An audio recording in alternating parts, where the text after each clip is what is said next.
The events take place in the office of an ophthalmologist, the first central hospital of Yuanhai City. Dr. Zhao looks at his patient with contempt, finding an error in the document, so he asks him to once again describe the symptoms with which he came in. The main character, Zhang Yu, complains about his eyesight. His eyes do not see as clearly as before, and when looking at an object, a red stripe with the number 18 appears. He assumes that this is the doctor's age, which is why he comes into culture shock and asks the boy if he drank alcohol before. There is no direct answer, so Zhao decides not to ask any more questions and begins to conduct an inspection during which he does not notice anything unusual. Having not achieved certain results, Zhang Yu leaves the doctor's office. In the corridor, he sees above each person those same red stripes that have different percentages. Rejoicing that at least the conjunctivitis has been cured, the boy thoughtfully goes out, hoping to find a useful use for his peculiarity. On the street, news was heard from everywhere that the Night Watch Department was going to open a new set of candidates for patrolling the streets at night. Deciding to take a good look around before returning home, Zhang Yu was ready to move on, but the untied lace on his sneaker didn't think so. The boy bent down to tie it when he suddenly felt a strange energy behind him, spreading around him. Having found the strength to straighten up and look up, he saw a green sun in the sky, illuminating the city with the same color. Suddenly, a girl with blades and glowing eyes slipped behind him. She rushed towards the demon floating in the air. Above both of them, Zhang Yu saw red streaks with blood, and the girl's percentage was clearly dominant. Having looked around, the guy discovered chaos around him. The city was filled with various creatures and monsters, and they were opposed by young people with swords and blades, having a very different percentage in the strip. There was also such a stripe above the sun, and the number on it was very awe-inspiring. It seemed that it was a boss that needed to be defeated, and all the little creatures would fall. But the boy couldn't think of anything better than to start panicking. Unexpectedly, he regains consciousness in the same place where he initially felt this strange energy, at a pedestrian crossing. Everything around him looked ordinary and everyday, as if it all happened only in his head. Zhang Yu slowly begins to doubt the safety of the city, no matter how reliable the night patrol unit is for the civilian population. He believes that this is all an elaborate lie to reassure people. Suddenly they grab him by the shoulder, offering to buy medicine, assuring him that they are exactly the same as the official ones. The guy reproaches the merchant for his activities and even demands to give him one of the jars for free, but he turns around and leaves, realizing that he will not take the bait. But as it turned out, he took the bait, and Zhang Yu bought the so-called divine oil from him. Returning home on the bus, the boy could not believe that he had bought oil for 3,000, so he mentally asked the merchant not to blame him if he reported him to the police. After some time, the driver's voice was heard announcing an imminent stop on Yuzhnaya Street. The guy was preparing to leave, and it seemed that nothing was foreshadowing trouble. But he clearly saw his reflection in the window and again felt the energy that quickly began to envelop him. However, she also quickly disappeared, leaving Zhang Yu looking around in confusion. He was seriously scared, because this happened for the second time that day. It was getting close to dusk, so it was worth returning home as soon as possible. Upon arrival, Zhang Yu managed to take a shower and get out of it, shaking off his wet hair. Looking at himself in the mirror, the guy was frightened by the pattern that appeared on his chest. He remembered that he had already seen something like this, it seemed, in one of the comics. But it was not possible to go deeper into the memories. The pattern began to emit a green color, similar to the one it was this afternoon. From the burning pain all over his body, Zhang Yu fell to his knees directly on the tiles in the bathroom. Somehow, reaching for the shower, he turned on the cold water and directed it towards himself, immediately feeling relief. And then, in the reflection of the mirror, he saw a bloody stripe, only now above his head, and the number on it was very calming, 100%. But the strangeness did not end there. A black stripe, similar to a shadow, began to slip away from under his feet. The boy was seriously scared, trying to find his own shadow, which for some reason was not displayed anywhere. Still, having found the reflection on the wall of the tile, he exhaled and even laughed at this situation, thinking that after everything that happened during the day, he would not be surprised even at her disappearance. Having finished with the water procedures, Zhang Yu headed out, and as soon as he opened the doors, he saw in front of him a black silhouette that was an exact copy of him. It was a shadow, it looked frightening, and it was clearly hostile. When looking at her, the boy's heart began to burn, and this unknown green energy seeped out from the symbol on his chest again, bringing hellish pain. In any case, there was two news. The good news was that the shadow had not disappeared. The bad news was that it was alive. Fortunately, I didn't have to fight with her because she turned out to be friendly. Having gotten to know her better, Zhang Yu tested her in every possible way, asking her to raise either her left arm or her right leg. And the shadow obediently followed all the orders given by its owner. The boy could hardly contain his laughter looking at all this, and at some point ordered her to dance. She, of course, fulfilled his wish, which is why he grabbed his head, feeling a piercing pain in the back of his head. He sincerely did not understand where it came from and what to do with it next. Unexpectedly for himself, he saw and felt a glow on his chest, where there was a sign that had previously only brought him trouble. It rose into the air and began to spin sharply, as if it was about to explode. But everything worked out, and a hologram appeared in front of Zhang Yu, on which a sign was displayed with the characteristics of his shadow. From the description, he learned that the shadow exists thanks to him, and that it also has the same memories and strength and can perform simple tasks, but it has no consciousness. Out of interest, the guy stuck his hand through the shadow, realizing that its abilities were somewhat limited. He clarified whether she definitely had all his memories, to which she nodded in agreement. The boy immediately rushed to his desk, trying to find something.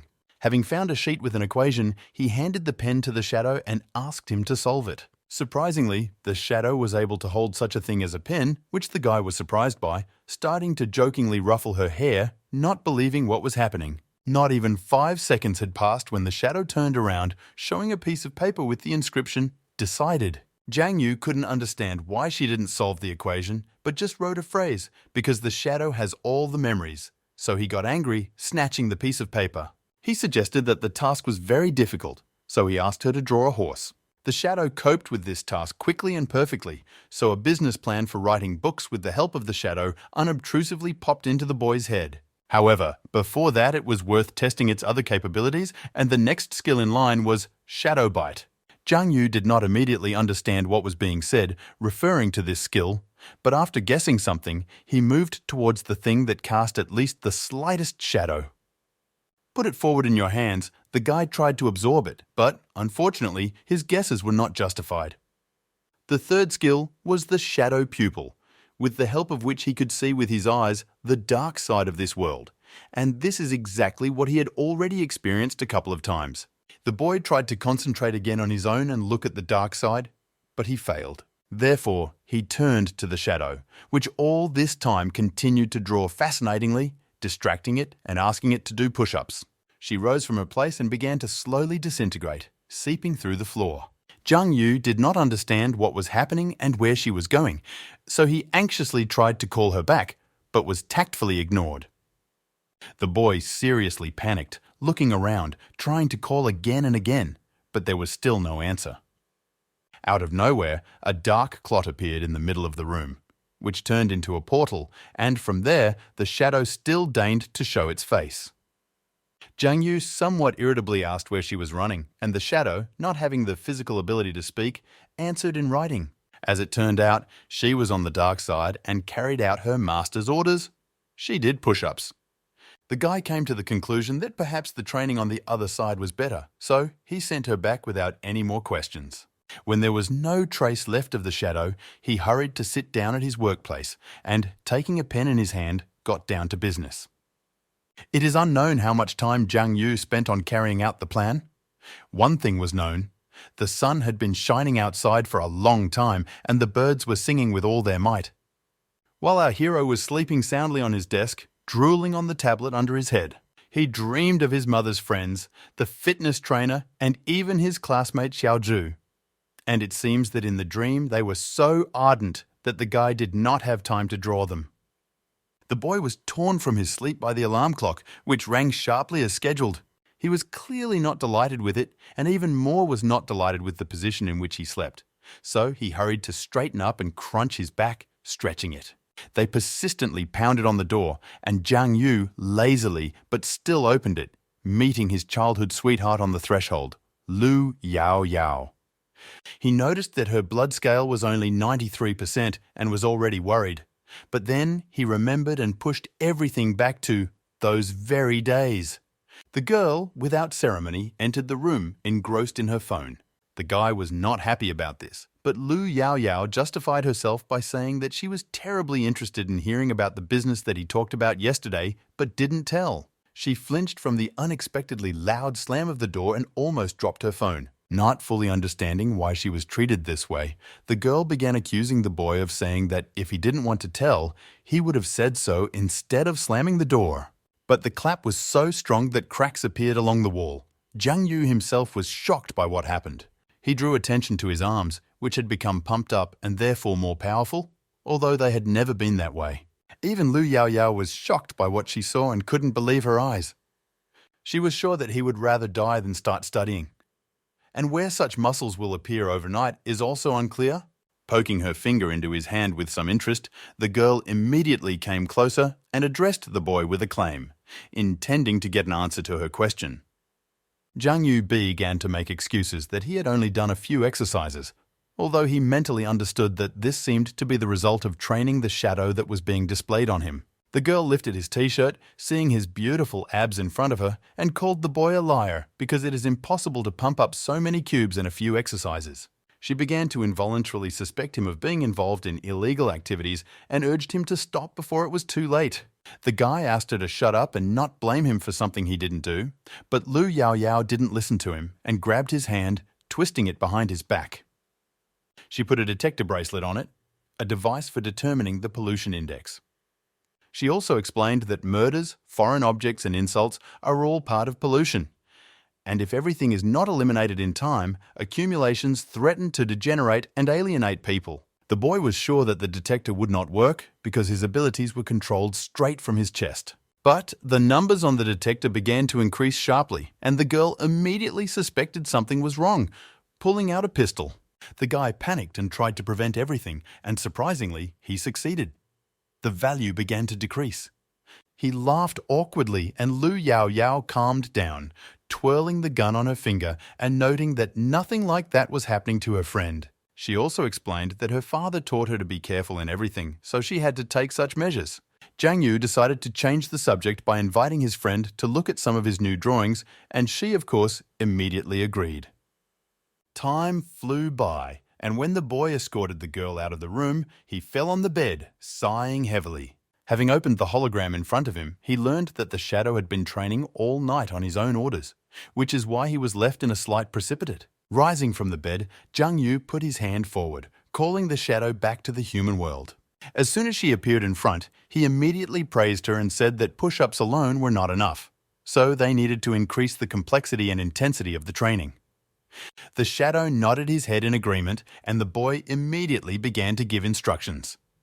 Take a prone position, do a plank, and whatever came to his mind. With each exercise, he increased the complexity. Some even reached the point of absurdity. But the shadow performed everything with ease.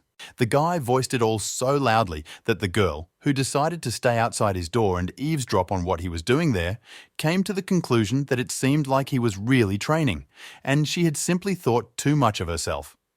Now she felt calmer because everything was fine with her friend. So she hurried to go to her home in order to start reading the comic. It was the 20th of January. It was the first day since the shadow appeared. After her training, Jiang Yu did not experience any painful sensations, but only became stronger. And, of course, this completely satisfied him. On the second day, January 21st, he gave the shadow many more different exercises, and the result from them was not long in coming. It was visible on the face. The boy even dreamed that now he must be able to defeat Lu Yao with one blow, although he came to the conclusion that it was still early and he needed to continue to try harder. Grandfather Li, who worked on the night watch, also came today, so he couldn't be allowed to suspect anything. Time passed quickly, the dates on the calendar changed, and Jiang Yu was satisfied with the shadow training while he himself went about his business at that time, getting results. On the 26th of January, the boy tried to do 10 push-ups, but nothing really worked out for him. Looking into the hologram, he discovered that he had a very slow rate of gaining shadow points. During the entire time, he had accumulated only 8 of them. Judging by the current progress, it was difficult to get 10 points for evolution, so the guy assumed that he could increase their growth if he went to the dark world. Deciding not to waste time, he immediately put the force into practice, setting off for his destination. Finding himself in his own room, Jung Yu was surprised that after his trip nothing, however, had changed except the lighting. Going out into the street, he saw the same city in front of him, only in dark colours. True, leaving my own room turned out to be quite a task. The door did not want to give in. Walking along the roadway, the guy finally realised that you can only get into the dark world by leaving the real one. Suddenly, there was a noise and a sudden movement behind him. Jung Yu was already happy that it was his shadow, but how wrong he was. It was a huge creature with a scythe instead of arms and teeth like sharp thorns. She swung at the boy, intending to finish him off. Shocked by what he saw, somehow he was able to dodge. The scythe hit the ground without even touching him. The real game of survival began. Jung Yu clumsily dodged all the blows, which each time angered the unknown creature more and more. Unable to bear it, the guy activated the shadow's pupil and immediately slipped through the portal that appeared back into the real world. Plopping face first onto the cold floor, he got down on all fours and tried to catch his breath. Finding that his ass was cold, the boy turned around and realized that the creature had managed to tear off a piece of his pants, exposing his butt. Having risen to his feet, Jung Yu still could not understand where she had come from and why she had attacked him. Having examined himself, the guy noted only a few abrasions on his hands and was glad that his training had made him stronger, because that's why he managed to dodge. Fired with excitement, the boy grabbed a metal folding chair from his room and returned to the dark side of the world. On January 28th, he fought the entity for the first time and, unfortunately, lost. On the 29th of January in a rematch, Jung Yu failed the test again, receiving a strong blow to the chest that almost broke his bones. On January 30th, 3 bloody marks appeared on his buttocks. And although it had been difficult over the past few days, he still managed to restore 6% of his blood. On January 31st, the guy decided to stay home and regain his strength. Lu Yao Yao asked her friend where he managed to get so many abrasions, but the boy only replied that scars adorn men. Laughing at this statement, she sharply treated the scars on someone else's ass, causing him to scream quietly. When the girl finished this little torment, Jung Yu put on his pants and turned around, wondering what plans she had before the exam, which would take place in a month. During the years of disaster, most industries became less popular, including the cultural and arts industries. People involved in art became the lower classes of society, and no one cared about entertainment and celebrations anymore. The battles that take first place in people's hearts come first. To become part of the Night Watch, you need to pass a martial arts exam, after which your life changes dramatically. Lu Yao Yao admitted that she doesn't want to participate in this and is actually attracted to the music. Jung Yu tried to encourage the girl that this is her life and she can do whatever she wants. However, the only obstacle was the father, who would definitely be against this, to which the guy gave arguments that could play into her hands. The girl was sure that he would not agree, so she asked her friend not to tell anyone about this conversation. Lu Yao Yao explained that the pressure on the Night Watch is constantly increasing, so almost everyone is accepted, and she will definitely pass the exam. The guy remembered that on the day of the exam, a lot of different devices are used, and if there are pistols, he will definitely fail it. He was afraid that after this they might send him to some correctional camp, where they would find out about his abilities. Suddenly, Jiang Yu asked his friend if he could use her detector. As it turned out, this device can only be used to detect others, and if he, for example, encounters one of them, it is best to run away or call emergency services before he is killed by the special one. The boy interrupted her, wondering who these special people were, but instead of an answer, there was awkward silence, which the girl hastened to interrupt by saying that since she was done with his sores, it means she can return to her home. But the guy did not deviate from his own. He continued to be interested because her family knows a lot about others. Lu Yao Yao came to the conclusion that if he was so interested in special people, then he was planning to take the exam after all. The guy reminded that this year they must take an exam in martial arts. If only the person taking the test had the ability. The girl suddenly rushed at her friend, not believing what she heard. And, as it turned out, he also plans to create several comics about others and special people. After this, the guy had to tell an ardent comic book fan for a long time about the plot. Invented on the fly. After long conversations, Lu Yao Yao called Zhang Yu to her apartment, which was located in the same building on the same floor. The girl asked him to sit in her room while she went to her father's room and brought what she needed. Looking around, the boy noticed a comic book on the bed, the plot of which revolved around the love of a brother and sister. He jokingly began to reproach his friend for reading such things, but she abruptly snatched the comic from someone else's hands and, in her defense, said that her friend simply forgot to pick it up. Ordering Zhang Yu to sit in the chair and not touch anything else, the girl disappeared behind the door. Once again looking at all sorts of things in the girl's room, the boy drew attention to the guitar. Yao Yao once constantly pestered them to listen to music together, although he did not particularly like this. Reaching for the tape recorder, the guy inserted one of the cassettes and turned on the music, plunging even further into pleasant memories from childhood. When the girl returned, she couldn't believe her eyes. She immediately rushed to her friend and asked when he started liking music. But without giving time to think and answer, Lu Yao Yao handed the boy virtual reality glasses and asked him to put them on. Immediately, Zhang Yu obeyed the instructions and put on his glasses, awaiting further action.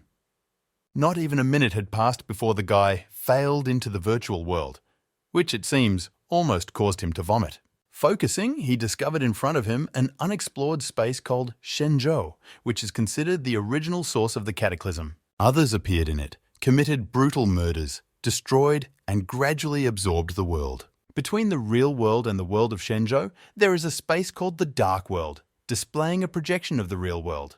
As soon as the space was opened, the monsters immediately entered the world through the dark. And although to this day the Night Watch continues to control the gaps, sometimes others still break through the defenses. The layer of shadows is reset every 3 months, redisplaying the current picture of the world. And during this period, others penetrate into the real world. After listening to the information, Zhang Yu was somewhat surprised that there were also impurities in the layer, although he did not feel any discomfort when he went there before. Suddenly, a huge something resembling a person appeared behind him. It swung at the boy, but the next moment it was burned by an unknown force that crashed down on him from heaven. The flash in the sky became even brighter, and all the monsters that were nearby ran away, while Zhang Yu tried to take a look at what it was. To cope with monsters, you need to be able to fully control your powers. This was the special one he so wanted to know about. The guy was clearly delighted with what he saw, and even managed to think that when he passed the exam, he would also become special.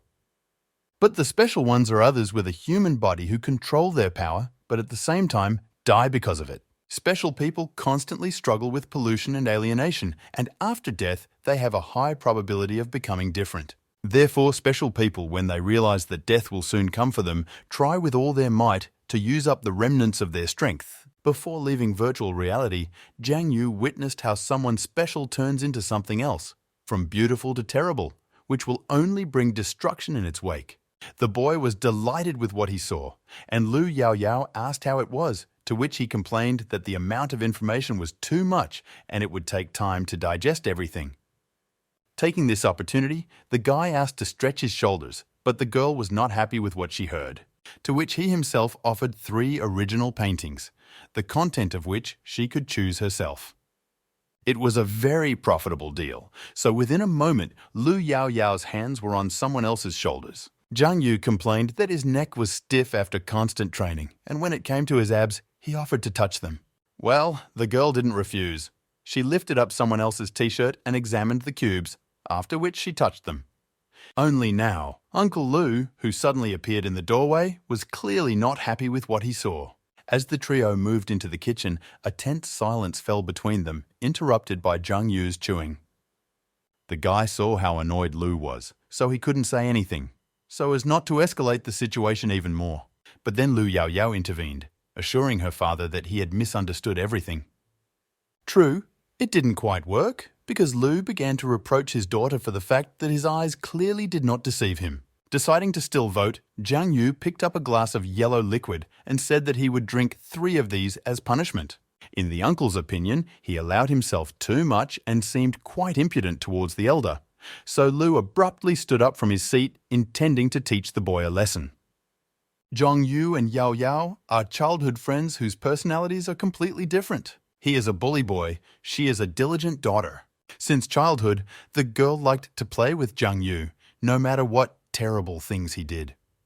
Maybe it's all because the boy once helped her by defending other bullies.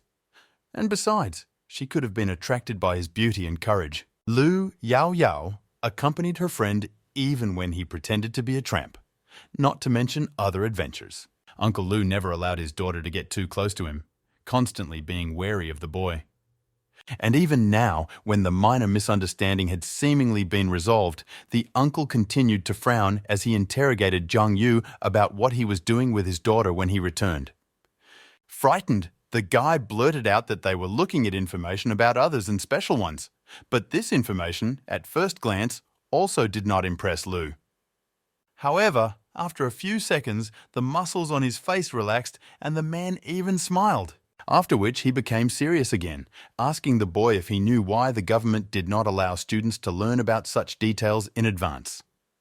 As it turned out, Zhang Yu did not know, so his uncle explained to him that certain things should not be known to everyone due to the fact that everyone has different hearts and desperation may attract people from Shenzhou. Not everyone has enough willpower, and if a gap forms in the heart, someone else can penetrate it at any moment. Therefore, various tests are carried out before the exam, and only people with appropriate physical preparation can come into contact with the world of others. Unfortunately, even with today's medical abilities, some people still get out of control. After hearing this, Jiang Yu tried to convince Lu that he could not miss the exam this year. Besides, the boy had already understood everything a long time ago, and there was nothing to worry about. The man was not particularly pleased with the guy's decision and was about to object when the phone rang. Lu was notified that there was an urgent mission regarding the shadow. So, without wasting a second of time, he rose from his seat, heading towards the exit. Before leaving the apartment, the uncle turned around and warned the guy that it was better not to upset him. And then he would take him to the patrol unit. Putting his hand on his heart, Zhang Yu swore that they would not do anything like that with Lu Yao Yao. However, the girl herself was somewhat shocked by what she heard. She immediately grabbed the boy by the cheeks, exclaiming indignantly that they had never done anything like that, and he grabbed her in response, only as a joke. It was getting late in the evening, the streets were crowded with people and noise and commotion could be heard from all corners. But only Zhang Yu, who left the apartment and headed to the grocery store, was not delighted with the information he ultimately received. He did not learn anything new. The guy understood that after this prank, Uncle Lu would most likely hide these materials and he would never see them again. Somewhat upset, the boy continued to put goods in the basket when the phone rang. It was Lu Yao Yao, who asked to buy a carton of eggs, a carton of milk and something else, which in the end she decided not to voice, immediately hanging up. Zhang Yu was not a stupid guy and understood that his friend wanted to ask him to buy her pads, but was embarrassed. This product did not bother him at all, so he grabbed 2 packages and headed to the checkout. Walking down the street with a full bag of all sorts of things, the boy thought that shadow training alone was not enough, therefore it would be worth adding real ones. Thoughts came one after another, and now Jiang Yu noticed to himself that the propaganda about fighting the others had intensified, as a result of which many more people signed up for the exam than expected. Stopping, he looked at the sky, where the moon was slowly being covered with black clouds. There was a feeling in his soul as if something terrible was about to happen. Deciding to take a break from his obsessive thoughts, he began to twirl his free hand, stretching it. Suddenly, something disturbed him. And hastily looking around, the guy moved away from the crowded street into a less quiet alley. Using his newly acquired skill, Jiang Yu moved from the real world to the dark world. Seeing a bloody stripe with a very low indicator, 14% blood, the boy prepared to attack, taking a fighting stance. He looked into the dark corner in front of him, from which terrible sounds were coming. And imagine his surprise when he managed to see him as a guy in a uniform that was covered in numerous holes and blood. When he came closer, Zhang Yu saw empty eyes, in which the irises were filled with purple, without the slightest hint of a pupil, and the face showed small cracks from the massacre. The boy recognized the poor fellow as his neighbor, who lives in the same house with him, and was surprised to see him here.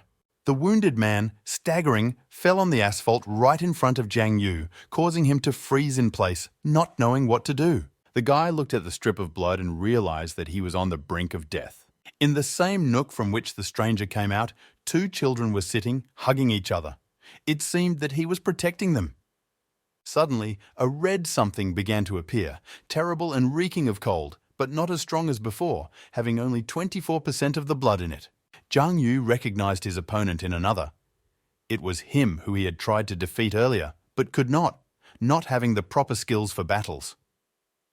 Now everything was different. A few hours earlier, a young night watch worker was returning from his shift late at night, complaining to the corporation about the heavy workload. As a civilian, he thought this job was respectable, but he ended up working overtime all the time. Suddenly, he was distracted from his whining by the heart-rending scream of children coming from the alley. They asked to help them, to save them, while the black shadow of another enveloped the bodies more and more, sucking the poor people into the dark world. The guy panicked, not understanding what was happening. He had never seen people so publicly drawn to the dark side. Not daring to give in to emotions, he rushed off in order to save the children. Grabbing their hands, the guy tried to pull the guys out, but in the end, he himself was dragged in after them. The breach spat out all three of them where they shouldn't be. The children immediately began to cry, calling for their mother, and the inexperienced specialist tried to recover from what had happened.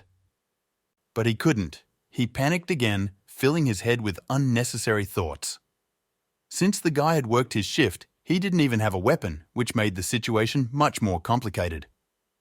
Another took advantage of people's absent-mindedness and swung his hand in order to get what he wanted.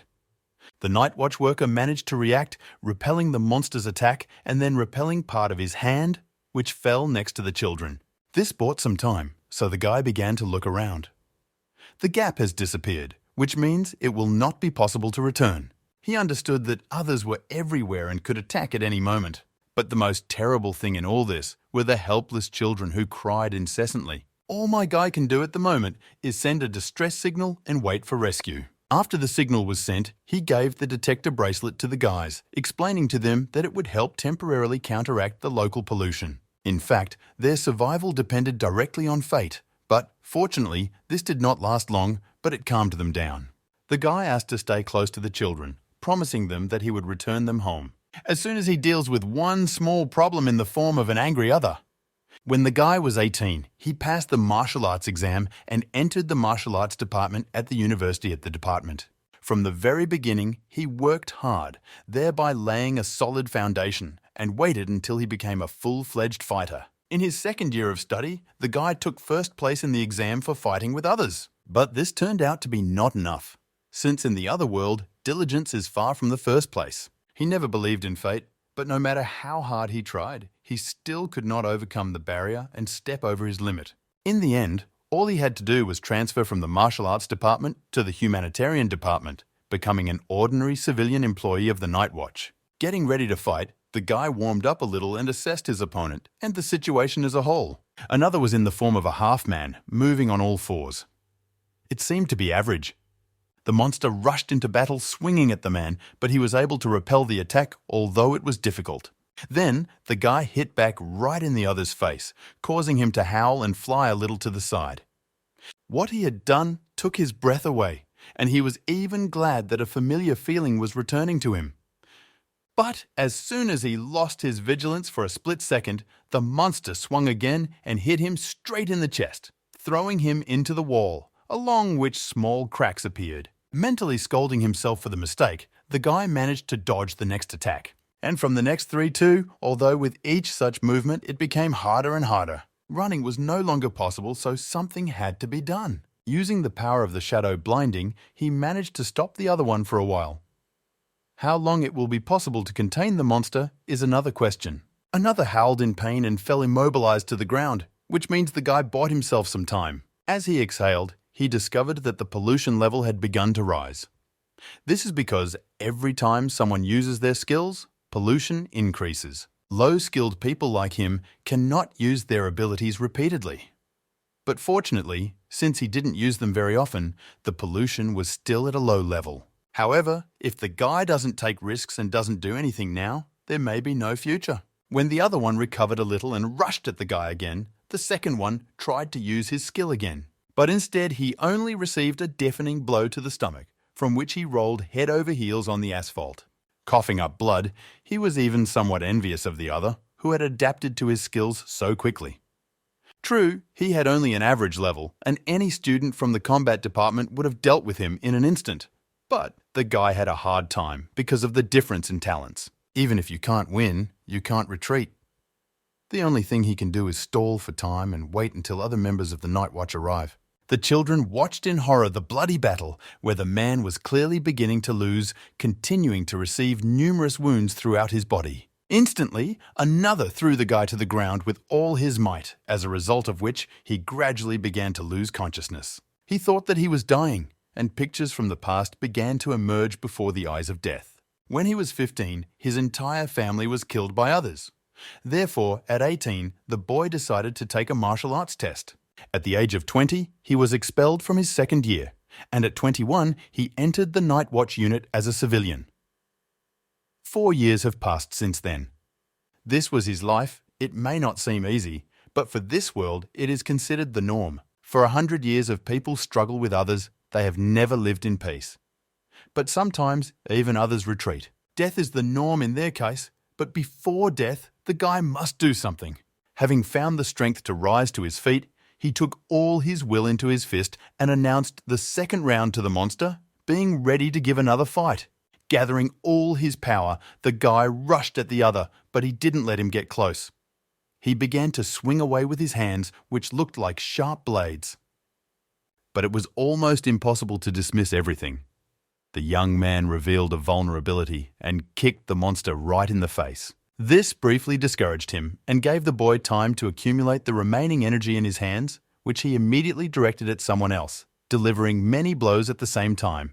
He needed to be stronger and not stop. But his eyes began to darken treacherously and his body weakened. At the end of the race, he collapsed on the asphalt from a powerful blow to the head, which made him fly several meters back. Still, the guy's skills were not enough. And even with the help of pills, it was not possible to win. He was a weakling whose life was gradually slipping away from under his feet. Our main character, Jung Yu, appeared out of nowhere, and the guy couldn't even imagine where he came from. However, it didn't matter, because he could trust the stranger who asked him to rest and rely on him for the rest. Jung Yu was already impatient to flex his fists, but he miscalculated a little and was the first to get hit in the face by someone else, and not vice versa. The battered night watch worker was shocked at what a weakling his saviour was and had already lost all hope of salvation, and also almost managed to miss a blow from another aimed at himself. Fortunately, Jung Yu managed to fight him off and remind the monster that now he is his opponent, and not the almost dying little man nearby. The boy's weapon in the battle against others was a soy sauce bottle. And it was quite effective.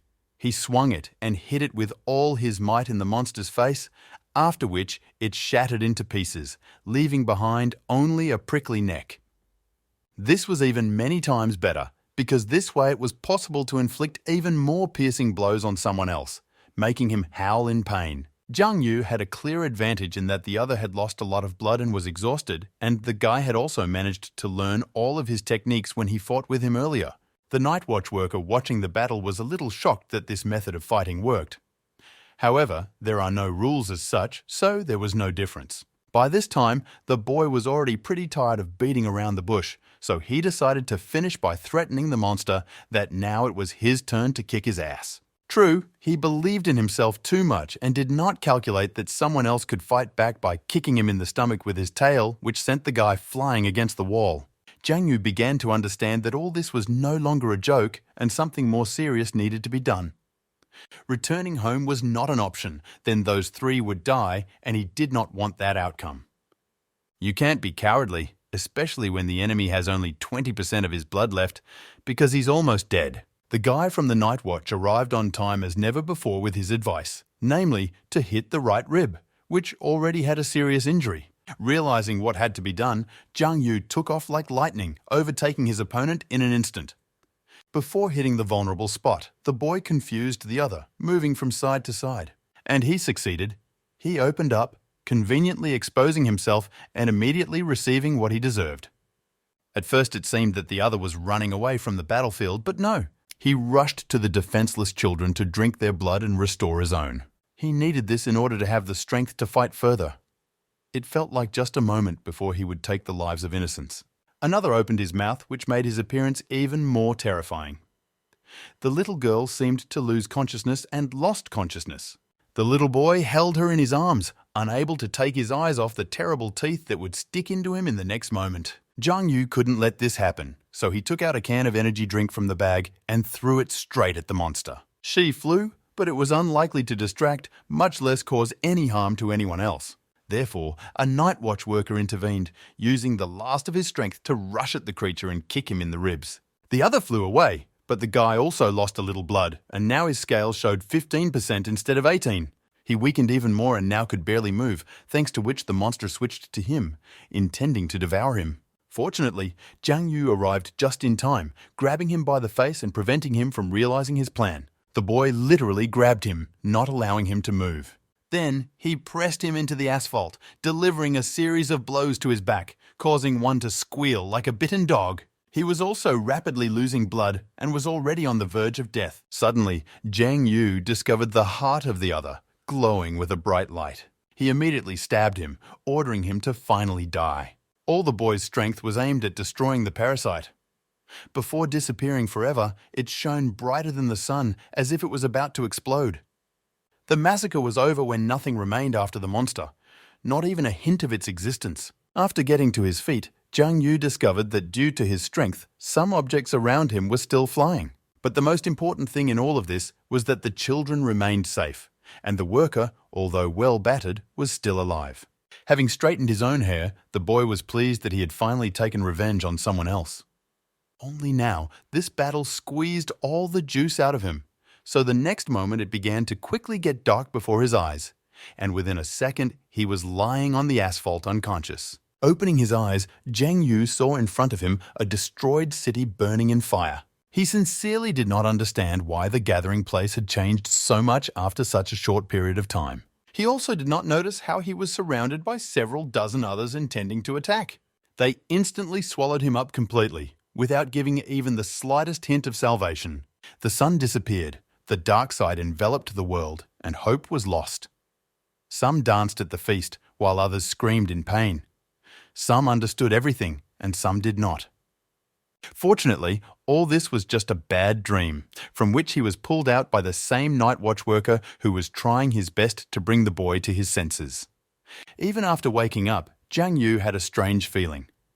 After killing someone else, the memories were cut off. The guy sitting opposite was still trying to get at least some kind of answer from his savior, and he finally called himself names, breaking away from his own thoughts. The boy saw that the worker was in serious condition. However, he was surprised that even with such a small amount of blood, he could still stand on his feet. The guy, making sure that Zhang Yu was okay, touched his shoulder and simply asked him to sit next to him against the wall. They both collapsed to the ground in relief, exhaling and finally relaxing.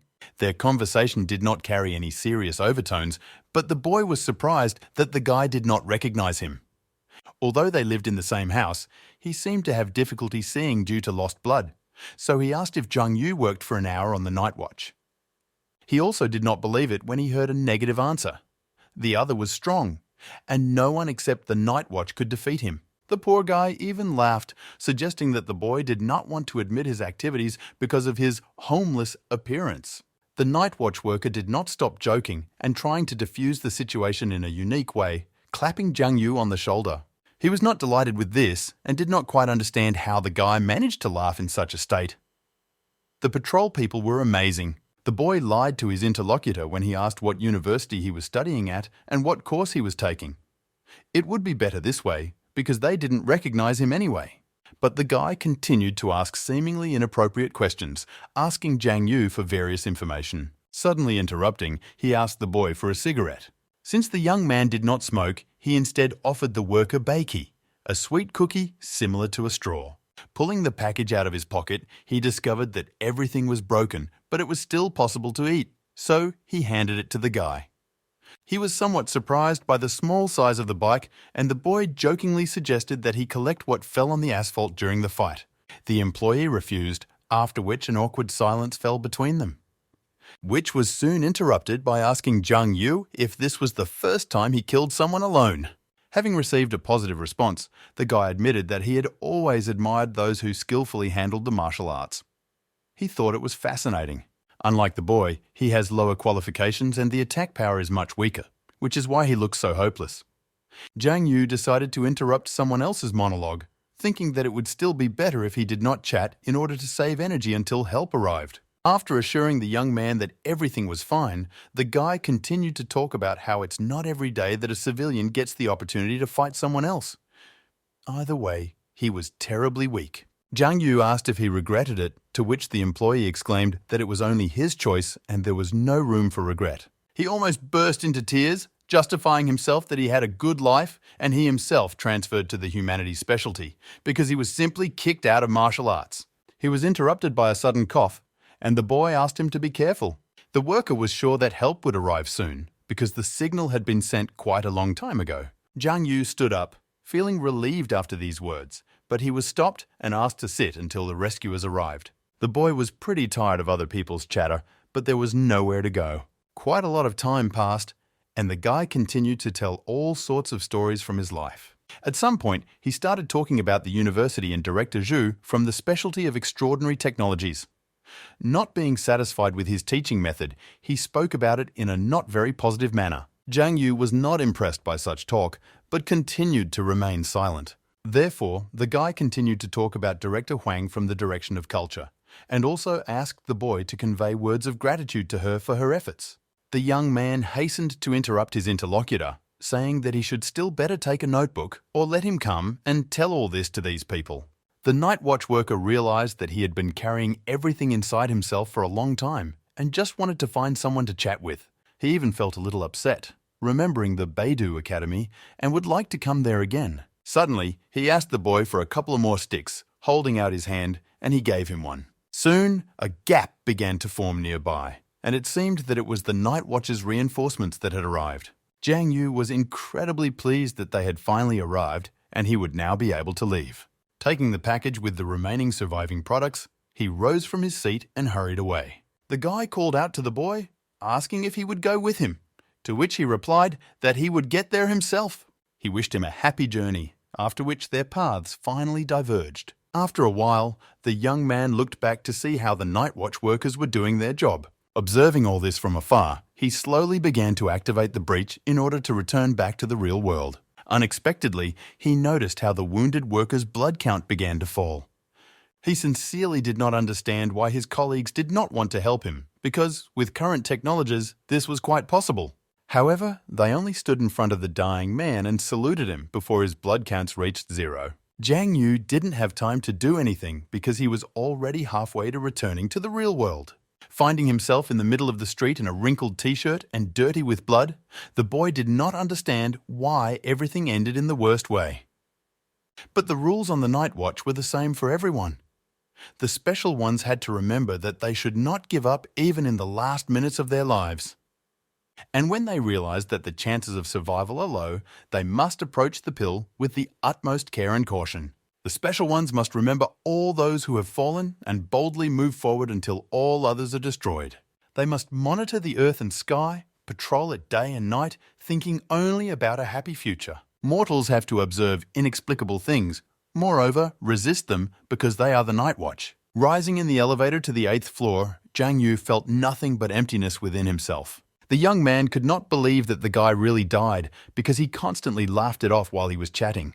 It turns out that he just wanted to find someone to talk to before he died. No flowers, no applause. The young worker passed away quietly, just like an ordinary person. But it didn't matter how ordinary he was. Jang Yu will never forget him. Throwing the bag of groceries onto the table, the boy decided that he would not do anything else today, so he would now wash himself and immediately go to bed. Seeing in the reflection of the mirror a stripe above his head made of 55% blood, he did not understand why, with such an amount, he felt unwell. The young man realized that training only your body is not enough. Willpower is also very important. The food he had taken out of the refrigerator suddenly fell to the floor when he heard his girlfriend's voice suddenly calling out to him. Lu Yaoyu reproached the boy for not answering the phone, and he also did not appear at home for a long time. Zhang Yu began to make excuses that the new year was coming soon, and there were huge queues in the stores, so he had to stay late. He asked where his friend got the keys, and the girl replied that the guy doesn't cook, doesn't order food, and because of this, Uncle Lee asked to look after him. Approaching closer, Lu Yao noticed many scratches on someone else's body and asked what happened to him. But the boy did not answer and reproached his friend that it was time for her to go home, because it was already late and Uncle Lu would again misunderstand everything. She grabbed Zhang Yu and tried to turn him to face her, but he stubbornly resisted. Suddenly her gaze fell on the hand she was holding. The jacket was torn, and this meant that the fight was serious. Lu Yao again asked how he managed to get hurt like that, and the boy again answered nothing and pulled his hand out of someone else's grip. He began to make excuses by saying that on the way home he was attacked and robbed, but then he caught up with this robber and beat him up, so there is no point in feeling sorry for him. The young man praised himself, because his friend could not even imagine how good his reaction was. That upon the arrival of the police, it was difficult to even recognize the attacker as a person. Listening to all these nonsense, the girl was silent, and only after a couple of seconds she touched someone else's wounded face with her gentle fingertips. She peered at him carefully, trying to discern at least some hint of truth in the words spoken earlier. The boy immediately realized that Lu Yao would never believe such nonsense, so he seriously panicked. They stood in tense silence for an indefinite amount of time. The girl was the first to interrupt her, asking if it hurt where she was touching. The boy refused, saying that he just wanted to sleep. Abruptly removing her hand, Lu Yao said that this incident should be told to Uncle Lee. The guy grabbed his girlfriend's hand, trying to stop her, but in the end, he simply fell to the floor, completely exhausted. She immediately rushed to him, sitting next to him and assuring him that he needed to go to the hospital. But Zhang Yu asked to do without extreme measures because everything he needed was at home. Soon the young man was literally howling in pain as the girl treated his wounds. He was outraged that Lu Yao turned him into a mummy by wrapping him in a bunch of bandages at the same time. But the girl interrupted and somewhat irritably asked whether the boy would get involved in such fights again and asked him to swear that he would not. Zhang Yu explained that this is something that is inherent in boys by nature, and they cannot live without fighting, for which he immediately received a slap in the hat. His friend came at him with her fists. In the end, he had to resign himself and blurt out that in subsequent cases, he would simply watch from the sidelines and not participate in a mediocre manner. At this point, Lu Yao left him alone, warning him that she was leaving, after which she loudly slammed the door, leaving him alone with his sores. The guy lay on the sofa for a sufficient amount of time, with his head in the clouds and thinking about different things. Suddenly, he remembered the request made by the deceased night watch worker. He needed to convey a message to Beta. However, he completely did not take into account that he did not even say his name, and Zhang Yu did not deign to ask what his name was. Sleep did not come. Zhang Yu displayed a hologram in front of him because he was interested in knowing whether his first kill would be displayed somewhere else. As soon as he started looking for information, the guy discovered a new skill. Insidious Strike. This is a sneak attack from the shadows that the enemy cannot see. The first attack deals enormous damage. Deciding to immediately test the acquired skill in practice, the boy rose from his seat and stood in the middle of the room. He said the name of the technique out loud, making the appropriate gesture, but nothing happened. Zhang Yu was already scared that the system had messed something up, but most likely it was because there was no target for the attack. Plopping back onto the sofa, the boy became too lazy to look for it, so he would try the newly acquired skill later. Having displayed information about himself on the hologram, the young man discovered his stalker status. This meant that he was a born killer, operating from the shadows. He didn't quite understand why a shadow could only act fully in the dark, and what to do then in the light of day. It turned out that his shadow has undergone drastic changes, and now Zhang Yu can fully control it, that is, merge with it. There were many points describing the enhancements when merging with it, but most of all, the boy was interested in the fourth point, which talked about the slow approach of death in a critical situation. All this looked tempting, so he did not hesitate and immediately summoned a shadow. She appeared as always, from the floor, first being a black clot and then taking the form of its owner. Jiang Yu extended his hand towards her, sticking out his index finger, and the shadow did the same, touching the man. In an instant, the guy began to be enveloped in dark energy, absorbing every cell of his body, not leaving even a millimeter of clean skin. When the merger was completed, the young man was delighted with what had just happened. Jiang Yu immediately began testing himself. First of all, he checked his speed, and it was very impressive. Next came a test of strength. He was able to lift the bed with one hand. There was also a test of defense. The guy hit himself in the face with a 100-kilogram hammer and did not receive a single injury. He felt invincible, but his joy was interrupted by the screams of his neighbors coming from below. It was late at night and the boy was making too much noise. Deciding to end it here, Jiang Yu returned to his human form and again brought the hologram in front of him, being completely satisfied with the shape of the shadow.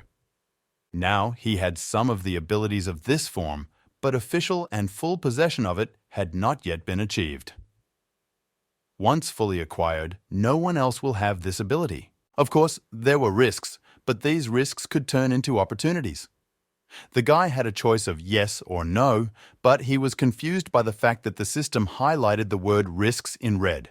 He doubted until the last moment, and it turned out to be so long that the system itself made a choice for him by pressing the yes button. Dark energy jumped out of the hologram, absorbing Jiang Yu and wrapping him in a kind of cocoon of transformation. Things in the room shook, and the glow from the window seemed to be visible in the next block. But all this was unimportant. Now, a born killer appeared before the world, capable of turning the scales. After activating this form of shadow, he saw the following information on the hologram. His killing ability has been greatly increased, and the need for a certain balance of blood volume has been reduced. When the victim's blood volume reaches a certain limit, the stripe will turn scarlet and he will be able to watch the victim's gradual death. When attacking, he can activate the decapitation skill, which depends on the blood level, strength, ability, and other factors of both parties. Then, Jiang Yu realized that the decapitation skill was activated the last time he killed someone else. After gaining the abilities and hearing the information, the boy began to consider himself invincible. Suddenly, he began to remove all the bandages from himself, and when it came to the last one, he found not a single wound on himself. Even the deepest one disappeared. However, it was not the drugs, because they do not act so quickly. Having torn off a blood crust from a wound on his stomach, the guy was amazed at how fast his recovery power was now.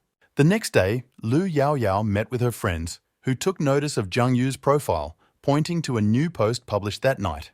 They wondered if their friend knew anything about it, and made various theories about the text written in it. The girl asked not to believe Jiang Yu because the wounds he received were from a dog, and not from a crowd of attackers, as he said. Lu Yao Yao invited them to see for themselves. So soon, all three of them were soon standing in front of the front door of someone else's apartment. As soon as she inserted the key into the lock, the two friends wondered where she got it from. The girl immediately justified that Uncle Jiang Yu gave her this key, after which she confidently walked inside, loudly notifying the guy that they had come to visit him. It was a surprise to find the boy sitting in the middle of the living room with an open wound on his stomach and bleeding. Lu Yao Yao immediately rushed to help him, and the two friends watched everything from afar, seeming to begin to believe that he really suffered, and the post was not a lie. Unable to restrain themselves, they pounced on Jiang Yu, assessing his physical fitness, and pawed at everything they could reach. Unable to bear such impudence, the girl escorted them both out the door, then slamming it. The friends were not delighted with this, but did nothing to counterbalance it, looking at each other and deciding that Lu Yao Yao could handle it herself. The girl asked the boy not to pretend because the ointment with which she treated his wound could not cause pain. Well, he stopped when he noticed a wound on the girl's knees. The guy said that it also needed to be properly treated, but Lu Yao Yao ignored this and continued to do her job. She said that she asked Xiao Kun, that same dubious merchant, a medicine that will definitely help Jiang Yu never get into fights again. The guy was noticeably upset when he heard this, but the girl immediately grabbed her friend's cheek, encouraging him. She again, only this time absolutely seriously, asked what he was doing yesterday and asked him not to invent any nonsense. Calling yesterday an act of knightly justice, Jiang Yu was completely calm, and one would think that he was telling the truth. But they didn't believe him. Again. Deciding to take the topic in a different direction, the guy asked what time Uncle Lu returned yesterday. It turned out that he had not returned, so Jiang Yu shared his thoughts that the night watch was quite cruel. Lu Yao Yao was noticeably upset, but that was understandable. She was too worried about her father. Most night watch officers put their lives in danger every day. The girl asked if the boy would come on patrol if he passed the martial arts exam. He thought about it because he really didn't know the answer to this difficult question. The prospects were frightening, and the guy did not want to connect his life with such a person. Turning it all into a joke, he said that he would go there if there were beauties there. Lu Yao Yao became enraged, seemingly jealous of Jiang Yu, and began to fight him. They were arguing so loudly that the two friends outside the door already thought that they would kill each other. So they decided to intervene. As soon as the showdown was over, the guy got dressed and enthusiastically asked his friends why they had come. They explained how they saw that he had a hard time yesterday, so they came to visit and find out if he was better today. Jiang Yu invited both of them to sit down, after which he began to tell a fascinating story about how he was attacked by a robber. Lu Yao Yao, realizing that he was at his mercy again, decided to go to the store and at the same time throw away his torn things along the way. Being too carried away by the story, the boy waved his hand, saying, "Okay," continuing to tell his friends about a bunch of men who were going to attack him. Suddenly realizing something, the guy suddenly rushed towards his girlfriend. She froze in place, and a package of pads fell out of the clothes she was holding in her hands. In shock, Lu Yao Yao asked why he needed them. Well, Jiang Yu explained that he noticed how her stomach hurt, so he decided to make it nice by presenting such a gift. He picked up the package and handed it to the girl, asking her not to be shy about such basic things. But the boy did not hear any gratitude. Lu Yao Yao was very embarrassed and, out of anger, threw the package right at the boy's forehead. The guy didn't understand why he was treated this way, which is why he was a little upset. And now there was a red mark from the blow on his forehead. Friends, watching the next squabble between the lovebirds, decided to interrupt them and inform them that, perhaps, they would go. When Jiang Yu was left alone in the apartment, he felt relieved. Now, no one would bother him. By using the shadow pupil and then the shadow form, the boy could finally immediately begin the training he had dreamed of for so long. Having passed through the gap into the dark world, the guy found it strange that there should be a lot of pollution in the area that would make him feel bad. But everything was exactly the opposite. He only felt comfort. He felt as if he had lived in a polluted environment for a long time, and then suddenly found himself in a vast and clean space. The stomach also no longer hurt, and the blood volume increased slightly to 60%. When Jiang Yu started training, he decided to start with push-ups.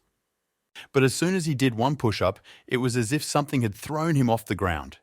The force was so enormous that the boy simply did not calculate it. The energy was inexhaustible, but still he was able to cope with it, doing more than 100 push-ups in a short period of time. During training, the shadow bite was activated, which absorbs only darkness from the shadow layer, and his physical condition is significantly strengthened. In the end, Jiang Yu managed to obtain about 1,000 ways of strengthening. The room was too small for further heavy loads, so the guy moved outside. For some reason, he began to believe that since he was so capable in this world, that means he should be worshipped. And in order to be worshipped, you need to become popular. Becoming a horizontal bar champion seemed like a very impressive idea to him, so the boy immediately continued his training. Meanwhile, an important meeting was taking place at the Night's Watch headquarters, at which issues of disorder in the shadow layer and high levels of pollution, which began to spread over large areas, were raised. These areas were mainly residential areas, which was a very strange phenomenon, because this had never happened before. After the general meeting, there followed a meeting of the detachment, the head of which was Lu, the father of Lu Yao Yao. Outwardly, he looked annoyed, but his thoughts were filled with events that had been happening lately. In 2 days, there were as many as 4 incidents where people were dragged into the shadow layer. It might seem that this is extremely small, but no one knew when the others would attack next time. Compared to the shadow layer anomaly, breaches are much more dangerous. If you compare someone in the shadow layer with a ferocious beast, it feels as if Godzilla has begun his attack. Lee broke the dead silence, calling on everyone in the room not to lose heart. He stated that these were all just suspicions, so they shouldn't act like they had already lost. In addition, the Night Watch is always ready for battle. Some were not happy with this speech. On the contrary, this speech encouraged some and forced them to come to their senses.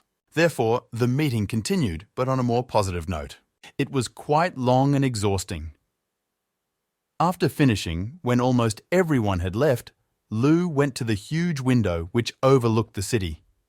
He took what he thought was a pack of cigarettes from his inner pocket. Clutching one of the cigarettes between his teeth, the man began to look for a lighter, and only after a few seconds he realized that it was cookies and not real cigarettes. Lou didn't know who replaced them, but he was clearly angry that it happened. Suddenly, another package flew at him, which the man caught with one hand. This savior was the armless Lee, Jiang Yu's father, who began jokingly teasing his colleague. Well, Lou decided to play along by demonstratively eating a cookie and declaring that he was very afraid of lung cancer. This made Lee laugh so much that he dropped his own cigarette from his mouth.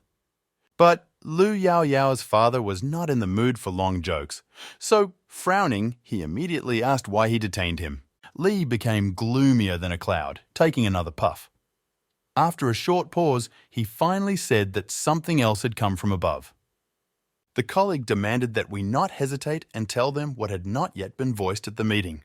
The situation became even more tense when Jiang Yu's father said that this information was urgent. Lu sat back on his chair preparing to hear everything, but he asked to check the laptop. It turned out that it was a notice that their children needed to apply to join the university, but before that, they would need to pass an exam. For them, as fathers and not special ones on the Night Watch, this information was indeed sad. Lai was sure that his son, Jiang Yu, did not stand out in any way and wanted him to learn ordinary crafts. The colleague could not believe what he heard and tried to convince his friend, saying that the boy had not even been tested yet. In addition, admission to the faculty of special people was a must. The man put out his cigarette and, rising from his chair, put on his jacket. Throwing a brief, "Let's see," at Lu's monologue, he hurried out.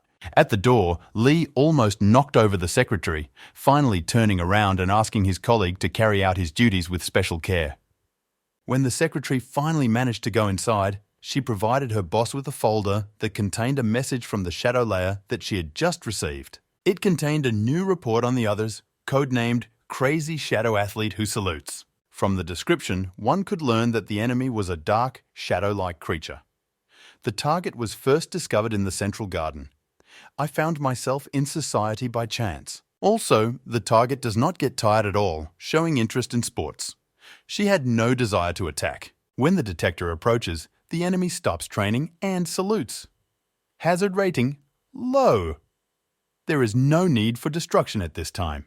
The girl found this other strange, and she also couldn't find any records about him in the database, so she wanted to ask Lu about it. Lu himself, having studied the report, for some reason was angry, so the secretary is unlikely to wait for an answer from him now. Meanwhile, in the shadow layer, the fun was in full swing. Jiang Yu was broadcasting live, filming someone else in the form of a spider. He told various facts about spiders and also tried to convince his subscribers that the animal's meat is very tasty. After finishing the broadcast, the guy decided to look at the posts of other authors, and what was his surprise when he discovered that someone else was filming others. This meant that he had a competitor. Suddenly, a hologram appeared in front of him, which scared him to death. It displayed a warning that if the boy did not act first, he would die. It was necessary to kill someone else in order to continue a quiet life. The time allotted for execution was 100 hours. At the end of time, if the condition is not met, Jiang Yu will die. Panic made the boy feel feverish, and the words that he had only 100 hours left seemed to echo in his head. Of course, he remembered that when opening a skill, there were certain risks, but Jiang Yu could not imagine that the risks could be so terrible. Exhaling, the guy clenched his palms into fists and tried to collect his thoughts. He urgently needed to come up with something. Based on the description of the decapitation skill, which said that if he did not act first, he would die, the boy concluded that he needed to fulfill the position of a hunter and, accordingly, hunt. In other words, he can live while he kills others. Risky living and constant killing are part of being a hunter. Perhaps he could gain endless life by committing endless murders. He also has a different personality, and upon the death of his physical body, it will simply pass into another shell. But Jiang Yu couldn't quite figure out what another shell meant. And he also couldn't understand what it meant to enjoy the process of killing, because he couldn't possibly be happy because of it. As a last resort, if Jiang Yu cannot kill someone else, he will have to turn to Uncle Lee. Peeking out from around the corner where he was hiding, the guy was trying to hastily figure out how he could deal with the sleeping spider other in order to earn hit points. Realizing that such an opportunity came up quite rarely, he decided to record a video, setting the camera on a timer. Having placed the phone near the bucket and propped it up with a stone, Jiang Yu moved a little further away. With a wave of his hand, the guy instantly took the form of a shadow, becoming invisible to others. At the same moment, a corresponding sound sounded, indicating that the recording had begun. Since it was a broadcast, Jiang Yu immediately warned his viewers that today on air there would be a hunt for someone else in the guise of a spider. Under the broadcast, there were many different comments that the boy would read later, but for now, he is quietly sneaking towards the spider. In order not to disturb the silence, he fell silent, eventually creeping as close as possible and swinging the bat. The steel on which several thousand yen was spent is about to go into action. From the sudden blow, there was an equally sudden cry from another, mixed with a squeal and hiss. The spider turned instantly, hoping to discover who dared to disturb his rest, but the boy managed to dodge, hiding behind him. Angry, the other began to spin around, trying to find at least someone, but Jiang Yu managed to professionally hide his presence. All this was like catching up with an invisible man. At some point, the spider stopped and seemed to understand what was happening here. This made the boy's heart beat 100 times faster, but this time it went away. Even standing close to another, he will not be able to see him. The shape of the shadow contributed to this, and the boy adored the hell out of it for it. It was necessary to find out as quickly as possible about the weaknesses of the other, and, oh, how lucky Jiang Yu was! The spider opened from the side where it was exactly. The boy's eyes flashed and he prepared to strike. Grasping the bat with both hands, the guy swung it at the other guy. At that moment, a terribly insane smile appeared on his face, describing the excitement of the situation. Half an hour before, Spider, other was peacefully wishing on the asphalt, enjoying the calm atmosphere in the world in which he now found himself. There is no depressing atmosphere in it, and in his opinion, the guys are terrifying and strong. He just has to be careful, then he can live in complete comfort. But just now, the spider had to fight with one ugly guy, as a result of which he got a little injured. But he got a full lunch. Having buried his face in the asphalt, the other was going to sleep a little and recover. It's a pity, but his dreams were not destined to come true. The so-called spider sensors went off, notifying that someone was nearby and was being watched. Not seeing anyone in front of or behind him, the other could not understand where the feeling of someone else's presence came from. Agreeing that perhaps this place was simply unsafe, the spider decided to move to another place and spend the night there. Only now, his plans collapsed one after another. A crushing force approaching from behind forced him to stop and turn around. At another moment, he found himself thrown onto the asphalt with his whole body, unable to even move, let alone say anything. Looking at the bat sticking out of the wound on the spider's back, Jiang Yu couldn't stop admiring his shadow power flowing out of him almost like a river. It turns out that by finding the right point to strike, he could release all his power. Having pulled out the bat, the boy prepared for a new blow, having previously analysed the other's condition. He had only 40% of blood left. He was already ready to act when a spider's paw flashed before his eyes, aiming straight at his forehead. The crushing force threw the guy several meters back, forcing him to roll head over heels and slam into the wall. Even though there were cracks in it, Jiang Yu still didn't feel any pain. None at all. And all thanks to the shape of the shadow. The spider became enraged and stood on end, starting to scream about some incomprehensible chrysanthemum. This only brought a smile to the guy's face, because thanks to hitting a weak spot, he managed to cause bleeding in another, due to which he was rapidly losing percentages of blood. Rising to his feet, Jiang Yu concentrated all his strength on using the shadow attack skill. He began to slowly sink under the asphalt, as if it were not asphalt at all, but just water. Finding himself in the depths, under his opponent, the guy was delighted with the skill. He was like a stalker attacking from the shadows. There is no need to fight another face-to-face with this ability. You just need to wait for the right moment to attack, and then deal the fatal blow to the victim.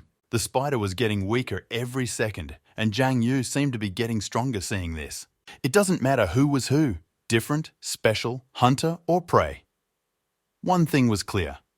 The real hunt had begun. In the girl's hands there was a phone, on the screen of which there was a stream about the night watch. A young guy with glasses was about to tell and explain the formation of low-ranking others, but the girl immediately flipped through it. On the next stream, there was a review of some small restaurant in an alley. But she also turned out to be uninteresting. All subsequent streams were no less uninteresting. The girl, shaking her leg, seemed to be flipping through them non-stop, trying to find at least something that would interest her. Next to her on the bed lay a sweatshirt and a couple of other things that she was too lazy to put away. Having come to terms with the fact that lately the streams had shown nothing interesting, but only nonsense, she was ready to put the phone aside. However, suddenly someone was able to attract her attention. The girl came across the same stream of Jiang Yu, where he was in the form of a shadow and fought with an alien spider. She was lucky to scroll through in time. The battle was in full swing and, it seemed, was not going to end. Not believing her eyes and ears, she jumped on the spot and grabbed the phone tighter, trying to take a closer look at what was happening on the screen. At this moment, the boy explained what kind of creature it was and what it was called. He also talked about what terrible sounds he can make that ordinary people cannot stand. The girl turned her attention to the stream chat, where there were a wide variety of comments. She was not at all impressed by them. She considered them to be a flock of sheep. As it turned out, the new viewer hated such impudent behavior. Having gathered her resolve, she decided to intervene and wrote in the chat that she could help Jiang Yu, but he, naturally, did not care about the chat. He was busy fighting and was only focused on winning. Using one of his skills again, the guy seeped underground, disappearing from the frame. The girl was very impressed by this, and she began to wonder what kind of technique he was using. At some point, it even seemed to her that this broadcast was being conducted by someone else. Every second, it became more and more interesting, and it seems that she began to suspect something was wrong. Instantly, Jiang Yu jumped out of the ground, aiming at his enemy. He kicked the metal pipe with all his might, right at the spider's weak point. It pierced his flesh, spattering blood everywhere and once again causing a heart-rending cry from the other. Using the last of its strength, the spider swung its clawed paw, aiming at Jiang Yu. He must have expected to kill the boy with one blow, but in his place there was only a hole in the asphalt. Because of the fuss, there was a wall of smoke around. Another hesitated, looking around and trying to detect someone else's presence. At the most unexpected moment, Jiang Yu poked his finger into the side of the spider. He squealed and immediately turned around, looking completely furious. And the boy rested imposingly on the other's body and looked pleased. For greater effect, to surprise the audience, he showed the peace sign with his fingers. It seems that the situation was beginning to take a final turn. Jiang Yu used his skills to the fullest, mocking others as only he could afford. Watching the stream, the girl could not follow his movement. She was completely shocked by what she saw. And it seems that she managed to fall in love with him in just a couple of minutes. Hugging a pillow and wrapped in a blanket, the spectator did not take her eyes off her new object of sympathy. The next moment, she saw the spider other using its ability and spraying the guy with acid. The acid, of course, did not get on him, but everything around him was now covered in this unpleasant purple substance. Another was already glad that his enemy had fled in fear and horror, so in a mocking tone, he called on him to return and fight. Jiang Yu spent all this time saving up his strength for the next trick, running past the spider so quickly that it was almost blown away. The next moment, the boy found himself on the roof of the building, which made the spider taken aback. With pride and mockery in his eyes, the guy said that shadows are everywhere and he will not be able to hide anywhere. Like lightning, he ran across the windows of the building, about to strike. But the spider used a retaliatory ability with acid, this time spraying the building, hoping to at least hit the enemy now. Jiang Yu could move freely in the shadows, teleport and go through buildings as much as necessary. He was a hunter from the shadows who skillfully uses his abilities against the incompetence of others. Having prepared the bat, the guy swung it and hit the other, stunning him. The next moment, he pierced his spider head right through with the same bat. Remnants of acid poured out of his mouth, but it felt like it didn't hurt the boy in any way. Finding himself under a different identity, Jung Yu, as in all cliched superhero films, introduced himself to him with the name Yu, his pseudonym from the streaming platform. A little time passed after the guy got out from under the weakened spider carcass. In this state, he could no longer do anything, so the boy decided to finish by pointing his hand at the other and using a shadow bite. The spider began to be enveloped in thick layers of shadow, literally sucking the life out of it. At this moment, Jung Yu felt his body fill with new strength and power. All these sensations were new to him. After being completely absorbed, the boy felt like a superhero. At this point, his hunt was over, and from the rest only remains in the form of bones remained. He placed his foot on the skull for the perfect shot as the chat exploded with admiring comments. Barely containing her own feelings, the girl pressed the phone to her chest. Still, in the end, unable to restrain herself, she returned her gaze to the screen and literally beamed at how beautiful and ideal everything that happened was. She immediately subscribed to this boy's channel, intending to draw his attention to herself. She really wanted to establish contact with this young blogger, so she took extreme measures. At that very second, having sent him a message asking if he would like to take Star V with him on the next mission, the girl impatiently began to wait for an answer. Other name, Shadow Spider. His appearance, Ancient Demon. Level, first level of middle rank. The description read, "This is the lowest of another abyss, belonging to the genus of Ancient Demon." The lines on his body represent his strength. The denser and more complex they are, the greater the pollution that emanates from him. His abilities include acid, net spitting, and ancient demon pollution. The price of murder, confusion of the five senses.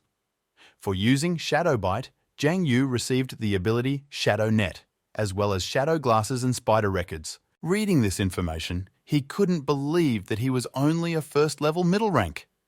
It felt like the boy had defeated a strong enemy. There was a large gap in strength between him and this other, but the guy took advantage of the shadow attack. This is exactly what Jung Yu was thinking about as he returned to the place where he left his phone. Taking it in his hands, he discovered 150 viewers on the stream, which made him very happy. However, this was the end of the live broadcast. The guy wanted to leave the audience in the dark, thus stirring up their interest. Suddenly, he discovered previously unknown fishing lines around his palm, enveloping him. This was precisely the Shadow Network skill, which for some reason activated on its own. At the moment she shot at the top of the building, only Jang Yu had time to turn his hand to the right place. Not having a complete understanding of how to control it, the boy took off and flew to where the net was stuck. He grabbed it with his second palm and tried to take the situation into his own hands so as not to be smeared on the glass. And he did it! Now, Jung Yu looked like Spider-Man, exactly one-on-one. However, it was still not possible to avoid a collision. He crashed into a concrete wall at speed, leaving behind cracks and a clear trace of the body. The next moment, the boy began to rapidly fall down, unable to use the shadow net again. Fortunately, he managed to grab onto a street lamp and maintain his balance. This blow hurt, so he will have a lot more practice on his skills. Sitting on the lantern, Jung Yu opened a screen that showed his life expectancy. 7 days. It increased by only 3 days, and this is much less than he expected. However, even though there are still 7 days left, others are not so easy to find. Suddenly, the screen began to beep, displaying the following note. The hunter should hide in the shadows. The more he hides, the higher his reputation will be. Also now, a new value authority has been unlocked for him, as well as marking. With it, he can mark his victim to make it easier to find its weak points and strike. The victim will experience palpitations, fear, and other negative states. For a single target, a mark can only be created for 1 second. As reputation increases, this value increases. Each tag costs a certain amount of energy. This ability also reveals the hunter's location. Hunting. When he hunts marked prey, he receives bonuses to dexterity and strength. If you manage to hunt successfully, one of the attributes or abilities will be improved. The only thing that surprised Zhang Yu out of all this new information was authority. He could not understand when he managed to become so famous. But almost immediately it dawned on him. This was all due to the live broadcast and the small number of viewers. The plan was as reliable as a Swiss watch. He would hunt others, gain subscribers, and thereby discover new abilities. Today's work was not yet finished, so the boy was already ready to go to the next one. How unexpectedly he marked the enemy! In an instant he saw the other and all his weak points that needed to be hit. It seems that it was a gift from fate itself. Rising from the lantern, the boy hurried to his prey, not intending to let her go so easily. Having used decapitation, there was no longer even the slightest chance for survival. The hunter has become many times stronger from the kill, and his smile and gaze are even crazier than usual. The sun slowly went below the horizon, bestowing its warmth on only one part of the house. Zhang Yu had already returned from his walk, and was already receiving full help from his girlfriend. It seems she poked the cotton too hard on the cheek this time. The boy sitting on the floor exclaimed that this actually hurt, and pointedly grabbed the sore spot. Lu Yao Yao looked inspired as she held the peroxide in her hands, but at the same time, she reproached her friend, wondering who he had fought with this time. They moved to the sofa, but Zhang Yu remained silent, thinking about the answer and the situation in general. The guy asked his friend to calm down, and in general, he was going to become a hero, and she would never understand this. Lu Yao Yao looked at the boy as if he had just said some absolute nonsense. And the heroes, in general, don't whine every day about how much they hurt. The girl had her own methods to bring Zhang Yu to his senses, so in the next second, cotton wool with peroxide was already at his nose. Unexpectedly for both, the guy began to talk about how he could heal his wounds in a matter of seconds using the form of a shadow. And he doesn't turn it on at all so that his friend will help him. Lu Yao Yao didn't understand anything from what was said. She asked the question directly, trying to get a more adequate and understandable answer. But unfortunately, this did not happen.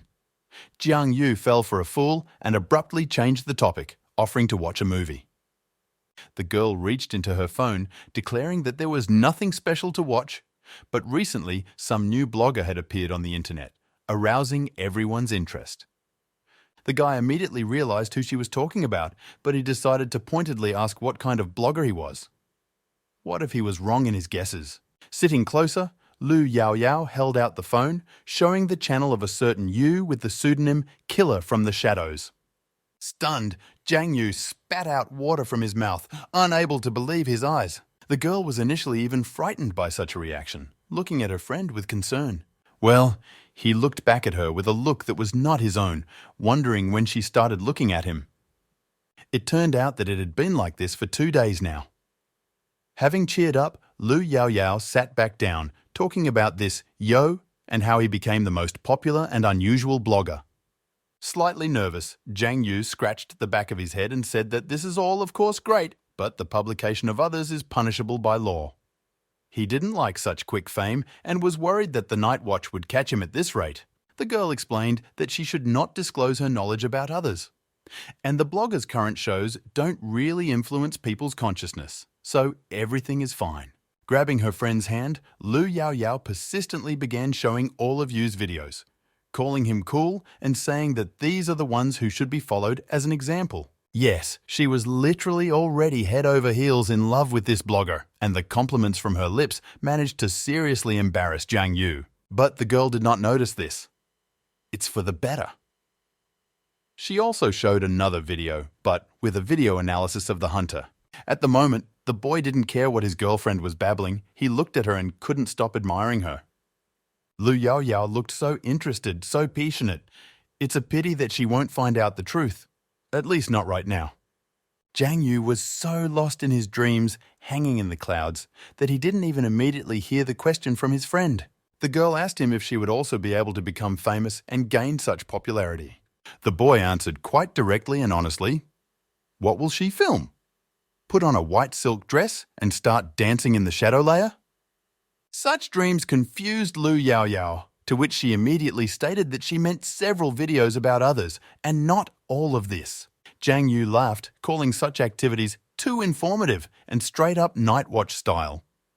He also pointed out the girl's home outfit, almost literally calling it provocative, and that if she went out into the street wearing it, her fans would start following her.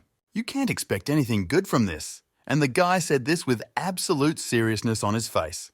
However, such sincerity and truthfulness made Lu Yaoyao suspect something was wrong. She instantly found herself behind her friend, taking out and loading a pistol.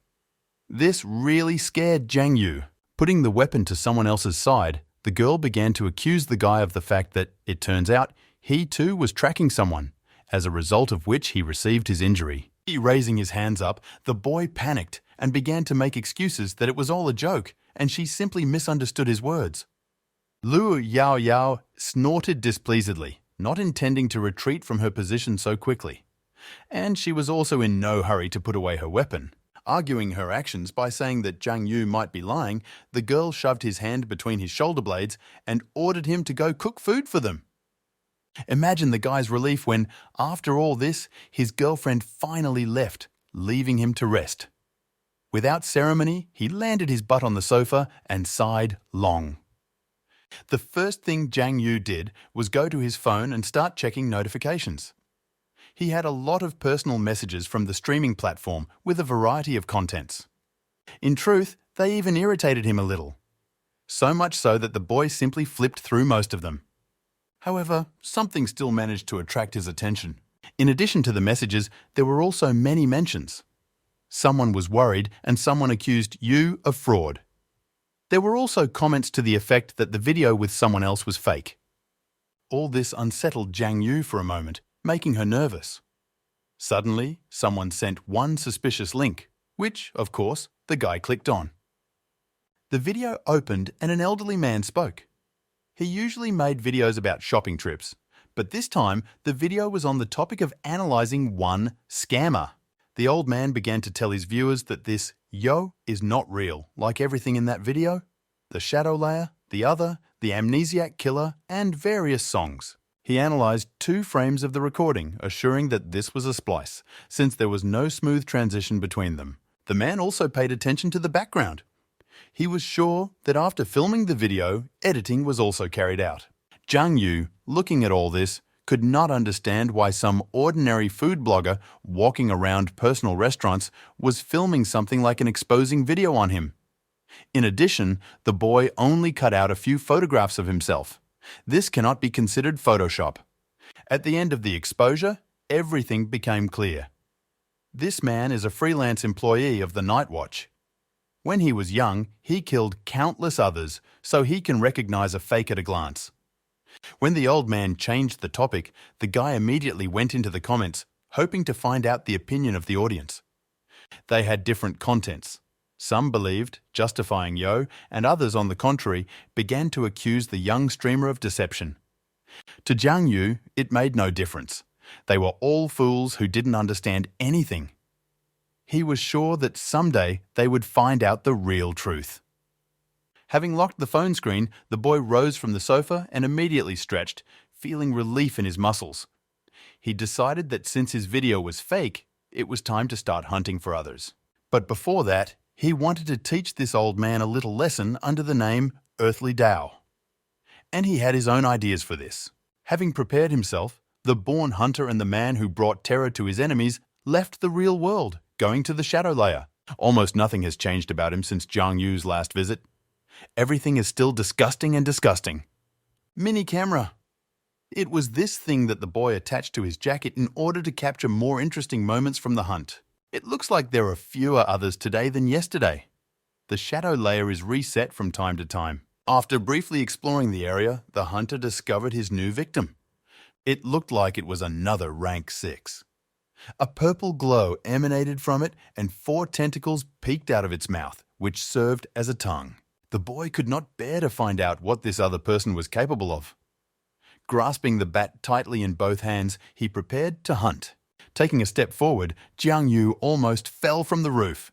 He was dreaming so hard. Unable to concentrate on his shadow skills, the guy had no choice but to sigh heavily and go down to earth in the usual way for people, using the stairs. It seems that he was a little nervous before such a grandiose event for himself. Another wandered between the streets, dispelling fear and horror. He looked truly terrifying. In addition to the tentacles, he had 2 rows of sharp teeth that seemed to easily tear apart someone else's flesh. But Zhang Yu could not give in. The guy concentrated and put a mark on his enemy, which quickly dissipated.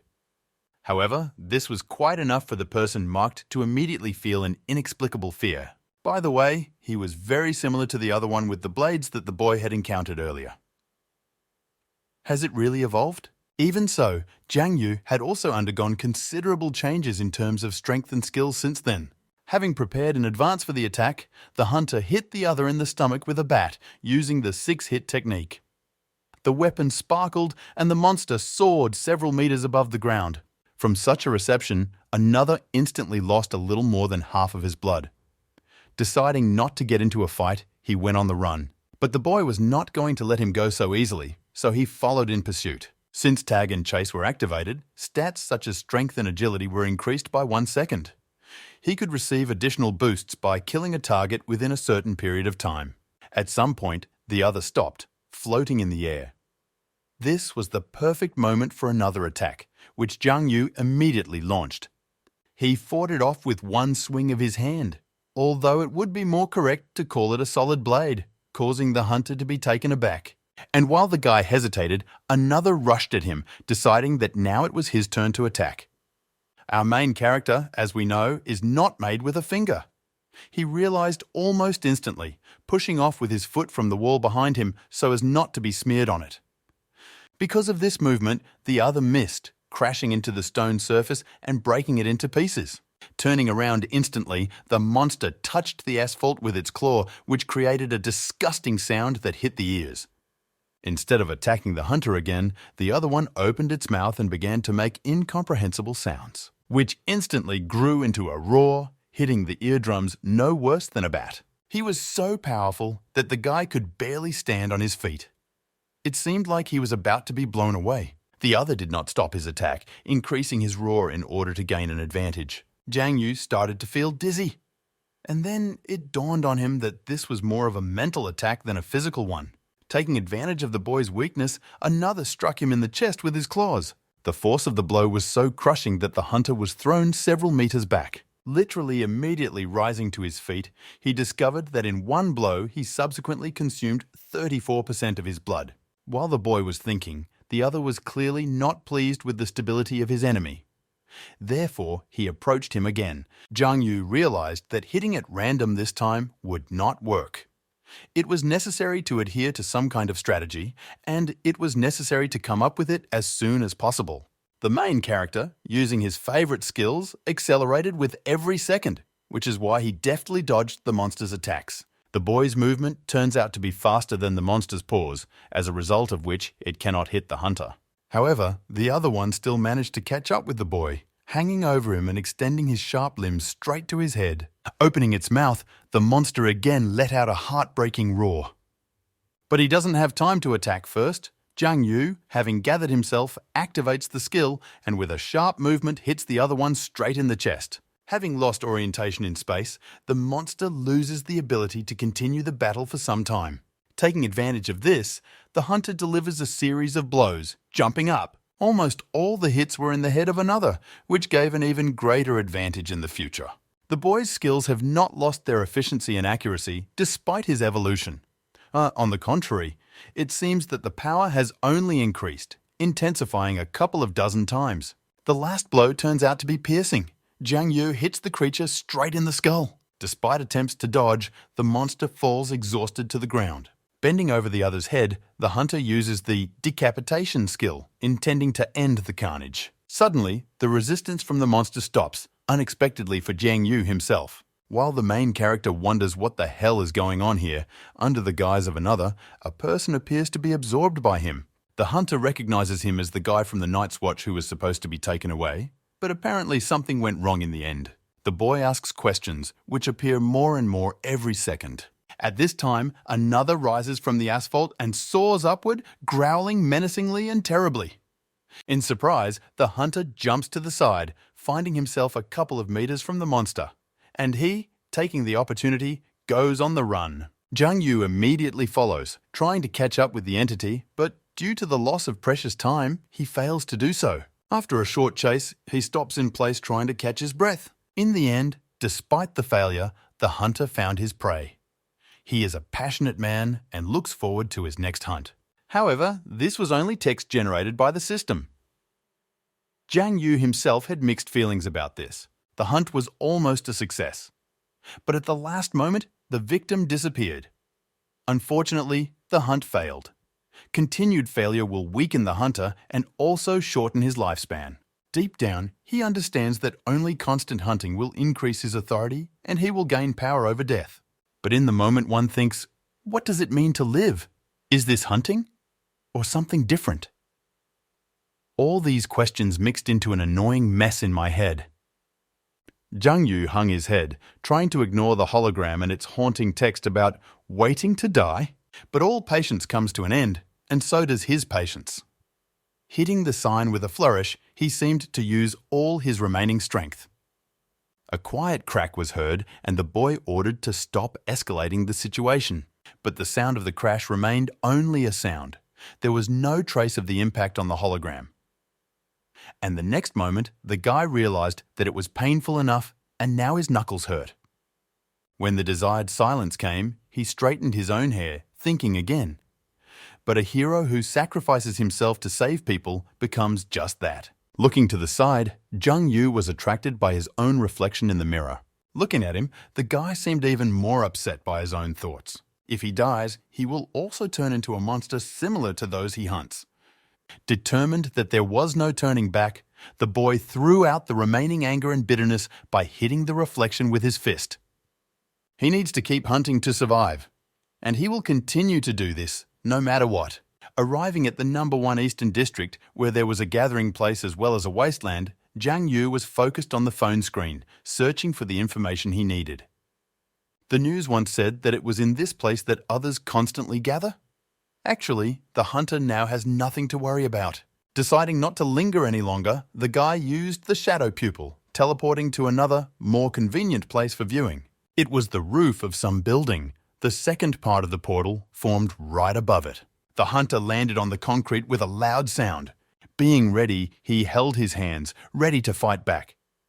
The number of others here was much greater than in any other place. However, they are not very brave, so they definitely won't leave the building, hiding like rats in the corners. Lady Fortune was kind to the hunter today.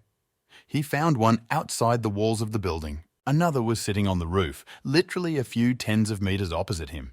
This monster turned out to be incredibly strong at first glance. Because his leg was seriously injured, his blood volume had dropped greatly. Deciding that this was an incredible opportunity to finish the hunt with flying colors, Jiang Yu was not going to stumble again. Using extreme caution, the hunter quietly teleported closer. He watched the other from afar, studying him and his actions at the moment. However, the monster turned out to be vigilant, so it almost immediately revealed someone else's location behind its back. 4 dots on his body lit up, Jiang Yu's auxiliary ability to detect vulnerable spots. The boy himself disappeared, as if he had never been there. In its place, there were only clouds of dust and nothing more. Being beyond detection by others, the boy thought about it and realized that the local monsters were much more careful than on his territory. His target seems to be very sensitive. The red dots on the other's body weakened, precisely because of attentiveness. It was necessary to calm him down as soon as possible. We'll have to be patient, wait for the monster to calm down. But we didn't have to wait long. Another, as soon as he felt safe, sat back in his place, starting to eat the remains of food in the form of previously obtained prey. Not losing such a unique opportunity to fulfill his duty, Jiang Yu put a mark on him and began to hunt. In the real world, it was late afternoon. People will not start returning from their jobs anytime soon. Lu Yao Yao also thought so, standing behind the stove, so she mistook those who entered the apartment for her friend, immediately reproaching him for such a long absence. Being passionate about cooking, she threw the presentation over her shoulder in the style of "could have helped," not even suspecting who was behind her back. This someone turned out to be Uncle Lee and her father, who with serious faces began to joke about the fact that Lu had raised a daughter for the Leaf family. The girl immediately became embarrassed and began to deny it, saying that her father was talking nonsense. Again, while they undressed and went to the kitchen, she asked why they returned so early. It turned out that the office simply ran out of work, so they decided to leave. In addition, it is rarely possible to get together and have a delicious meal. Lu received an offer to go to a restaurant, but Yao Yao had almost everything ready. Li, who had already sat down at a chair waiting for the dish, suggested they go another day and now just sit together. While the girl was finishing her preparations and bringing food to the table, Jiang Yu's father asked where his son was disappearing. But Yao Yao didn't know, so she replied that perhaps he had gone out for a walk. The man found this act outrageous. After all, how could you leave your friend alone and go have fun yourself? And it was at that moment that the front door opened. Intoxicated by the smells from the kitchen, the boy did not even pay attention to the others present. All his words were directed at the food while he casually kicked off his shoes and tried to take off his torn jacket. In between, the guy said that he was in a good mood today, so he decided to buy the girl her favorite candy. From his words, it cost him a lot, because on the way, he was almost killed by dogs. Finally deigning to turn around, Jiang Yu found his father burning with shame, and Yao Yao's father, who was looking at him condemningly. The guy realized that he had said too much and unnecessary things, so he became nervous, swallowing noisily. He also put the much-praised candy in his pocket. We'll give it to a friend later. Suddenly changing his mood, the boy began to talk about the dog attack and the trouble along the way. But no one seemed the least bit interested. Li decided to smoothly change the topic and invited his son to the table, telling him not to spoil all the fun with his stories of adventures. Jiang Yu, of course, did not dare to object. He sat down next to his father, and he, in turn, tightly squeezed his shoulder, jokingly declaring that it was normal to get into fights. Lu decided to support his friend and colleague, also teasing the poor boy that there is nothing shameful if you try to attract the attention of the girl you like in this way. He also mentioned some girl in a short skirt, asking what her name was. The answer was not long in coming. Yao Yao named her Yu Jua. The man called her pretty and said that when he was young, he would have given everything for such a girl. Yao Yao didn't like this comment, but she didn't say anything. She just chuckled displeasedly. But Lu didn't pay much attention to this, offering to knock him out for his success. Jiang Yu, sitting exactly opposite his friend, could not understand how her father could say such a thing in front of her. The girl was blushing beyond belief, looking angry and embarrassed at the same time. Li distracted the guy from his thoughts by offering to raise their glasses. Openly nervous, the boy raised his glass. Mentally, he was afraid that these two men would not leave a wet spot behind him. Therefore, it was significant that I drank the contents in one gulp, despite the fact that the drink was non-alcoholic. Lu, Yao Yao's father, watching this little performance, mentally considered the guy to be quite good. Diluting the situation with conversations, Jiang Yu suggested that Lu eat vegetables because he is not at home all day, so he rarely gets the chance to eat his daughter's cooking. Lu agreed that this was quite a rare opportunity, and the guy decided to praise his friend, saying that her cooking skills were excellent. However, such praise did not impress the man. He looked at Yao Yao with indignation, not understanding why they always had takeout food at home instead of home-cooked food. Apparently, it's all about caring for Jiang Yu. She puts in too much effort and even prepares such a variety of dishes just for him. Seeing such a reaction to his own words, the boy was damn pleased. It seems that someone at home is waiting for a serious conversation. Their dinner time was slowly coming to an end. Having finally decided to drink to Uncle Lu once again, the guy could not resist praising him and wished him success in his work affairs. During the farewell, Jiang Yu looked inspired, unlike old Lu, who was not delighted with such arrogance and tactlessness. However, all this became unimportant when the door slammed shut and only the guy and his father were left in the apartment. The man headed into the living room to finally relax, but the boy continued to feel somewhat tense. Deciding to set things right, he offered his father some water. He refused, collapsing on the sofa. Jiang Yu had no choice but to silently drink the offered water himself. He drank it casually, seeming to become even more nervous. A tense silence hung in the room, and no one dared to break it. However, everything comes to an end. Li spoke first, saying that he wanted to ask his son something. Turning around with a serious face, he looked at the boy and asked if Jiang Yu thought that he had any abilities. This question seriously frightened the guy, and instead of giving a clear answer, he simply stared at his father, looking very stupid. Not finding words to continue the dialogue, the boy pointedly continued to drink water. Making himself more comfortable on the sofa, Lee began to address his son more seriously. The man is not stupid or blind so as not to recognize Zhang Yu's injuries. Service for 20 years on the night watch has paid off. He asked the question again, only this time directly. When did the guy develop abilities? He lowered his head, trying to collect his thoughts and find words for the correct explanation. Collapsed on the sofa next to him, the boy finally admitted that it was half a month ago. Another question immediately flew about how these abilities awakened. Looking at his father, Zhang Yu awkwardly asked if this was an interrogation. The man assured that there was nothing to worry about. Let him just continue to talk. And he took out a cigarette. Stroking his chin, the guy tried to remember how exactly his powers awakened. However, he himself did not really understand how this happened.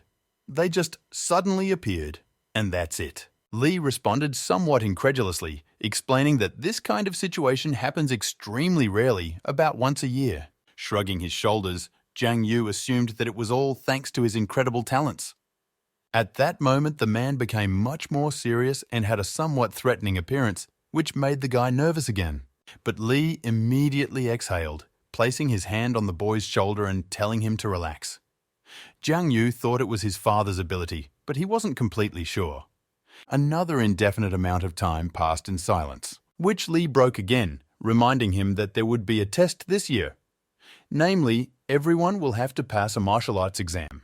Zhang Yu knew about this, as did Yao Yao.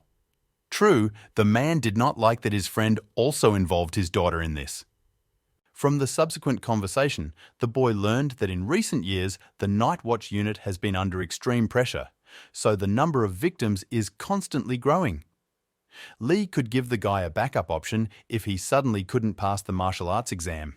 Hearing the latter, Zhang Yu could not believe that such a thing was even possible. What other backup option is unclear. As a result, he will be able to choose one of several universities for admission. Lee suggested that since the guy liked comics, it means he could enroll in the art department, or something else, without any special problems. The boy jokingly asked if he could not go anywhere and just pick up the certificate, for which he received a tasty slap in the face, after which a visible mark remained on his cheek. There's no way Lee will let this happen. Zhang Yu will go to university anyway. It could even be Linden. They say there is a very favourable atmosphere there. And when the guy completes his studies, his father will get him a stable job, after which he can live happily with Yao Yao. The boy was not delighted with what he heard, not at all with the word. This seemed to confuse and anger me at the same time. Gritting his teeth, he lacked the courage to announce his plans. And Lee noticed this. Unexpectedly, Zhang Yu revealed that he wanted to try to become special. This seriously angered the man, so much so that he jumped up from his seat and shouted that the guy should obey him. Having come to his senses in time, Lee's facial muscles relaxed, and he tried to understand what had come over him. Frozen like that, pointing his hand and index finger at the boy, the man fell silent. Zhang Yu took advantage of the moment to voice his disagreement. The guy said that if Lee didn't allow it, he would go to the night watch and pawn him. Expecting obviously not such an answer, the man was shocked, completely confused for a moment. The boy, of course, is still a daredevil, but other than that, he couldn't give anything away, staring at his father. And he stared back at him. Realizing that Zhang Yu was serious, Lee tried to convince him, saying that all this was not a joke and the world of special people was much more dangerous than he could imagine. A guy can just study with peace of mind while the man takes care of everything. In response to this, an equally weighty argument was voiced. Danger lurks everywhere. Moreover, Lee will not be able to take care of Zhang Yu forever, and this is an undeniable truth. The man could not find a counter-argument to this statement, so an awkward silence hung in the room again. Exhaling, he only said that the guy would regret his decision. In any case, if the boy wants to transfer, he can always contact him at any time. Realizing that the conversation was over, Zhang Yu jumped up from his seat, asking not to put a spoke in his wheels during his admission. Lee just waved his hand at all this, saying that it was time for him to go. Suddenly, he was asked to stop. The man turned around. The guy said that last time he looked at the information that Yao Yao shared, it said that special ones must use all their powers before death so as not to turn into another. Therefore, the question followed. What if it is likely that a person will still become different, even if he has exhausted all his strength? The man thought for a moment before answering. A similar situation can arise if a person has special abilities or there were external interferences. This answer more than satisfied Zhang Yu, but Li couldn't understand why he was asking such a thing. To which the boy said that it was just a sporting interest. While putting on his shoes, the man began to explain that if the boy chooses martial arts, sooner or later he will have to face all this. He also asked Zhang Yu to take a break and stop fighting already. He naturally lied, promising to rest. Li also reminded that this year's test will take place before the new year. Before finally leaving, he gave the boy advice to prepare for the exam. And he just sighed long, agreeing. Since it was already dark outside, Zhang Yu turned on the light. Sitting down on the sofa, he stared at the ceiling, lost in his own thoughts. Memories popped up in fragments in his head, and the boy tried to put them together, but the puzzle still didn't fit. That guy became different because of his abilities? Or due to the influence of something external? The Night Watch must take all people, regardless of what abilities they have. Maybe Zhang Yu was wrong about something? Or does the other one have the ability to cause hallucinations? My head was getting heavier with every passing second. The publication of a new video from blogger Yu causes genuine delight in the grey-haired girl. Going lower, in the comments, she sees accusations and negative comments towards the hunter. Another deception. Special effects for the sake of popularity.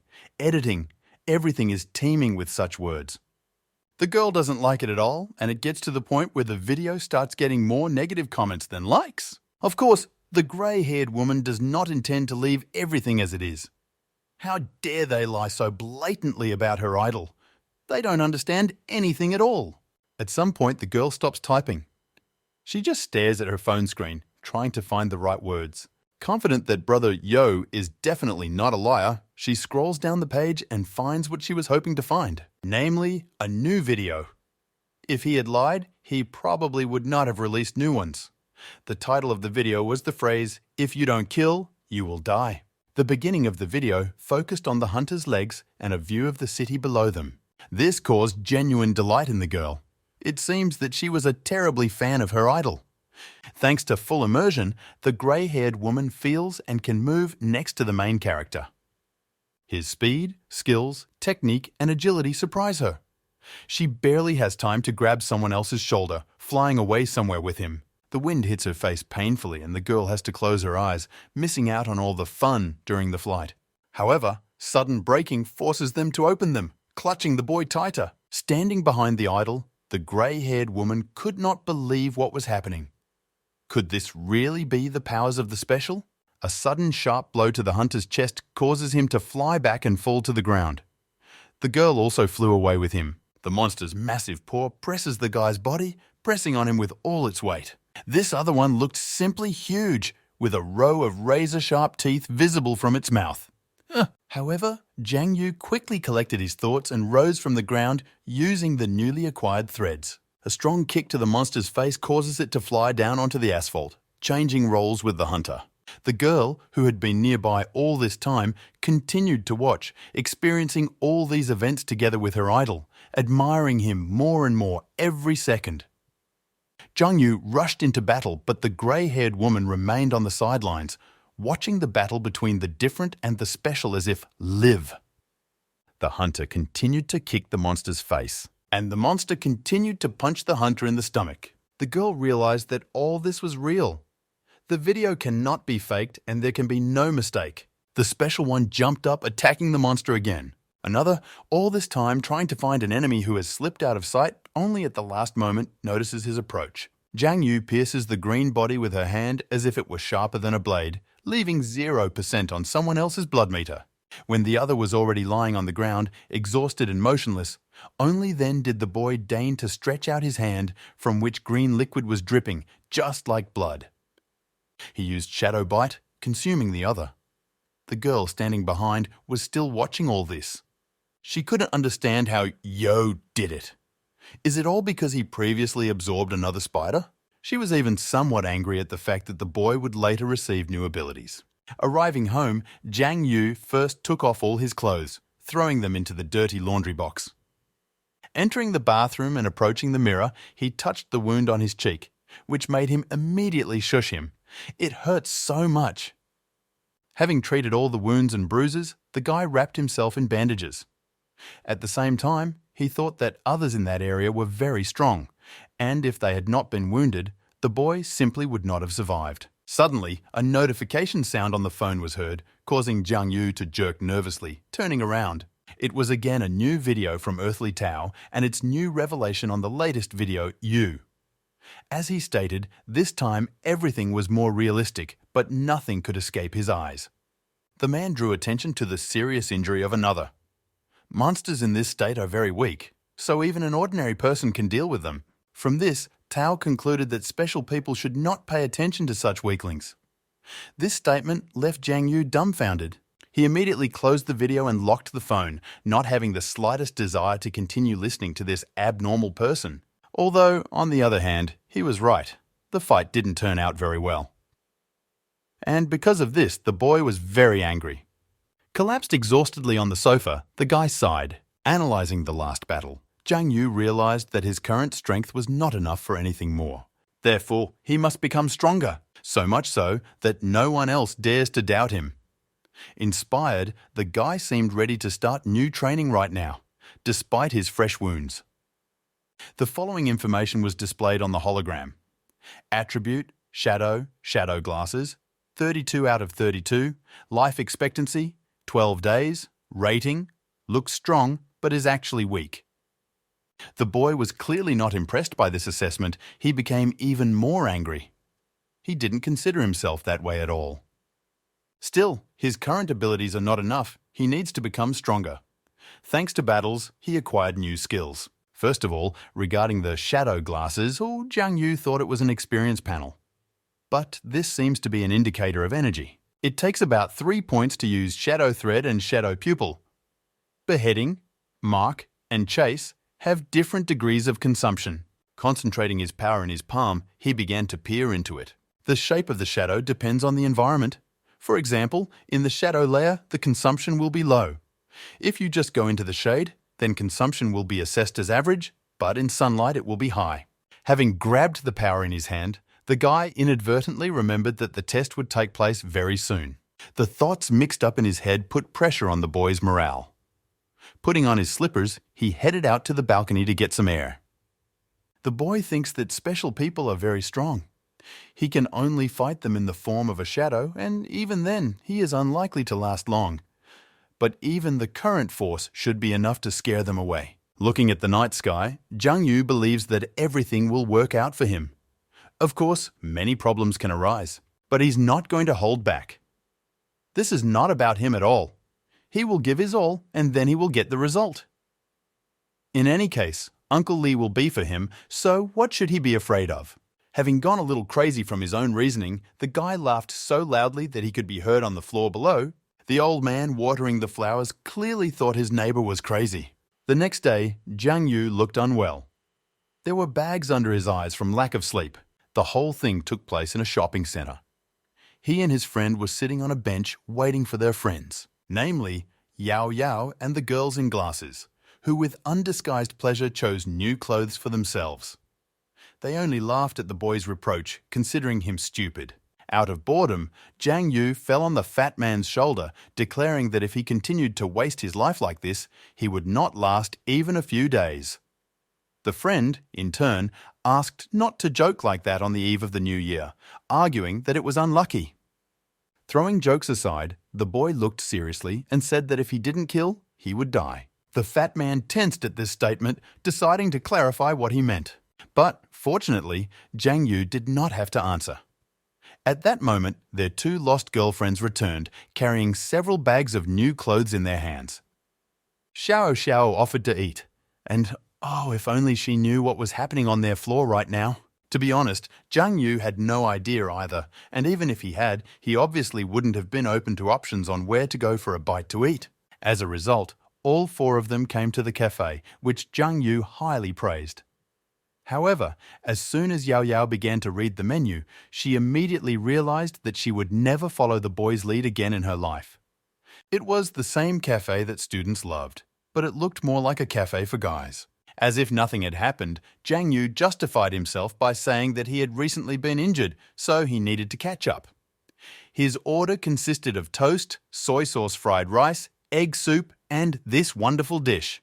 Yao Yao was very surprised that her friend ordered ordinary dishes. She was sure that he would choose something special, and there was plenty of special on the menu. Slamming his menu, the boy agreed that the set was really too ordinary, so he also ordered bigger and fresher oysters. 15 minutes later, all the dishes were on the teenager's table. They looked quite tasty, so Zhang Yu immediately began to eat. Yao Yao sat dissatisfied, making a face. The guy asked her not to be angry and try, but she just shook her head, categorically refusing. Suddenly, a notification sounded on her phone. It was a letter that stated that the martial arts exam would be held earlier. Testing would begin on the 17th of February and end on the 20th. The special training camp will open on February 25th. The green-haired girl was surprised that she also received this notification. But what surprised her even more was that this exam is mandatory for everyone. The boy sitting next to Zhang Yu was also not happy. All this was so troublesome, considering that they decided to hold the exam ahead of schedule. Zhang Yu decided to comfort his friend by patting him on the shoulder and telling him that his qualifications were not enough.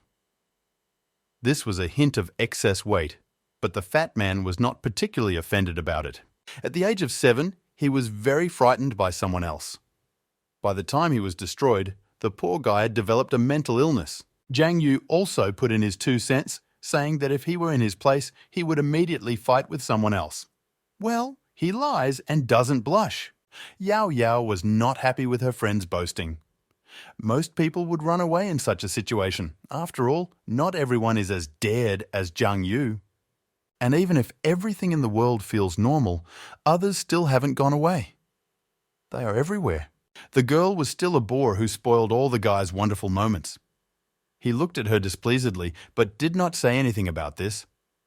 Deciding not to dwell, Zhang Yu hurried to brighten the situation by suggesting a better drink. He even took the glass in his hands and began to say a toast, but that was not destined to be voiced. The sound of a siren was heard, and everyone, as one, jumped out of their seats. It was the pollution sensor siren, so there is another one nearby. Somehow, another entered the shopping center, right into the place where there were hundreds or even thousands of people. General panic began all around. People fled in all directions just to save their own skins. One of the shopping center workers added fuel to the fire, ordering those running away to move faster. People rushed to the exit in a crowd, creating a terrible crush, which made it no longer clear whether they would die from someone else or from the person next to them. The 4 friends simply stood and looked at the crowd, realizing that if they panicked, they would definitely not get out of here alive. Yao Yao asked to remain calm and slowly moved towards the exit, although she herself seemed to be already on the edge. She was distracted from her approaching panic by the sound of falling stones. Zhang Yu swung and simply made a hole in the wall of the building, opening a new escape route. The guy was determined, no matter the cost, to save his friends, especially Yao Yao. Otherwise, Uncle Lu will never forgive him. Waving his hand, the boy began to be indignant at why they were standing rooted to the spot, because it was time to leave, and as soon as possible. While the 2 girls were trying to help the fat man climb to freedom, Zhang Yu began to look around, looking for where the other one had appeared. It didn't take long to search. A man running past indicated his location with his cry. A monster quickly appeared from the portal with razor-sharp arms and a mouth with which it seemed it could swallow its victim whole. Zhang Yu couldn't just transform himself. There were too many people around. Everyone would see it. Unable to think of anything better than to actually run, he grabbed Yao Yao tightly by the wrist and hurriedly moved away from the scene. The guy forcibly made his way through the crowd, thinking only about saving himself. In the meantime, Yao Yao voiced out loud the idea that there should be barriers near the shopping center. Where then would someone else come from here? It was a little late to talk about this, but fortunately, he was discovered more or less on time. The exit was already very close, as if at hand, but something made them stop and freeze in place. The floor beneath them suddenly collapsed, and everyone on top began to fall down. Clouds of dust rose at the crash site, making it impossible to see. Having recovered from the hard landing, Jiang Yu grabbed his own thigh. It was on it that the main impact of the collision fell. He immediately walked forward, leaning on the concrete slab and asking his friends if they were okay. The two girls seemed fine, except for dirty clothes and a couple of scratches. So to speak, we were lucky. We escaped with a slight fright. The fat guy was least fortunate. He sat helplessly on the floor while his leg was crushed by a huge stone with several rods sticking out of it. 3 friends quickly rushed to save the poor man. Jiang Yu tried to calm his friend down, asking him not to worry. The guy, gritting his teeth, endured hellish pain while they tried to help him. The boy picked up the stone without any problems, as if it was not a stone at all, but some kind of toy. The fat man's leg looked simply terrible and left no hope of salvation. The fracture was too severe. Jiang Yu threw the stone as far as possible so that suddenly someone would not trip over it. Yao Yao took out a small jar from her pocket and poured a couple of pills into her palm. She handed them to her friend, asking for a drink. They should help and ease the already hellish pain a little. Immediately eating the pills, the fat man began asking questions like, "What is this place?" and "Why has it become so dark here?" Yao Yao could not give answers because she herself had never been in such situations. Jiang Yu, who was not far from the trio all this time, assumed that they were on some floor of the shopping centre. "We need to look into it to find out." Putting his hand to the floor, the boy felt a painfully familiar energy. Not believing his own guesses, he straightened up and looked worriedly at his palm. Apparently, the entire floor was dragged into a shadow layer. And this is, oh, how bad it is for everyone here. Screams were heard from everywhere. Someone was under the rubble, asking for help. Someone was reassuring small crying children that soon people from the night watch would come and save them. This whole situation was starting to stress Jiang Yu terribly. There are no means of transportation in the shadow layer, so it would take a long time for the precision patrol to get here. If they stay here for a long time, they will be exposed to a decent amount of pollution, unless, of course, they are caught by others before that. It was necessary to get everyone out of here as quickly as possible. Suddenly, the guy remembered something. Turning to Lu Yao, he asked if she was wearing the watch that Uncle Lu gave her. This reminder was very helpful. The girl immediately remembered them, showing them on her hand. The watch can transmit a signal for help, so people from the night watch will come faster. This calmed the guys down for a while and even lifted their spirits a little, because thanks to Yao Yao, they would definitely be saved. Jiang Yu didn't know how they could speed up the process of the squad's arrival, but the watch was definitely capable of resisting pollution. The other could attack at any moment, so he could not let his guard down. Out of nowhere, that same terrible energy of another began to appear, absorbing everything in its path. People began to panic and scream again, only now there was nowhere to run. And only Jiang Yu remained calm, as if he was only glad that someone else had appeared. He would not be able to harm the others if he fought with the boy. Everything around shook, foreshadowing a new crash. The fat man was ready to cry from hopelessness, and Jiang Yu focused even more on the place where the monster appeared, not having the slightest idea what would happen next. Another escaped from under a pile of stones, rapidly soaring upward. Everything happened so quickly that none of the people could figure out what exactly happened. Yao Yao, as soon as there was a moment of silence, tried to catch her breath. There was devastation all around, and all that was left of the shopping centre were piles of stones. The girl, sitting exhausted on the asphalt, called her friends in the hope of a response. Xiao Xiao appeared first, rushing to her friend to help. Liu responded Yu Qiang, "That poor fat guy." He sat leaning on a stone. Due to the inability to stand up, the guy could not see the two girls desperately trying to find Jiang Yu. Suddenly, the green-haired girl called Yao Yao to look at something. This something turned out to be a huge crack in the ground. Xiao Xiao worriedly suggested that Jiang Yu might have simply fallen into her. This seriously bothered Yao Yao. Not far from them, that grey-haired girl, a fan of Yo, woke up. She, as it turned out, was also in the shopping centre at that moment and came under attack. The girl tried to at least get up, but the pain was unbearable. Having forced herself into a sitting position, she could not understand what had happened. Her tights and dress were hopelessly ruined. The grey-haired girl began to remember that she was running away with her friend, Xiaoya. An alarm sounded, everyone suddenly ran, and then everything was in a fog. The girl worriedly began to call her friend in the hope that everything was okay with her. Unexpectedly, she felt something warm and viscous under her hand. It was blood. The blood of Xiaoya, who died in the fall. Only half of her body remained. The picture that opened before her eyes made the grey-haired woman tremble. Her body treacherously stopped obeying, and tears began to roll down her cheeks. At that moment, another one behind her swung to finish her off. She felt it and turned around, foreshadowing her imminent demise. The monster really looked scary. Just one glance at him was enough to fall into stasis. Thoughts, as one, began to flash through her head. The girl would never have thought that she would end up in the plot of one of the horror films. And besides, the hero of the film always comes to save the heroine at this time. This is impossible in real life. No one will save her because in reality there are no heroes. The white-haired woman was fully prepared to face death, closing her eyes, but she still felt alive. At that moment, the sound of a collision was heard. Opening her eyes, she saw a dark silhouette in front of her, clearly reminiscent of something familiar.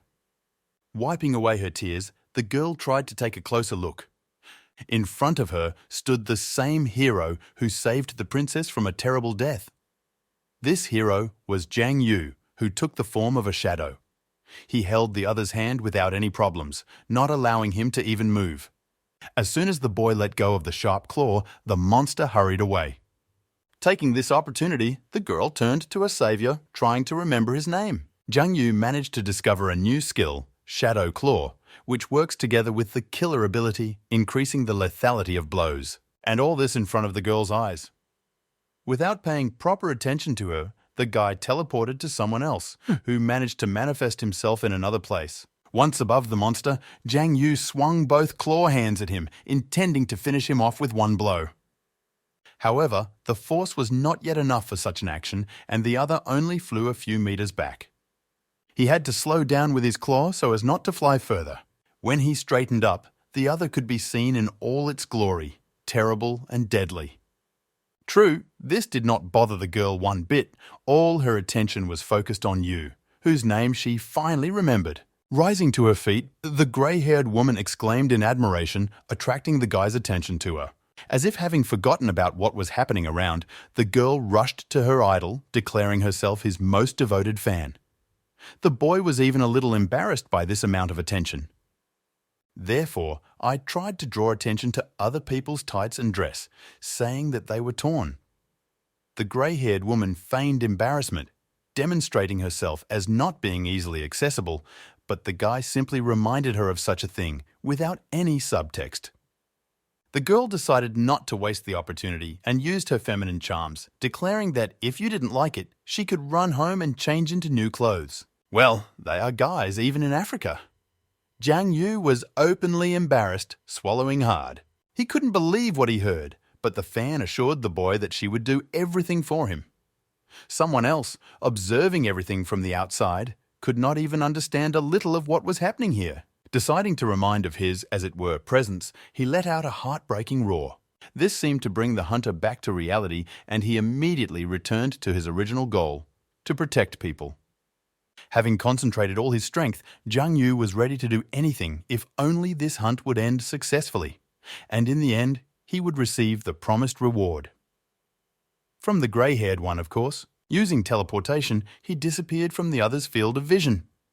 He didn't understand where his prey had disappeared, so he looked around. Suddenly, he felt a strange touch on the back of his head. These were the hunter's threads wrapped around his neck. Jiang Yu pulled them and made the monster fly into the air, after which he immediately rushed after him, trying to strike, but he missed. Having landed on the asphalt, the guy heard someone else fall not far from him. Of course, he has a lot of strength and dexterity, otherwise the monster would already be dead. Jiang Yu was not going to give up, so he quickly rushed to attack again. Not even halfway there, he felt something was wrong. The blows of enemy claws from both sides forced him to stop.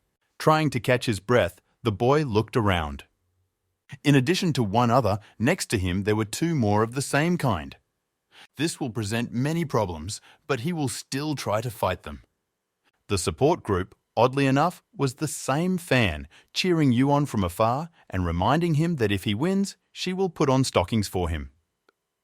The girl also filmed everything that happened on camera. Jiang Yu instantly blushed and became even more eager to kick others' ass. And all for the sake of stockings. The boy rushed into battle full of determination and self-confidence. He was even able to dodge the monster's powerful attack by jumping over it. But the monster was not so simple. It immediately soared into the air, swinging for a new attack. Without being confused, the hunter used threads, pointing them straight at the hands of others. They tightly bound them, not allowing them to move. Jiang Yu himself was a little surprised at his own power. However, he is full of praise. You can't praise yourself, no one will praise you. Having lost his vigilance for just a couple of seconds, the hunter found himself attacked from behind, but in a different way. The blow was so powerful that the boy coughed up blood, losing some of it. The battle was beginning to take an interesting turn. Jumping away from the other, the hunter decided to change his location and take a more advantageous position in order to come up with a new plan for attack. Others began to work together. Two hold back while one attacks. Not bad considering it's 3 for 1. If this continues, there will certainly be no chance of winning. We had to come up with something as soon as possible. Having released the threads at one of the others, the boy did not expect that he would notice them and dodge so deftly. Momentarily confused, Jiang Yu tried to change his plan of action, but it was already a little too late. 3 monsters rushed towards him at the same moment. One attacked from the right, another from the left, the third from above. Fighting off everyone at once was an unrealistic task. The hunter had to parry many attacks per second, which is why he was unable to go into the shadows. His blood level dropped rapidly with each blow. 89, 78, 60, 45. There seemed to be no end to them, but it was no longer possible to continue in the same spirit. Others, like a flock, circled over their prey, not giving a head start. Then it dawned on Jiang Yu that the enemies needed to be lured somewhere. But how to do this is another question. Another, attacking from behind, struck the hunter on the back, instantly reducing his blood percentage to 35. At the same moment, the boy activated the tag, announcing the start of the chase. Since his last battle, the duration of the mark was extended by 3 seconds.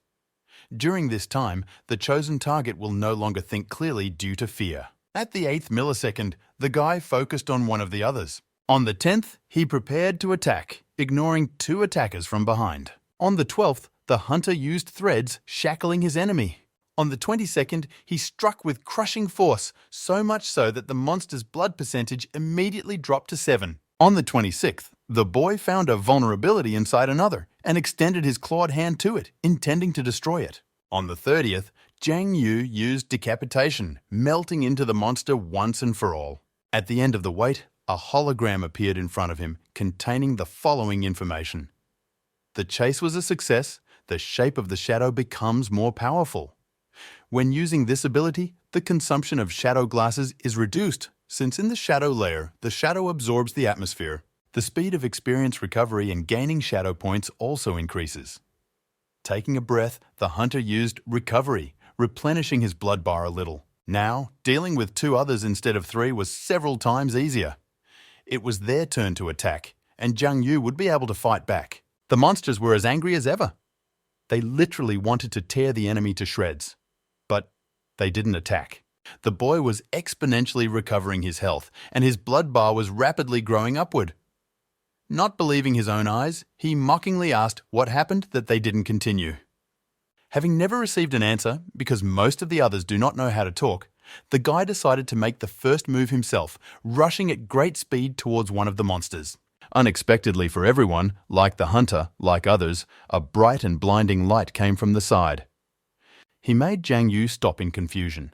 The guy couldn't understand where the light came from in the shadow layer. What was also strange was the fact that the hunter suddenly wanted to go to him, given that he needed to hide in the shadows.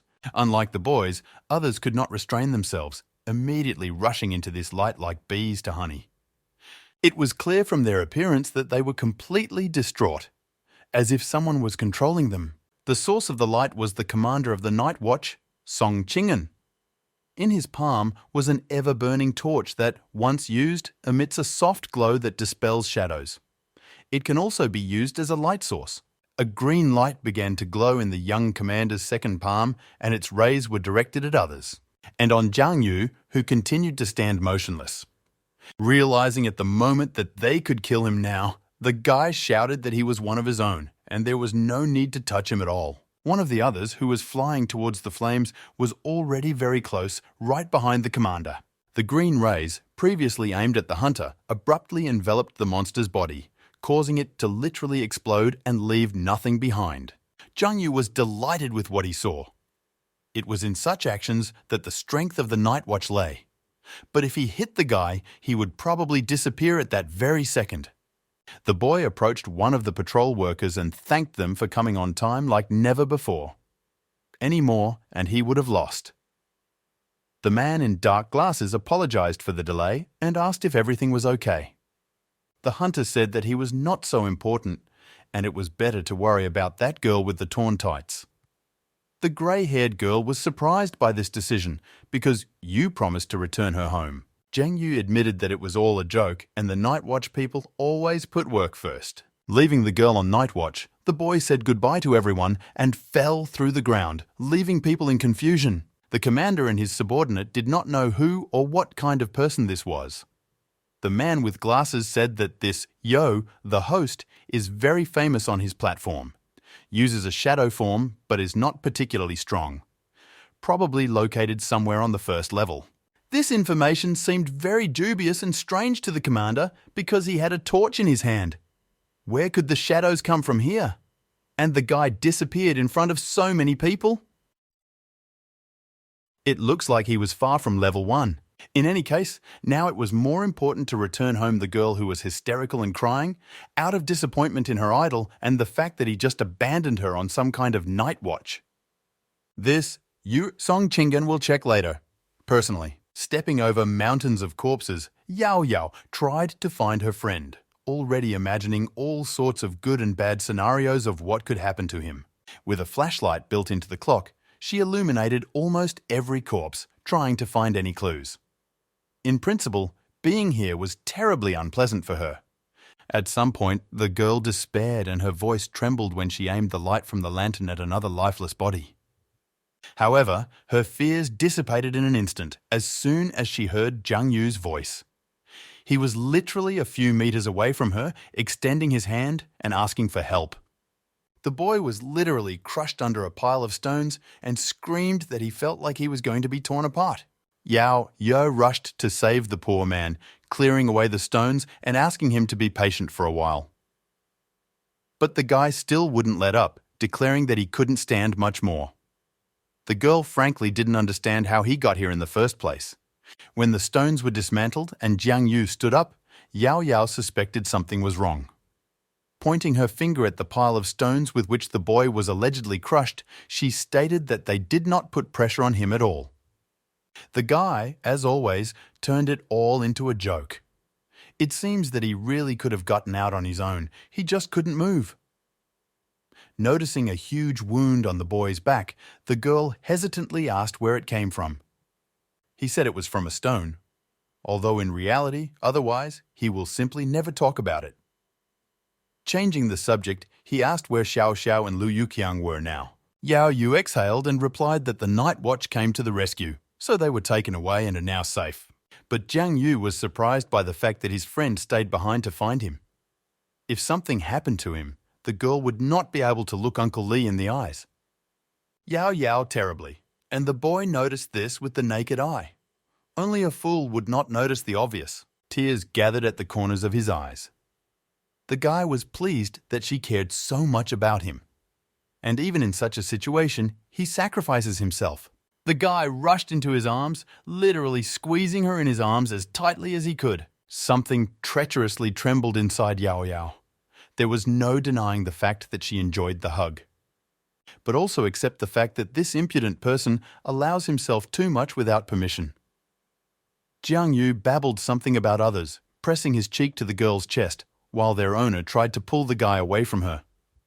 The boy's grip was stronger than any steel, so Yao Yao had no choice but to throw empty threats in his ear while he was content with what he was so kindly given. The only thing that could tear him away from pleasure was a ray of light that appeared out of nowhere, aimed directly at the two of them. The source was a lantern, and it was held by some unfamiliar woman who came in response to the screams. She was checking the area and came across these two. How nice! Yao Yao immediately pushed Zhang Yu away, declaring that everything was normal and there was nothing to worry about. The stranger thought it was cute, but didn't say anything about it, only notified that she would lead the guys to the exit.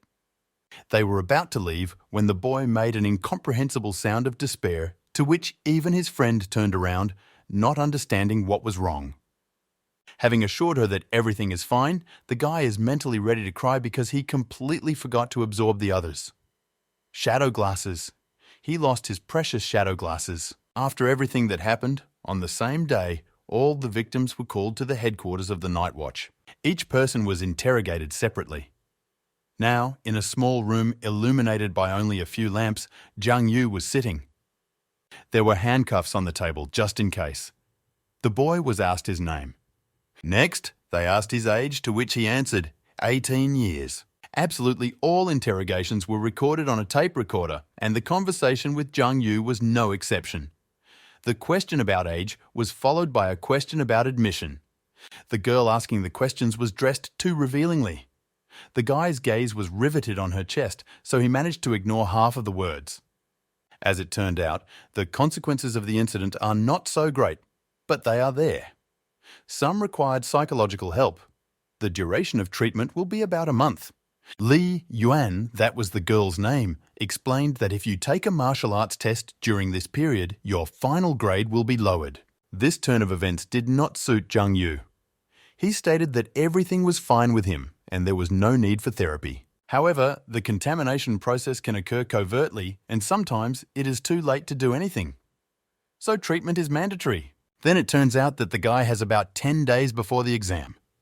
Somehow, not enough. Li Yuan reassured the boy by telling him that many similar situations had happened in past years, so the Night Watch had developed a special policy in this regard. Interested persons may submit an application in advance. The girl put a form on the table that will need to be filled out.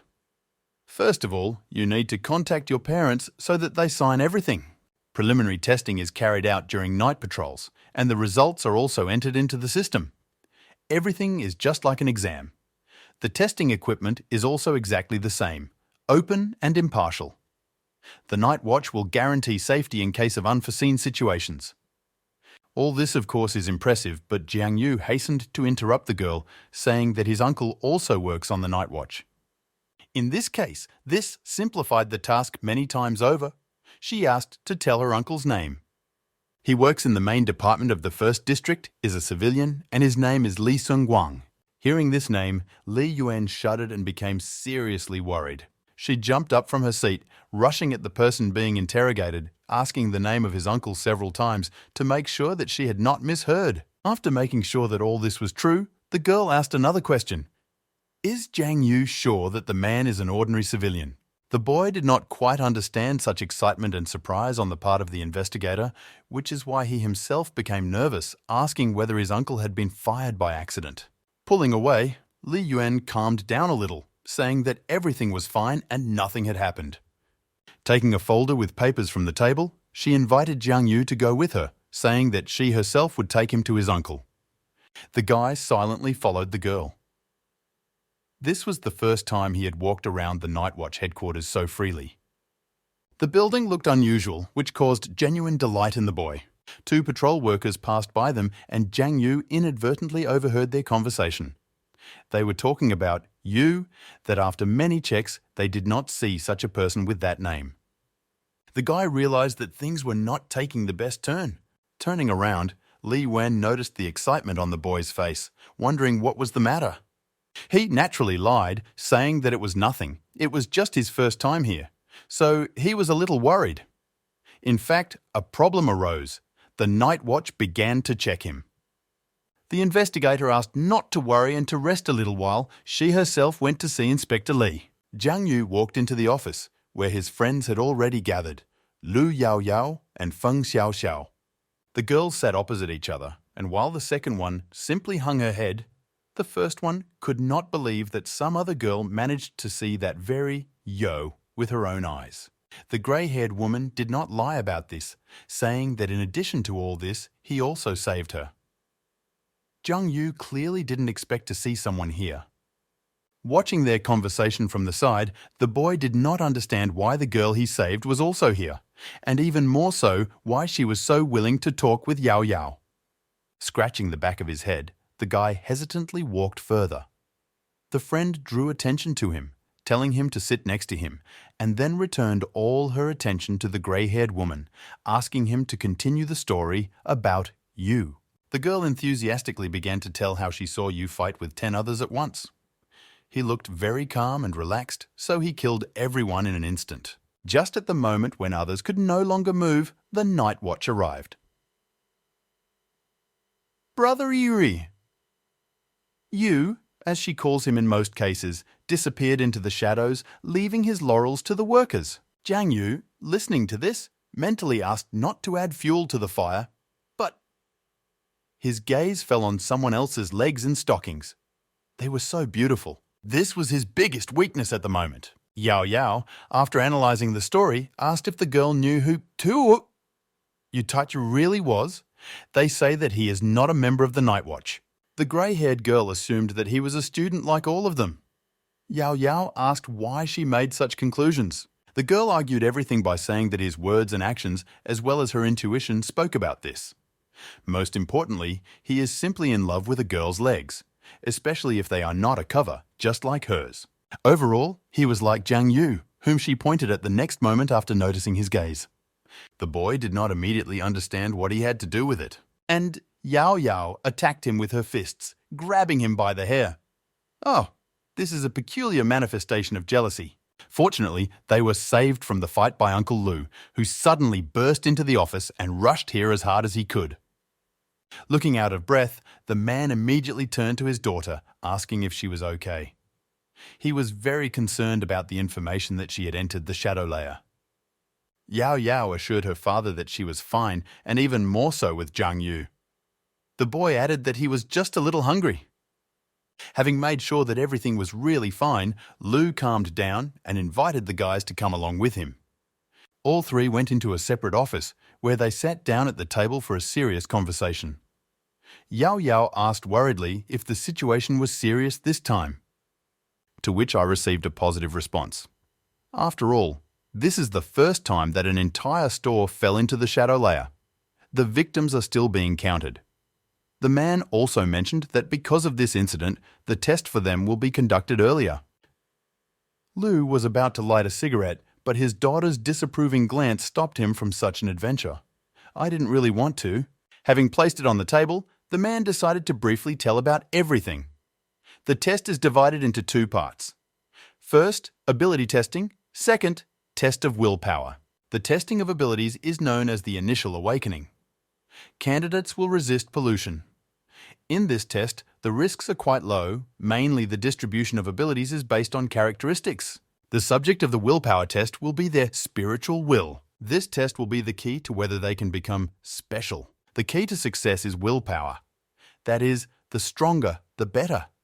This is what Jiang Yu assumed based on the explanation, but Uncle Lu interrupted him, saying that this was not necessary. Some people can endure the pain of even a severed arm, but their skills will remain mediocre. Others do nothing but play the fool, but at the same time show their best side. Willpower lies not only in the ability to endure pain, but also in faith in goodness, resistance to evil thoughts, tolerance for pollution. In general terms, everything is quite complicated. The boy asked whether these points affect willpower.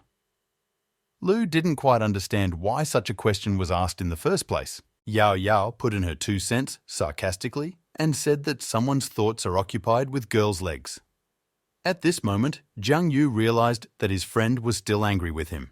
Without paying due attention to the teenager's words, the man answered the guy's question. There are several other factors, but these 3 points are the most common. And if these same 3 points are somehow distorted and the heart is filled with negative emotions, then everything will go down the drain. Jiang Yu sincerely didn't understand why. The whole point is that evil thoughts will attract only evil. Negative emotions are also a kind of environmental pollution. And if all this accumulates over a long period of time, then the pollution will eventually become immense. So, if there are any negative emotions right now, it's time to release them. If the guys keep them in their hearts, it won't lead to anything good in the end. Jiang Yu thought about this, remembering both girls. And yet I made my choice towards the legs. You need to go and massage them to cleanse your soul. At this point, the conversation was over, and Uncle Lou asked the guys to return to their places. Testing should begin after some time. Turning to Jiang Yu, the man clarified that Uncle Lee would probably not return soon, so he signed all the documents in his place. The boy apologized for the inconvenience. Lou just nodded his head, asking the teenagers not to worry about everything and just go with the flow. Still, the man was a very pleasant person.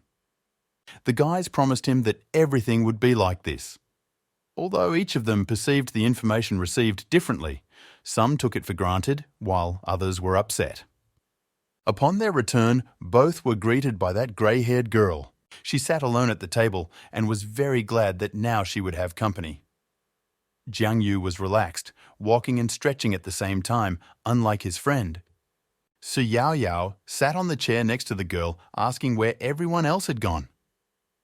As it turned out, they left along with the workers. The grey-haired one didn't leave because her parents hadn't signed the papers yet. They are doing business, just left the city a couple of days ago and have not returned yet, so the signing will be done remotely. Suddenly the door opened and all three turned their heads. Xiao Xiao and the fat man entered the office. More precisely, the girl carried him in a wheelchair because the guy's leg was broken. But that's not to say that he looked upset. He boasted that they sprayed some product on his leg and it stopped hurting. Jiang Yu was surprised that his friend wanted to take the test. Yao Yao was also not happy. But the guy assured the guys not to worry. The investigator said that his injury would not affect the results in any way. Xiao Xiao began to gloat, telling her friends not to look at his confident face because he was literally just crying in the corner. The fat man was extremely outraged by such frankness, but the boy could not do anything. It was all just jokes. At some point, another door opened, and this attracted Jiang Yu's attention more. The same teenagers began to emerge from there, only their faces expressed complete grief. Some were ready to cry, while others simply walked with their heads hanging. Jiang Yu asked his friends why those guys looked so depressed. Yao Yao said that he would never understand them. They just want to live a peaceful life. However, after the test, most likely, they will begin to experience obvious changes. The investigator, going to the center so that everyone could see and hear her, asked to pay attention to her. It seems they will now be given a full briefing before testing. After waiting for complete silence, the girl opened the folder with papers and began to explain. The testing is divided into two parts: testing abilities and willpower. The ability test will be assessed in terms of their development potential, destructive power, and ability to use it. Abilities are divided into low, medium, high, and highest. Willpower testing is aimed at identifying resistance to pollution. The following colors will be awarded: white, green, blue, purple, red, and orange. In previous years, Level 1 abilities were not allowed to take part in the challenge, but this year, everyone must participate without exception.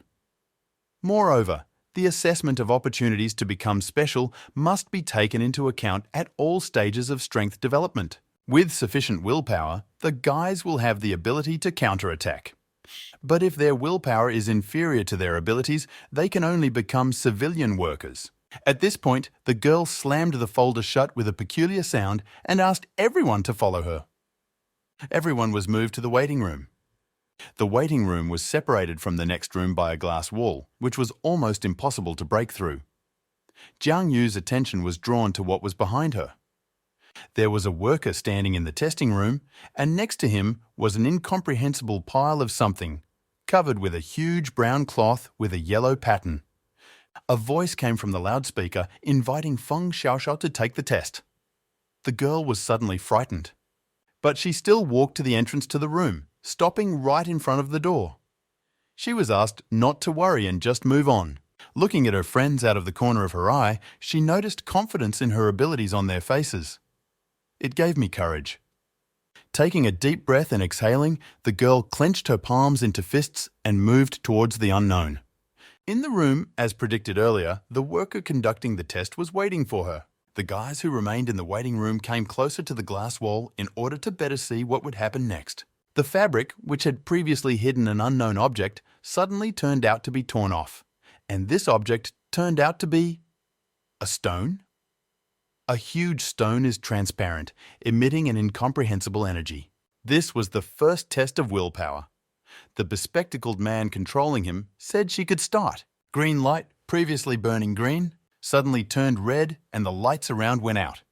Some began to protest whether it was necessary to turn off the electricity. And those who stood closest to the wall could not see what was happening in the next room. Jiang Yu was not at all bothered by these rules. He had already gotten used to the darkness in the shadow layer. Xiao Xiao's leg, but it was smaller. After passing the test, he determined the rank of the person being tested. Her eyes were also covered with a blindfold. This is also part of the test. It seems that the girl encountered something strong.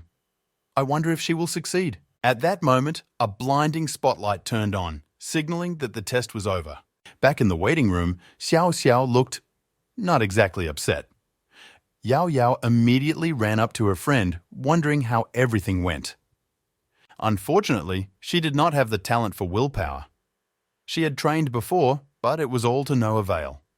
The fat man was indignant because Xiao Xiao didn't tell anyone that she wanted to become special, and even more so, she didn't tell anyone about her training. Either way, it didn't work out for her. What difference does it make now? The next name to come out of the loudspeaker was Liu Yuqiang. The guy in the wheelchair didn't want to become special in any way. His friend tried to console him, telling him not to worry, he definitely wouldn't be able to become one. The test took place in the same order. The light turned off, and then he turned on. Fatty looked stunned as he walked out of the testing room. And Xiao Xiao was no less stunned by what she heard. She couldn't imagine anyone, let alone Liu Yuqiang, being special. What an irony. The girl wanted it, but it didn't work out, and the fat guy didn't want it, but he did it. Yao Yao tried to calm the guys down, saying that they were both just unlucky. The next person in line for the test was Lu Yao Yao, so it was not possible to talk with them longer. The girl exhaled heavily, mentally preparing herself for what awaited her outside the door. Looking over her shoulder at Jiang Yu, she smiled at him, showing with all her appearance that no matter what, the girl would pass the test. During the test, the light around Yao Yao turned red. Like the stone attached to her foot, the color red denoted rank. Jiang Yu noticed that others had the stone glowing green. The friend was the first whose stone lit up red. Willpower corresponds to 6 different ranks, and the rank that Yao Yao received was 5th, that is, the maximum. When the girl finished the test and left the room, she looked very worried, despite the fact that she had passed it. Jiang Yu was, as always, in his repertoire. He laughed because his friend was tired, that it was hard for her to even breathe. Yao Yao suggested that he go there himself, and then he would understand what it was like. But the boy came at her with kisses, complaining that instead of reproaches, she could somehow motivate him. The girl didn't like this, and she tried to push the insolent man away. Imagine her happiness when the loudspeaker announced the name of the next person being tested, Jiang Yusu. The guy immediately let go of his friend and ran to the door, happily waving goodbye to her. Yao Yao couldn't stay angry with the guy for long. She has such a kind soul. Confused by her own thoughts, she wished him luck. He will definitely succeed. Jiang Yu was no less embarrassed and thanked his friend. Then he went inside the testing room. The door immediately closed behind him. He approached the employee asking for his name. He handed him his questionnaire and a flask with an unknown liquid, at the same time wondering whether the boy had awakened his ability. The answer was positive, but it seems that the man was so focused on something else that he did not immediately pay attention to this, telling him to drink the contents of the flask. Unfortunately, or fortunately, Jiang Yu managed to drink the liquid before the man realized it. In any case, the man was not going to question the subject about it. Pointing to the accessories, he simply asked to begin testing the strength of the oxen. Having put on everything as expected, the guy stood in the middle of the room, focusing on his own feelings. He felt some tension, suddenly changing his mind about going forward. In order to calm the boy down, the examiner squeezed the other's shoulders with both hands and asked him not to be nervous, just trust himself and move on. Since Jiang Yu's abilities have awakened, he will feel his consciousness being separated from his body as he moves forward. Pushing the guy, this time the man asked him to act in a more commanding tone. The boy almost fell forward, managing to maintain his balance in time. From a strange sensation, beads of sweat appeared on my face and basically all over my body. Suddenly, Jiang Yu felt himself rapidly falling down. It's as if an unknown force is dragging the poor guy along. This feeling was short-lived, but very noticeable and impactful on the mental state. Having landed on the water, the boy did not understand what was happening, frantically looking around. Looking at his hands, he realized that he could not feel his body. It was amazing. However, Jiang Yu was still directly connected to him. He tried to take a step forward. The boy could literally walk on water like some kind of deity. It was so cool and funny that the guy couldn't hide his admiration. But the examiner was not very pleased with this reaction. A strange guy, however, got caught. The man informed the subject that if he continued jumping, the test would be terminated. This instantly calmed the boy, forcing him to concentrate on the task. Jiang Yu saw in front of him that same huge, transparent stone emitting light. So I hurried to him. Surprisingly, it was so easy that it aroused suspicion. With every step, the body became heavier and breathing became more and more difficult. Something began to influence him, and the boy began to quickly go under the water. Drowning. He was drowning. In an instant, the guy felt a spectrum of negative emotions. Despair, sadness, anger. The list of them could be endless. But Jiang Yu had to resist and not give in to them under any circumstances. Suddenly, Uncle Li's voice came from behind him, appearing out of nowhere. This was alarming. Turning around, the boy could not understand how he ended up here. The man began to say that the guy was not special at all. He will only hurt others if he continues the test. Jiang Yu realized that this was an illusion and not the real Uncle Li. Therefore, I hurried away from him, trying to escape the trap of my own fears. Everything was not so simple. Another illusion appeared in front of the boy, saying the same thing. The guy was not capable enough to become special. Illusions surrounded the poor fellow, and they all repeated as one. Mountains and rivers were destroyed, others were rampaging everywhere. The guy himself should understand this. He can live a happy life, so why bother with such nonsense? Being special is not about strength, but about will. All illusions turned around in an instant, pointing to something. In the distance, one could see a battle between a huge other and a bunch of special ones from the night watch. Illusions asked, could Jiang Yu follow their example? Another had terrifying strength and size. He literally destroyed everything in his path, leaving no trace of a living creature. The guy couldn't do anything about it. He just watched from the side, realizing that this was the same illusion trying to piss him off. People's body parts were scattered everywhere. Is this really the outcome of events that he ultimately wants for himself? Everything that was happening began to seriously affect the boy's mental state. It seemed that just a little more and he would give up. In an instant, this horror stopped and the sound of a lighter clicking was heard. Jiang Yu felt immediate relief. Uncle Li, standing nearby, explained that this is the end of the special ones. Having lit a cigar, he asked if the boy really wanted to be like them. The illusion asked not to deceive either itself or anyone else. After all, in reality, the guy just wants to be the center of attention. Exactly. This is how his own fears pressed on him, forcing him to cave in and give up. Likewise, countless teenagers dream of becoming superheroes. Staying in bed, no early rises, fun, female love. Illusions with each of their phrases increased the pressure on Jiang Yu. I don't like it when elders try to speak their teeth. I am a person who has my own thoughts and goals. I feel like I'm meant for something more. I feel different from others. I like to be assertive, strive for more. I don't have many abilities, but I crave a lot of things.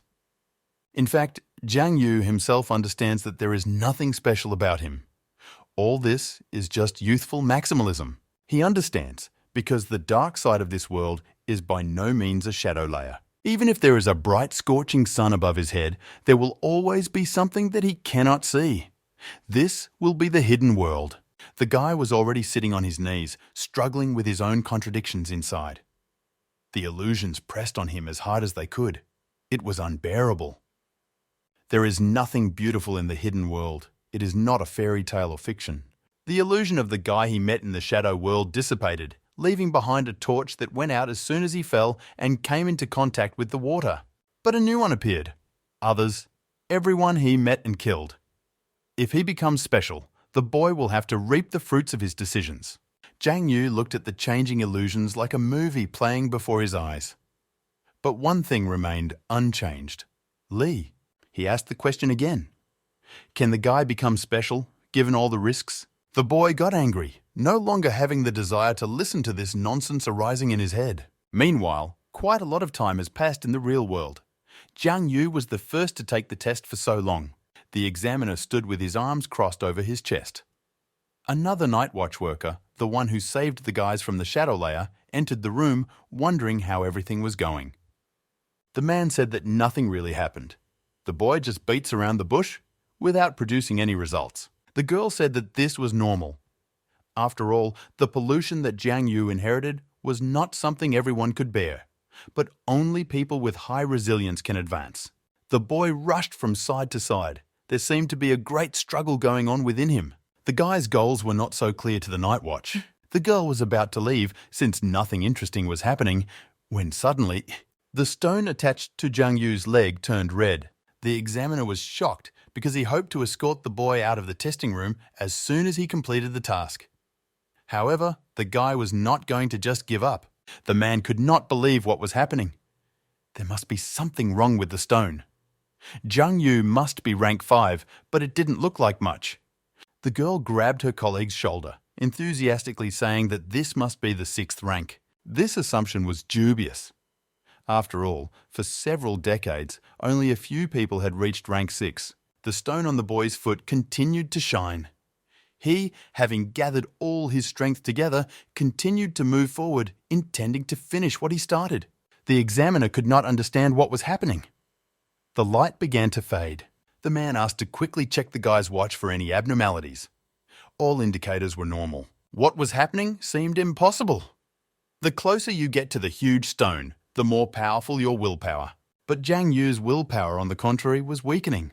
The boy, being a couple of meters from the stone, extended his hand to it. Just a little more and he will touch it. Those present were seriously tense, expecting any outcome of events. The examiner considered this to be some kind of failed joke. Even a person with rank 6 willpower was not capable of such a thing. The light around the stone suddenly changed to yellow, blinding everything around. The boy was able to touch him. Still, he turned out to be capable. Jiang Yu was still fighting inside himself. The illusions kept telling him that he shouldn't become special. It's better to let him think about his friends whom he adores so much, about a dear person whom he loves so much. Illusion Yao Yao extended her hand to the guy, beckoning him to come to her. Jiang Yu was tempted to touch her. He needed to make a choice. Now, the boy suddenly came to his senses and his mind became clear. He was stronger than all this. Enough! It was necessary to end the fight and make the last decision. Yu made the obsessive illusion disappear. It was cracking terribly in my ears.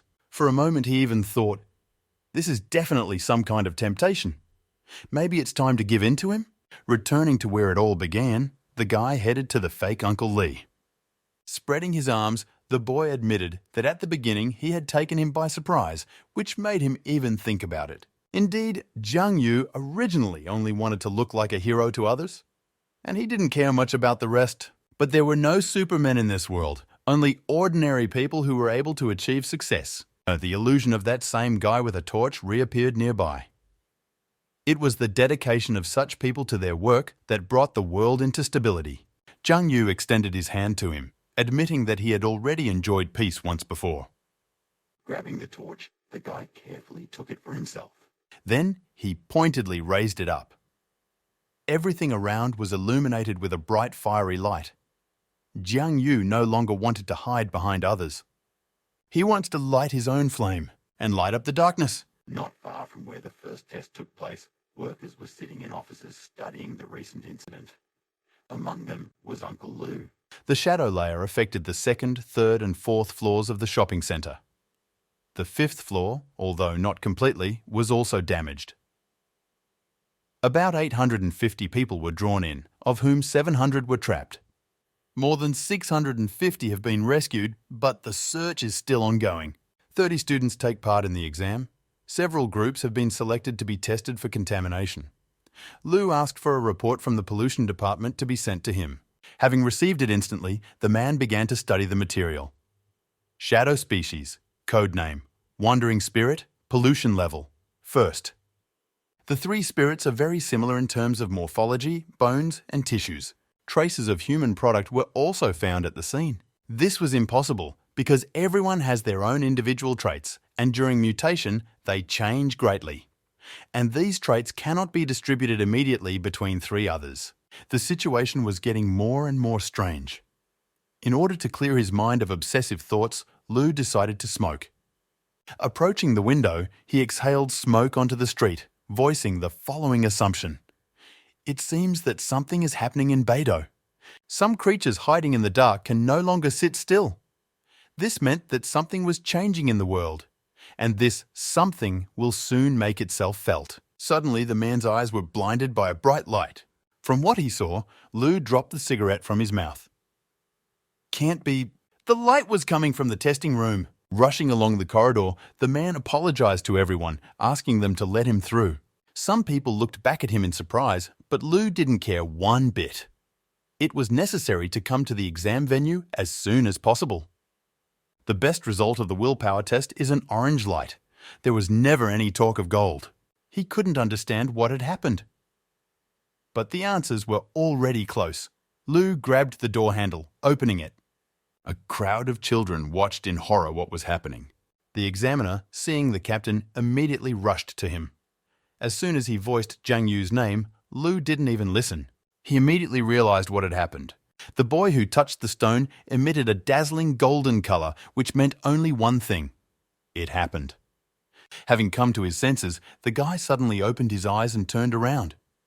Outside the door, he saw his worried friends and Uncle Lou, not understanding why their faces were like that. After it was over, the man took Zhang Yu to a separate room for a serious conversation. He also brought him water. He was probably exhausted. The boy thanked him for such concern, and Lou sat down next to him. Zhang Yu asked how Yao Yao and the others were doing now, to which the man replied that while the guy was being tested, they were in the restroom. They shouldn't know about what happened. The captain honestly admitted that the boy surprised him very much. The fifth level is very good, not to mention the sixth. And Zhang Yu actually created golden light. Satisfied with himself, the guy laughed. So, his golden light is legendary and better than rank 6? The man sighed, answering that it was difficult to say for sure. Perhaps people like him are still being dissected and studied. Zhang Yu choked on water after hearing the information. He asked not to frighten him like that, but Lou did not see anything special in this outcome of events. This is quite normal when something unusual happens. The man said that the boy needed to be studied and someone would definitely take it on. Information about him was sent to the analytical center for study. From now on, the guy becomes an object of observation. Zhang Yu couldn't understand why everything was so troublesome. Putting his hand on someone else's shoulder, Lou calmed the guy down, promising that he would accompany him. You just need to go through a couple of procedures. Inside, Zhang Yu rejoiced. The boy saw this as an excellent opportunity for himself. When else, if not now? The guy was summoned for questioning and he complied with all the rules. First of all, Zhang Yu was asked his name, age, and what he does in his free time. But he didn't even realize that all this was being broadcast to others. The guys whispered among themselves, calling him the same guy who created the golden light. The boy looked normal and they couldn't believe that he turned out to be the best. However, golden light does not always mean genius. Surely it was a system error. Zhang Yu was asked, what did he see during the willpower test? By the way, the broadcast was watched not only by the test subjects, but also by the top of the night watch, foreshadowing something great. The boy answered hesitantly that he fought with others. He didn't understand why he had to be here if Uncle Lou had prepared everything for him. But then he asked a question. When he saw them, what was the guy thinking? The answer was not long in coming. Jiang Yu honestly answered that he was very excited, thought that he was about to become special, felt responsibility on his shoulders, and then, suddenly, the guy interrupted his monologue, remembering everything that happened to him then. The man did not understand why there was such a hesitation and asked the boy to continue. Jiang Yu laughed, standing up abruptly. He mentioned some map that was hanging on Uncle Lou's wall. Lou confirmed this, not quite understanding what the card was all about. The guy stood on a chair, and he began to talk about how out of 10 places only 5 remained. All of them are now in a rather difficult situation. It's not that simple, so you need to find out the truth. Those present did not understand what kind of game this brat was playing. And what is he even doing?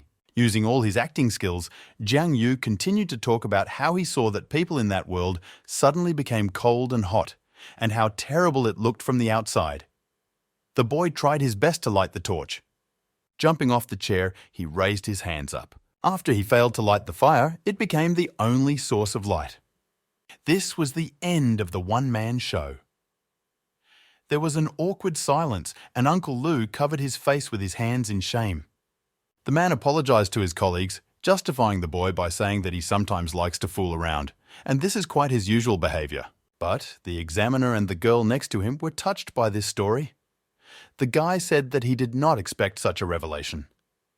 Most likely, Jiang Yu will have a happy future in the night watch. Lou was shocked by what he heard. No, seriously, did they buy it? However, the others thought it was not surprising that the guy recreated the golden light. Maybe it was an epiphany? He is very talented, there is no doubt about it. Everyone, as one, admitted that they were no match for him. But this fact did not offend them one bit. Jiang Yu was pleased with the reaction, but that wasn't what he was thinking about right now. He really wanted to go home. And also for a massage. My back ached, asking skillful hands to stretch it. Uncle Lou stood up, notifying the guy that he could go, but he will need to wait for notification. Closing the laptop, the man sighed. Jiang Yu should receive a notification about a special training camp to which he will be sent for training in the future. The guy was in the shadow layer, sitting alone on the roof of one of the houses. His mood was clearly not the best. He remembered what Lou had recently told him. The man reproached the boy for disobeying him, as a result of which now everyone on the night watch knows about him. Jiang Yu scratched the back of his head, apologizing for the inconvenience. Lou couldn't stay angry with the guy for long, so he exhaled, admitting that he didn't know how to tell Li about all this. He wouldn't want the boy to become special. He would probably start to get angry. In any case, nothing can be changed. The man asked Jiang Yu to go home. And don't forget to come to training camp on March 25th. The boy still didn't understand what kind of training camp this was. Uncle explained that people like Jiang Yu would undergo special training for several months. After completing his training, he will take the martial arts exam. At that moment, the man received a notification on his phone. It was necessary to leave urgently, so he did not linger any longer, waving his hand and reminding the guy not to tell Yao Yao about what had happened. Opening the hologram, the hunter saw the following information. The rest of his life is 20 days. Several months, starting next, will disappear from his life, so he urgently needs to prepare for this. Jiang Yu must hunt as much as possible to prolong his own life. Rising to his feet, he began to look around in search of a victim. Suddenly, he heard a strange sound to the side. Another, with only 27% blood, quickly ran away from someone, trying to save his own skin. For the hunter, this was an incredible opportunity for capture, so he did not hesitate. Using shadow walking, he ran along the vertical surface of the house, catching up with the other. The monster was in a panic, so it didn't think much and didn't pay attention to anyone else except its pursuer, for which he immediately paid, having received a mark. Jiang Yu immediately used decapitation, killing him on the spot. It was a seriously wounded other. He fled, trying to save his own life. The boy didn't even count on more. However, his life was cut short. He will no longer be able to face tomorrow. The pursuit of the wounded prey was successful. The chase rating is success. Remaining life increased, current value 22 days. Improved combat skills. Shadow points increased by 4. The guy was very lucky that he noticed him in time. Suddenly, Jiang Yu was called from behind. Is anyone else, like him, hunting for others? Who could this even be? Turning around, the guy saw the silhouette of a man, not quite understanding what the hell was happening here. The man was dressed normally and had a helmet on his head. Such equipment is unlikely to protect against serious injuries. He asked where his friend was. Jiang Yu immediately understood what else he was talking about. It is very ironic that at that very moment the boy was absorbing it. All that was left of the monster were bones and a skull. Surely such news will not please another hunter of others. The man was armed, with a bat. He called the boy a thief, promising that he would pay for his actions. The robbed man swung his weapon and ran at the enemy, continuing to accuse the guy of stealing what rightfully belonged to him. Jiang Yu was already at a loss from such despair of the man, not understanding what the right thing to do now in this situation. Suddenly the man stopped, recognizing someone familiar in the guy. He barely had time to brake so as not to hit him in the face with a bat. There were a few meters between the quarrels. Jiang Yu didn't understand why the attacker decided to stop. The man carefully removed the helmet from his head, which surprised the boy even more.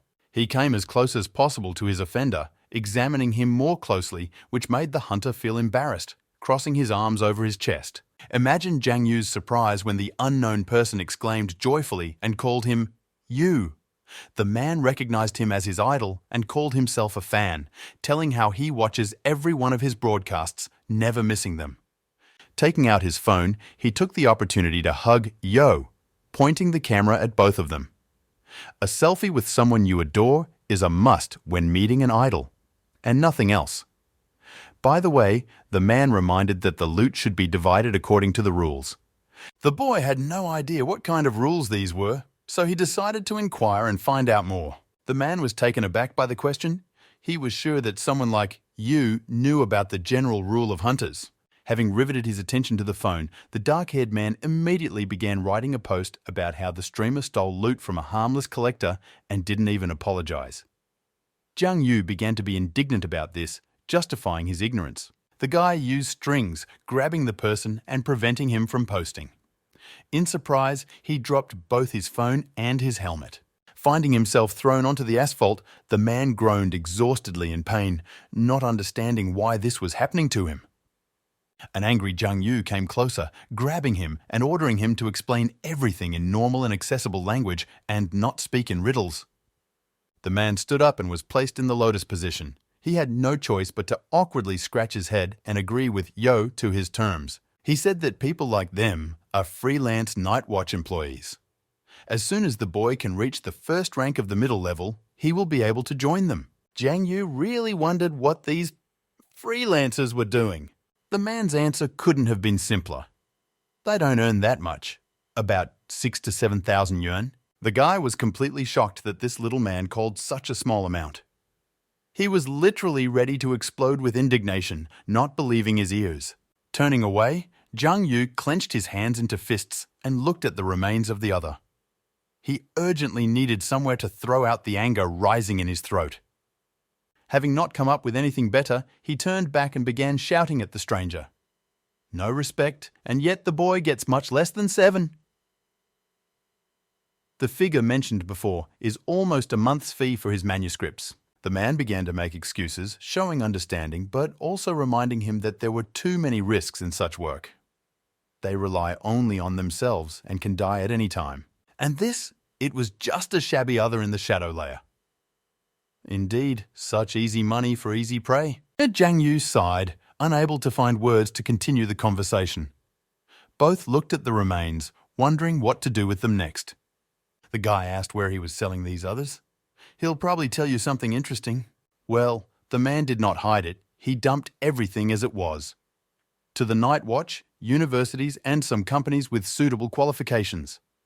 They give tasks to capture a certain species and also send information about its location. This little thing seemed very attractive to the boy. They say where the other one is. How convenient it is. Pulling the phone out of his pocket, Zhang Yu told him to share his QR code. And he promised that upon his return he would add it. In addition, he would also give 7,000 yuan for another. The stranger almost jumped in surprise. 7,000? From Yo itself. The man was slightly embarrassed by such generosity on the part of the idol, so he himself offered a lower amount. 4,900 would be enough. Zhang Yu hugged him by the shoulder with one hand, mockingly saying that he couldn't be so petty with his new friend. In addition, the boy wants to chat with him in the future about cooperation. There is no way to miss such an opportunity. The dark-haired man didn't quite understand what Yo meant, but he didn't object in case he offered something worthwhile. The next victim was not long in coming. The tiger was mercilessly executed by the hunter, without the right to further life. Other name, Bloody Shadow Cat. Appearance, blood, shadow. Zhang Yu used Shadow Bite, absorbing the monster. He tried to leave the body intact, otherwise he wouldn't be able to sell it.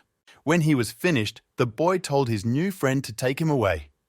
He looked so happy that he ran to pack the body. With admiration, he admitted that he was even ready to share the spoils with him for his kindness. The guy refused, saying that he also had a responsible job and he still needed to find out about the location, so let him take the body to the night watch. Throwing the carcass over his shoulder, the man said that in fact, this work can be done alone if you register. Zhang Yu only smiled at this proposal, preferring to remain confidential. What will happen if people from the night watch find out about his identity? I don't even want to imagine. The man also did not forget to praise Yo. Killing 4 others in a day is a record. But our hero doesn't lack courage. He can kill 100 if there is time, of course. The cheerful mood seemed to evaporate at one moment. Zhang Yu realized that the others he had just absorbed did not make him stronger. Most likely, those with the first rank will be best suited. Turning to Denka, that was the name of the boy's new friend, he asked for help tomorrow to find others of the first rank. The man was perplexed. How is this? First rank? It's almost impossible. They are extremely dangerous and the risk of catching them is too great. But Zhang Yu clearly knew about this. He had already fought with such people. Therefore, there should be no problems. The guy confidently told his friend that he was personally going to deal with them. Well, the body, as expected, goes to Denka. It was already deep night outside. The boy just deigned to return home. Turning on the light and taking off his shoes, he walked on. Looking terribly tired, he wanted only 2 things: eat and go to bed. As soon as he approached the refrigerator, an indignant girlish voice was heard. She was unhappy with Zhang Yu's late return. Yao Yao was lying on the sofa, glued to her phone and chewing cookies. But she had been waiting for the guy for so long. Unable to stay angry for long, the girl offered to try the cookies left on the table, not forgetting to mention that she had baked them herself. The boy silently took it, immediately trying it. Then he approached his friend, sitting down next to her on the sofa. His gaze was riveted on her beautiful legs. And what had come over him lately? Oh, this puberty period. He asked where Uncle Lu was now. It turned out that he was on a mission. Therefore, Zhang Yu asked another question. Will he return today? The answer was no. Having daydreamed, the guy invited Yao Yao to stay with him today. The thoughts that arose made him even begin to salivate, but he immediately got hit on the head. His girlfriend clearly did not approve of this. Or, I just didn't want to. Crossing her arms over her chest, the girl explained the reason for her presence here. During the day, she still had no opportunity to ask about how the testing went. The refusal greatly upset the boy, but Zhang Yu tried not to show it. And the testing was successful, but it was not entirely clear why Yao Yao was so interested in this. When asked about the level, the guy lied. He said that he had a 3rd. Although, in fact, it is gold, but it is not worth talking about. Moving closer, the girl began to ask about her abilities. What and what can she do? Well, Zhang Yu was already here. There was no point in lying too much. His ability was a shadow. His friend must have already heard about this. The answer completely satisfied Yao Yao's interest, and she exhaled, returning to her seat.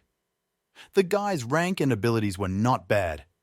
He has good potential, and she considered the ability to be auxiliary, so she advised him not to get into trouble. Jiang Yu was touched by his friend's reaction. Was she really worried about him? Is that why you waited so long? He immediately asked what about her abilities. Yao Yao seemed to be just waiting for this question.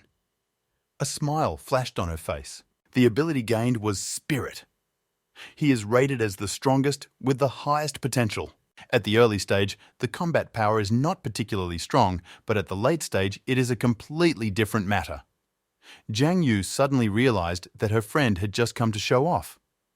Grabbing her by the cheek as if trying to bring her back to earth, the guy warned the girl not to waste words. Yao Yu rushed back at the boy, ordering him to shut up. This was not the reaction she expected. It so happened that during the retaliatory attack, the girl touched someone else's lips with her palm. Jiang Yu was visibly embarrassed, and an awkward silence fell between them. Pulling away, Yao Yu removed her hand and grabbed her head as if she had nothing to do with it. The guy asked a very serious question. It turns out that they are now a shadow worker and a guardian of the soul. In fact, the girl also did not fully understand their abilities.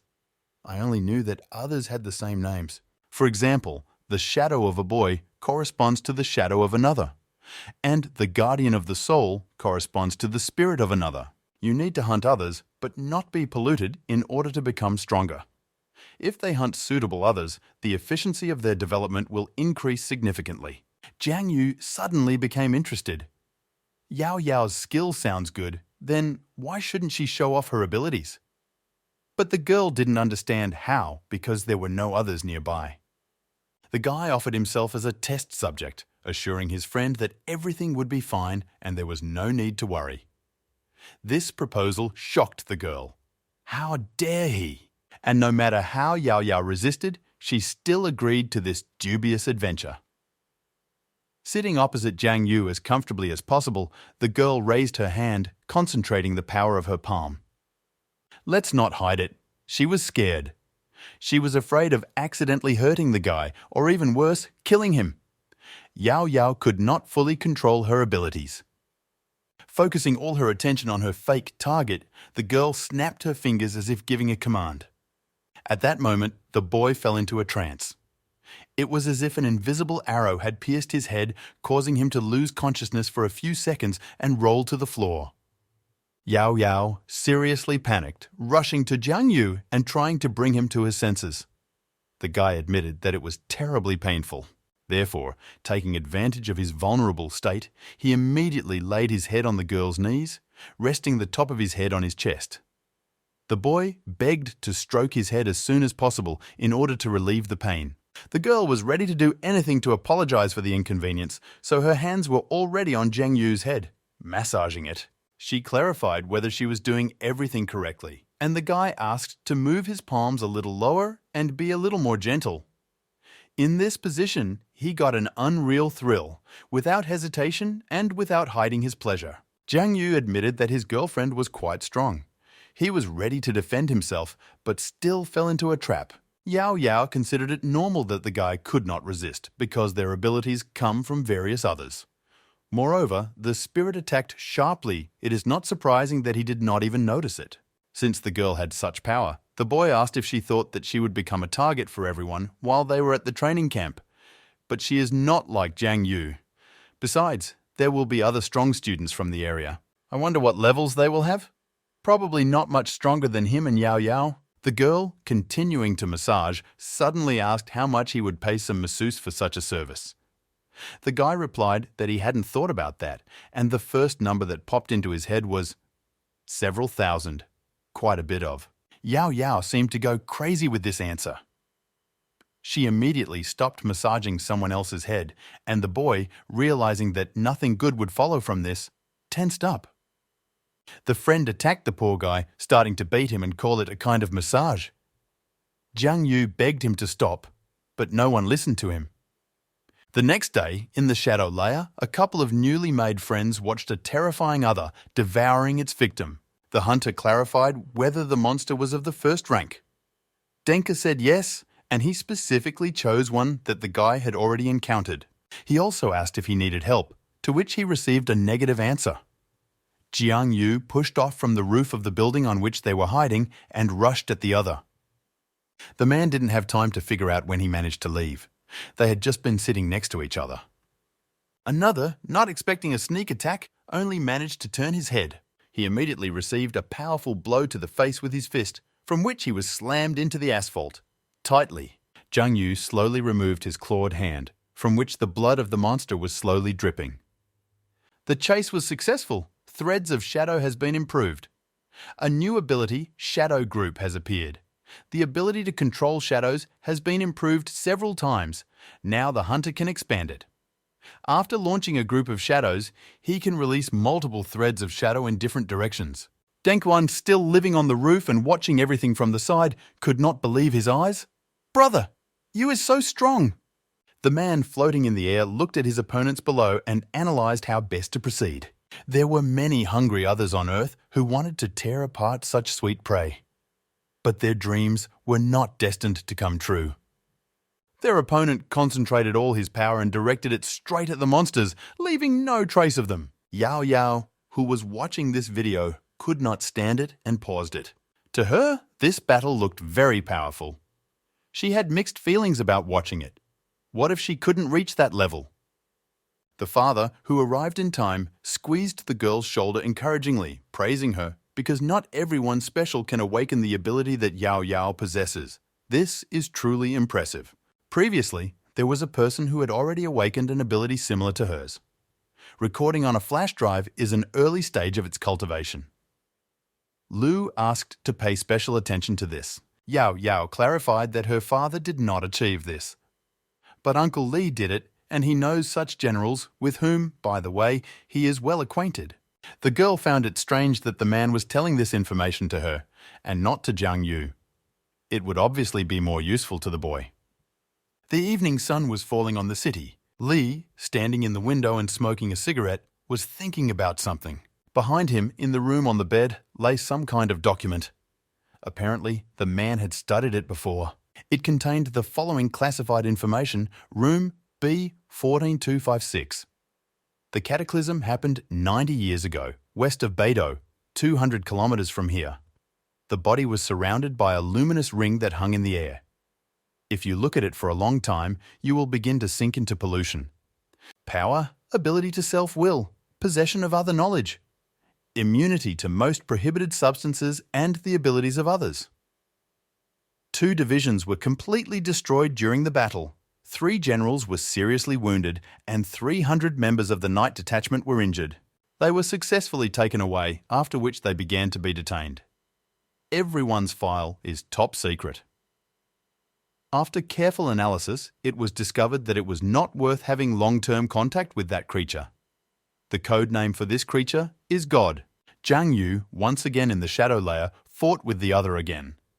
After all, he had to earn his days of life before heading off to training camp. The new acquired powers were amazing, and the boy was not shy about using them. Threads of Shadow became his favourite.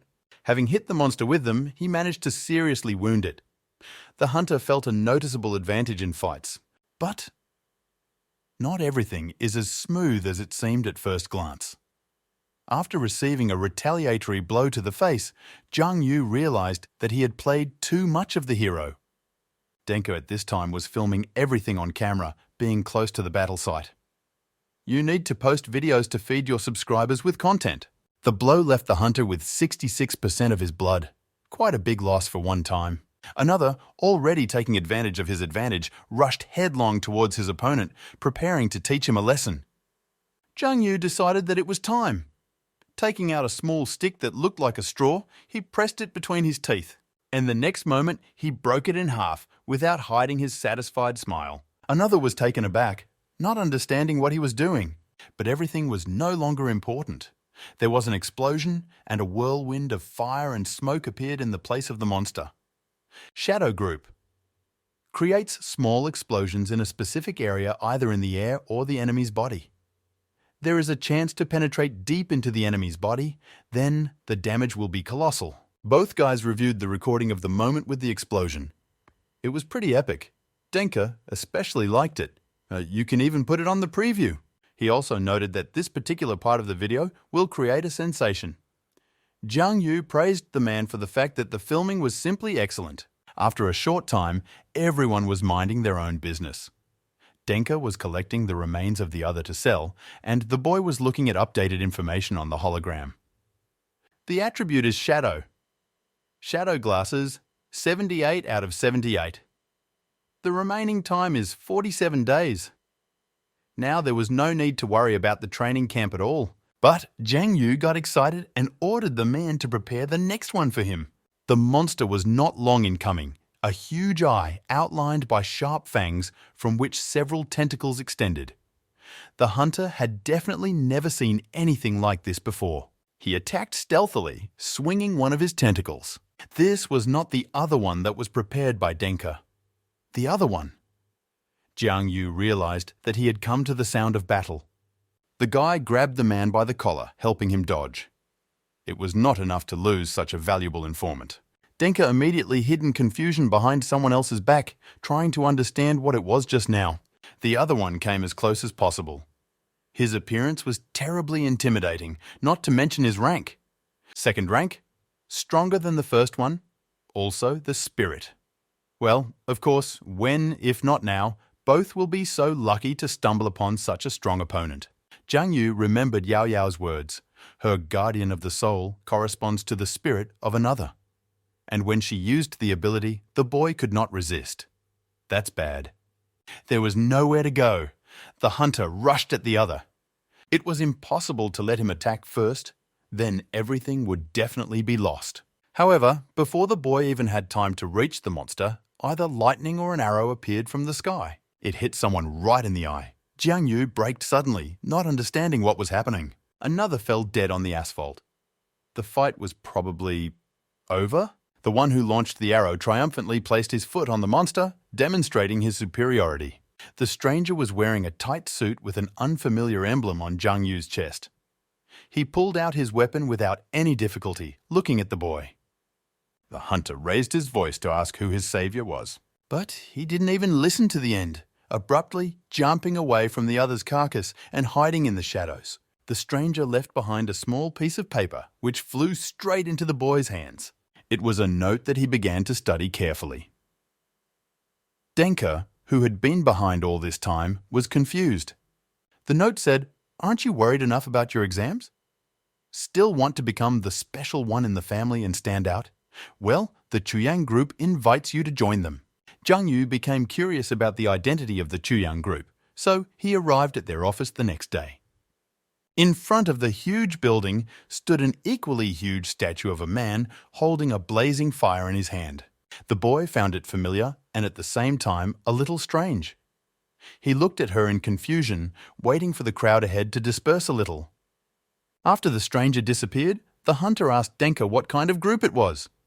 The man explained that Chuyang is the largest pharmaceutical company in Yunhai. If the boy wants to become their employee, then he will have nothing to worry about anymore.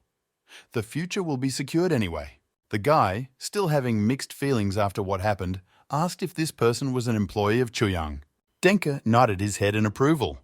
This was evident from his uniform. Suddenly, Jiang Yu became angry because the man said that people like him were at the first rank, and this one, without straining, dealt with others of the second rank. Denka laughed. Didn't ye know? The Chuyang make doping products that enhance their abilities. They collaborate with the Night Watch and helped develop one product. Before leaving, the man advised one thing. If the boy wants to become stronger in the shortest possible time, Chuyang is the best solution. Jiang Yu asked, "What about Denka?" Well, he replied that he shouldn't bother about it. He's on his own. The guy was lucky. Today, there was a presentation of a new drug in Chuyang's office. It was led by a young employee with her sweet voice. The code name of the drug is T1928. It was developed by a doctor from Baido and Mr. XXX, who led the company for 10 years. The drug helps increase brain activity, thereby accelerating the development of abilities. The crowd shouted something enthusiastically, but Jiang Yu stood silently with his arms crossed over his chest. This all sounds tempting, but does the drug actually work? The employee addressed those present, asking for a volunteer to come on stage. Before anyone had time to squeak, Denka's cry was heard from the crowd, wanting to be that very volunteer. He instantly found himself on stage, immediately demonstratively drinking the drug. It all looked, of course, doubtful. Zhang Yu was not happy that this idiot lied to him. He said he was on his own. Denka felt the effect of the drug almost instantly. His brain began to work many times faster, which he voiced. The employee wasted no time in announcing the initial price of the drug, 8,888 yuan. But today they have a special offer, in which the price is reduced to 1,888 yuan. The crowd cheered enthusiastically, asking for at least one drug. Zhang Yu was not interested in this. He tiredly put his hand to his forehead, not understanding how anyone could fall for this. The guy realized that there was no way to help people like these people. Deciding to take a walk around the office after the presentation, the boy came across something like a small museum. There were various things under the glass covers. For example, such as a huge sword broken in half, torn clothes of an employee, part of some manuscripts. But what caught Zhang Yu's attention the most was the huge painting hanging on the wall. It depicted several guys, from whom he recognized the same guy whose statue stands in front of the office. The painting is dedicated to the founder of Zhao Chuyanu. But wasn't he a member of the Night's Watch? The answer was not long in coming. Someone appeared next to the guy, explaining that the boy was thinking correctly. But, unfortunately, few people remember this now. Looking at the man, Zhang Yu recognized him as the man from the Night Watch who saved them when others attacked the shopping center. What is he even doing here? In the 50th year of the disaster, others completely penetrated Dazhu. Mr. Zhao Chuyang single-handedly decided to fight this seemingly hopeless situation and led a mass evacuation from the occupied territory. To protect people, he did not hesitate to set himself on fire to destroy others. His power was so enormous that an explosion occurred at the place where he was. In the end, it burned to the ground, not even leaving bones behind. This is the story of the founder of Chuyang. Fortunately, his descendants have increased the number of Chuyang Company, continuing to make enormous contributions to the business. The Night Watch worker admitted honestly, Zhang Yu is very similar to Mr. Zhao. The boy didn't quite understand how they were alike. And why compare them at all?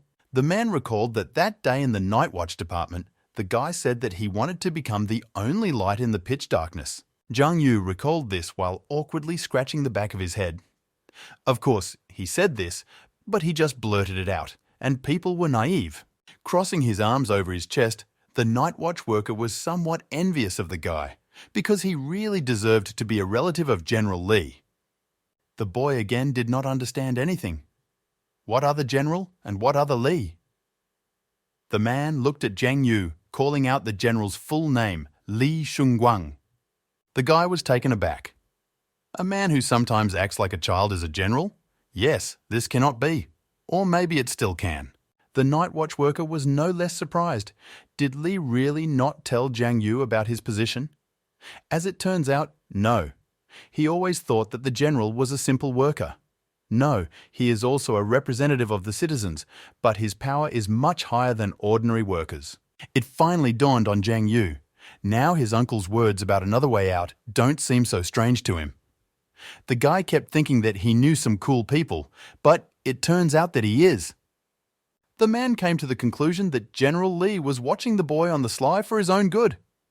By the way, it's such a coincidence that the one Zhang Yu is talking to now will be an instructor at the training camp, and his name is Song Qinggan. Song Qinggan said that he liked the boy, and he really hoped that their training would go smoothly. With that, he left the boy, waving his hand goodbye. The conversation turned out to be a little strange, but from it, Zhang Yu learned a lot of new things for himself. He had a bad feeling about training. However, you shouldn't get hung up on this, you just need to remain vigilant. Suddenly, an unknown energy and several pairs of eyes appeared in the picture. Because Zhang Yu's back was to her, he only felt it, but didn't see it when he turned around. Suspecting something was wrong, the boy came closer, studying the picture again. Maybe he missed something. Suddenly, a huge green spirit, similar to a huge worm, jumped out of the canvas. The guy only managed to jump away so that he would not knock him down. The monster didn't hurt anyone, he just rushed forward somewhere, as if something was attracting him. Jiang Yu ran after him, barely keeping up with him. Doesn't anyone see him? And anyway, where did the wandering spirit come from here? Too many questions, but no answers at all. The spirit rushed to the emergency exit and then down the stairs to the lowest floor. The guy was still trying to figure out how he got inside with so many guards outside. Having reached the desired floor, the monster did not stop. Where is he in such a hurry? Unexpectedly, Jiang Yu received a clue exactly the same as when he first killed the wandering spirit. That one was not so simple. It turns out that something is wrong here. The spirit sharply turned the corner. Braking sharply, he realized that the monster had slipped out of his sight. Finding himself at the beginning of the dark corridor, Jiang Yu tried to feel where this creature had gone. However, he was surprised by something else. This is the company's basement, so why is there no one here at all? The answer was not long in coming. From behind, a man's voice was heard greeting, "Number 9. He invited him to come in? The boy began to look around in search of a place to hide.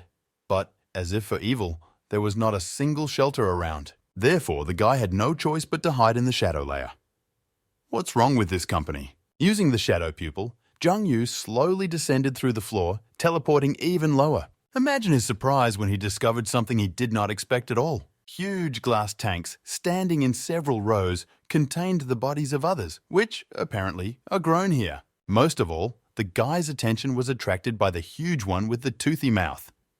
Instead of eyes, it had 3 faces on its muzzle, expressing different emotions. Really creepy. Looking at them from afar, Jiang Yu had no idea what the Chuyang company actually did with them after others grew up. 2 people entered the room, a doctor and his student. The young guy reported that the cultivation of the wandering spirit was going as expected. He also reported that in the morning, Mr. Zhao said that he would like to take control of Bloodykind. After adjusting his glasses, the student asked if the doctor had any ideas on this matter. The man looked at ease, just like his voice sounded. Others, by their nature, are quite difficult to tame. The 3 wandering spirits were a great example of this. If the bloody species is forcibly captured, they will lose many. It is impossible to rely entirely on the previous use of flesh and blood to attract the bloody look. There are huge risks. The doctor, moving closer to the largest tank, looked with admiration at the monster in it. Their ultimate goal is to develop a controllable other that will help the Night Watch. And in order to achieve your plan, you first need to take control of the spirit. In the end, this spirit ended up in their hands after it was rejected by its own. And this is already half the work done. Jiang Yu, who was watching everything on the sly, was at a loss. We need to find out more, and then build a complete picture. The other one in the tank did not move. It seemed as if he was not alive at all. But the doctor talked to him as if the monster had consciousness. At some point, the other one moved, barely opening its mouth. It looked threatening, but did not pose a threat as such. However, the student became nervous. But the man asked not to worry and just take notes. Tapping the glass with his knuckles, the doctor asked the monster how he was feeling and whether he liked the new eyes. The other barely moved his clawed hand. And then he sharply scratched with the same claws at the place where the knock had just been made. This reaction only pleased the doctor. This meant that the other person's mood was stabilizing. The next step is to make more number 9s who could fight with others. Suddenly turning around, the man ordered the student to bring some stones and give them to the 9th. The guy obeyed and went to get the stones. Jiang Yu, who was nearby, suddenly discovered that someone else could see him. He was not like the wandering spirit that the hunter had encountered before. The monster was not aggressive and even communicated. It looks like he really did have consciousness. Marvelous. The student soon returned and did everything as the doctor ordered. And I decided to ask whether the 9th would get out of control if everything continued in the same spirit. Will he fight against his creators? The man, as befits all scientists, believed that they could solve all the problems that had arisen. The guy suggested further testing for reinsurance. For example, such as replacing the soul of another with a human one. In an instant, the doctor went berserk, grabbing the student by the collar of his robe. What the guy just said was complete nonsense. This went beyond what was permitted. The man was even going to threaten him if the student continued to think about this, but he couldn't. A cough tearing at my throat silenced me. He Chen-ming, that was the guy's name, apologized, admitting that he had said too much, and held the doctor by placing one hand on his shoulder. The next second, something happened that no one expected. The student stuck a knife into the old man's stomach, causing him to visibly stagger and blood to begin flowing from his mouth. The man could not believe that such a trusted person had set him up. He breathed heavily and looked at the guy with disappointment, but He Tianming looked more than pleased. The student pointedly apologized, saying that the research was coming to an end. All this time he was pretending, ingratiating himself into trust. Others, people, the night watch did not interest him. And all because the guy came for someone else. All the equipment in the room suddenly became faulty. He Tianming raised his hand up, concentrating unknown energy in his palm. His eyes turned purple as the power he absorbed took over him. Closing his fingers into a fist, the guy directed it straight to the center of the room, releasing a stream of energy that swept away everything in its path. But that wasn't the main thing. The tanks in which the others were located began to crack, releasing them to freedom. Water gushed out and the ninth one landed on the floor. So he looked more alive than anyone else alive. The real embodiment of evil. Saliva dripped from his mouth. The monster was clearly hungry. At the same moment, a siren and a voice were heard warning of danger, namely, the escape of others from room 35. The threat level was red, that is, maximum. The researchers were asked to evacuate as quickly as possible. People didn't understand how this could happen. In the 35th room, there are more than a dozen others. Some started screaming, urging those lagging behind. They had to run away as hard as they could. But it was as if something was holding them down. People simply could not move. So their death came. It was his job Tianming. He watched everything from above. His smile expressed satisfaction with the situation. Everything was going as planned. This was the end of his work. The guy lost consciousness. He fell and hit the back of his head on a metal cable insulator. His blood percentage immediately dropped to 0. He Tianming was dead. There was no point in hiding anymore for Zhang Yu. He emerged from the floor, looking at the lifeless body. The guy did not understand why the student killed the teacher and then committed suicide. What good does this do? All the wandering spirits also fled. You won't be able to find work anymore. Suddenly, from under the rubble, an old man's voice was heard. The doctor was still alive. The boy immediately rushed to help, asking not to move. He carefully lifted the man by the shoulders, saying that he would call a doctor. He just needed to be patient. But there was no chance here. With his last breath, the old man repeated the phrase "fiery appearance" several times, after which he fell silent. Zhang Yu did not like this turn of events at all. What is this fiery look? Still hoping for an answer, the boy tried to bring the doctor to his senses to no avail. The grinding of claws was heard behind him. The guy turned around sharply. It was another codenamed 9. The monster prepared to attack. Gently placing the old man on the floor, Zhang Yu asked him to wait while he eliminated all the interference. First of all, he will kill someone else and then continue the conversation. If it happens with someone, of course. Pushing off from the floor, the hunter deftly reached his enemy, instantly wounding him. The other one, apparently, was weak since he did not offer any resistance. After the massacre, several more monsters appeared, approaching from the entrance. The boy also intends to end them. It was not difficult. Zhang Yu cracked others like seeds. Severed limbs and monster blood littered the floor. The picture is not the best. Damn, there was blood on my shoe too. So bad luck. None of the workers who were in the basement survived. The bodies lay lifeless. Their faces were distorted. The hunter suddenly realized that the monsters were able to escape into the outside world. It was a bad situation. It was necessary to deal with them urgently. On one of the floors, a Chuyan employee was demonstrating a new drug. People were really interested in him. Or the girl. She was dressed too revealingly. The company clearly knows a lot about marketing. None of those present suspected that these were their last minutes of life. Others began to seep through the ceiling.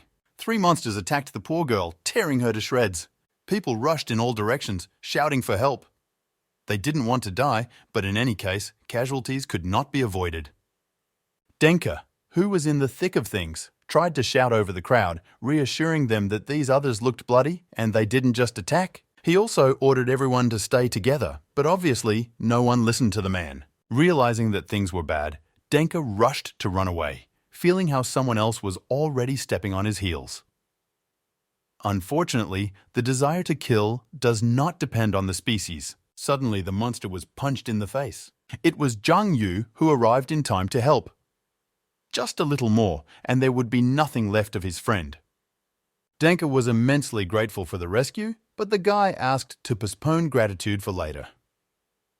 Now it was necessary to help people. The man sighed, explaining that nothing would work out. Everyone is panicking. No one is listening. It's useless. But this fact was not important for the boy. He saw how another attacked a man and could not just watch it while standing still. Zhang Yu rushed to the rescue, saving the onlooker from a stupid death. He kneed another in the head. The monster rolled head over heels on the floor from such force, after which it found itself crushed by the hunter. The boy began to scream indignantly, asking him not to play the fool. If people want to live, they must evade, and also pay attention to the shadows around you. It was impossible to give others a chance to capture. People recognized the guy as the same streamer. You can reward the man. Their mood instantly changed. Someone took out their phone to capture their idol as a keepsake. They rejoiced that they would be saved. And they promised that they would obey him and stick together. Someone took everything into their own hands and ordered those present to look around, and if they noticed something, then report it immediately. Someone began to calm those who were still visibly panicking.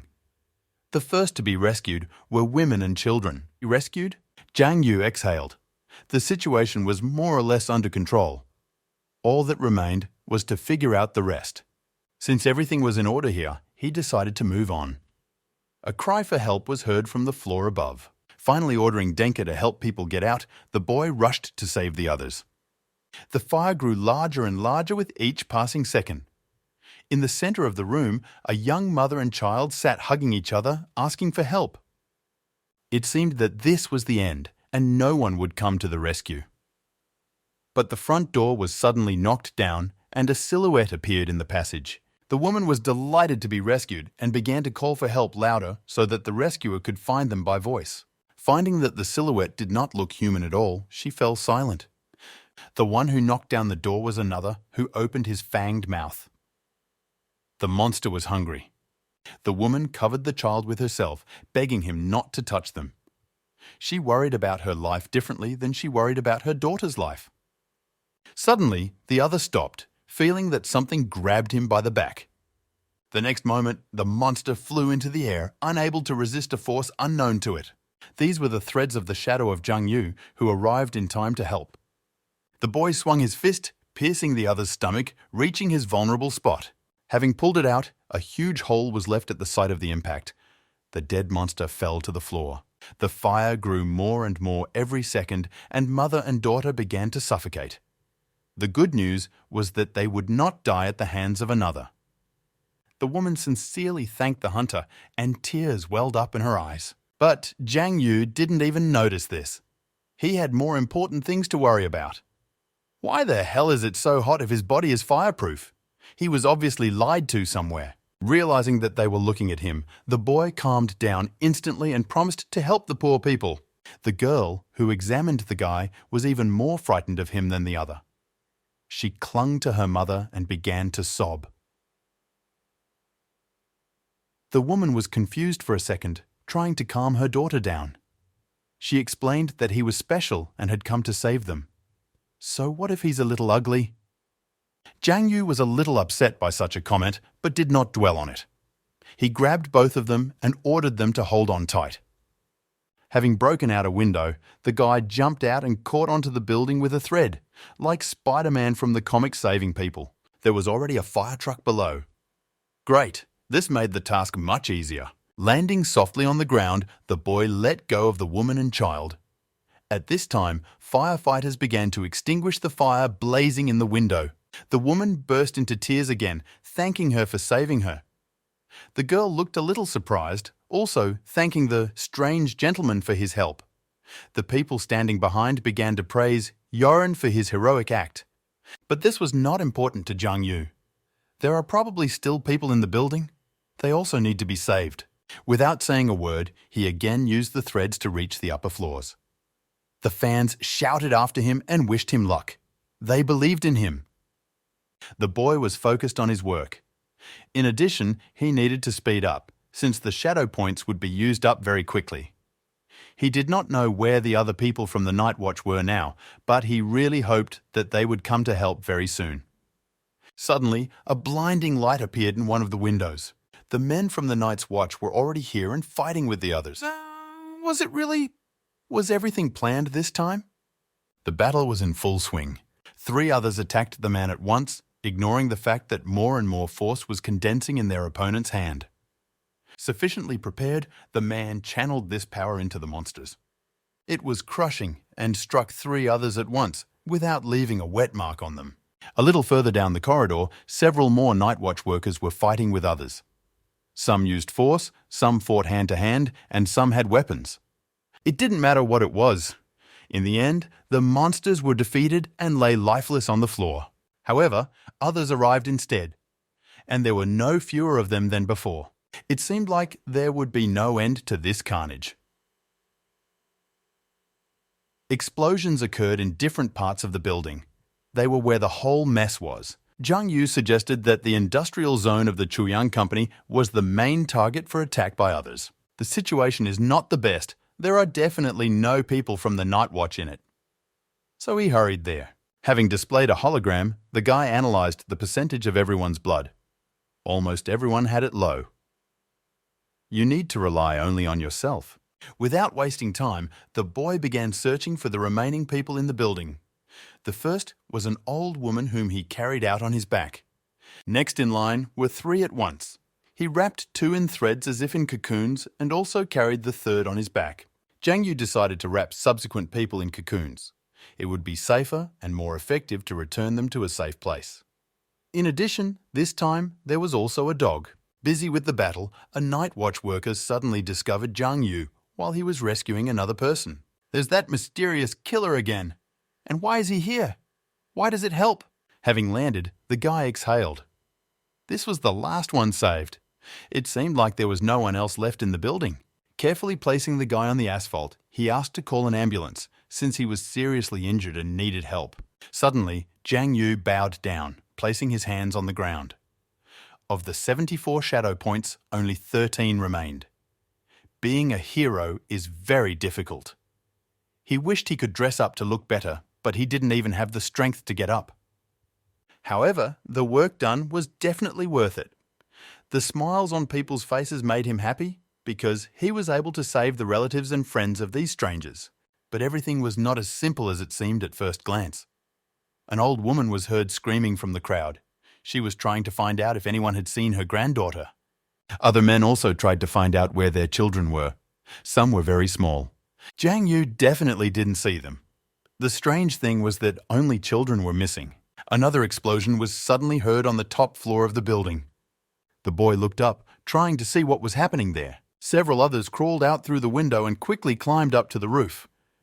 Children, clasped by the monsters' tails, desperately called for help. Jung Yu could not understand what others were thinking and why did they need children at all. Suddenly the phone rang, interrupting his thoughts. It was Yao Yao, interested in clarifying whether he was in the Chuyang company right now. The boy didn't tell anyone about his plans.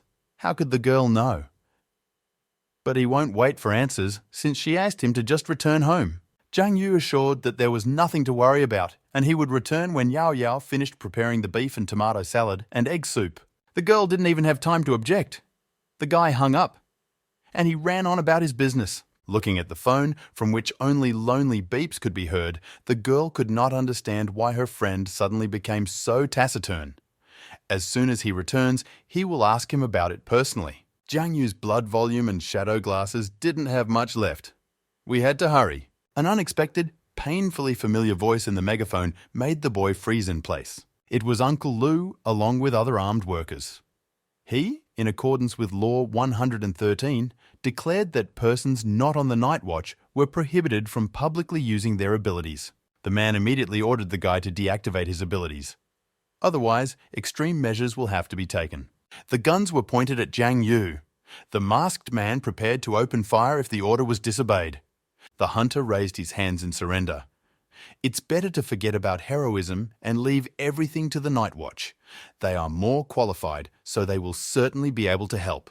A grandmother's pleading cry was heard from the crowd. She was very worried about Gangan, her granddaughter. The old woman fell on the asphalt, unable to stay on her feet. This picture made Jiang Yu feel sick inside. He can't take everything and leave it like that, just close his eyes to what's happening. Feeling responsible for the girl's life, the guy turned to those who stopped him and ordered them to follow him. At first, Uncle Lou didn't understand what kind of impudence he was allowing himself, and while he was nodding off, the boy used threads to cling to the building. We need to catch up with the others as soon as possible, before anything happens to the children. 2 workers aimed their guns at the fleeing man, loading a shot. Lou carefully placed his hand on the weapon, ordering him to stop. He suggested not to touch the hunter for now. Better watch him.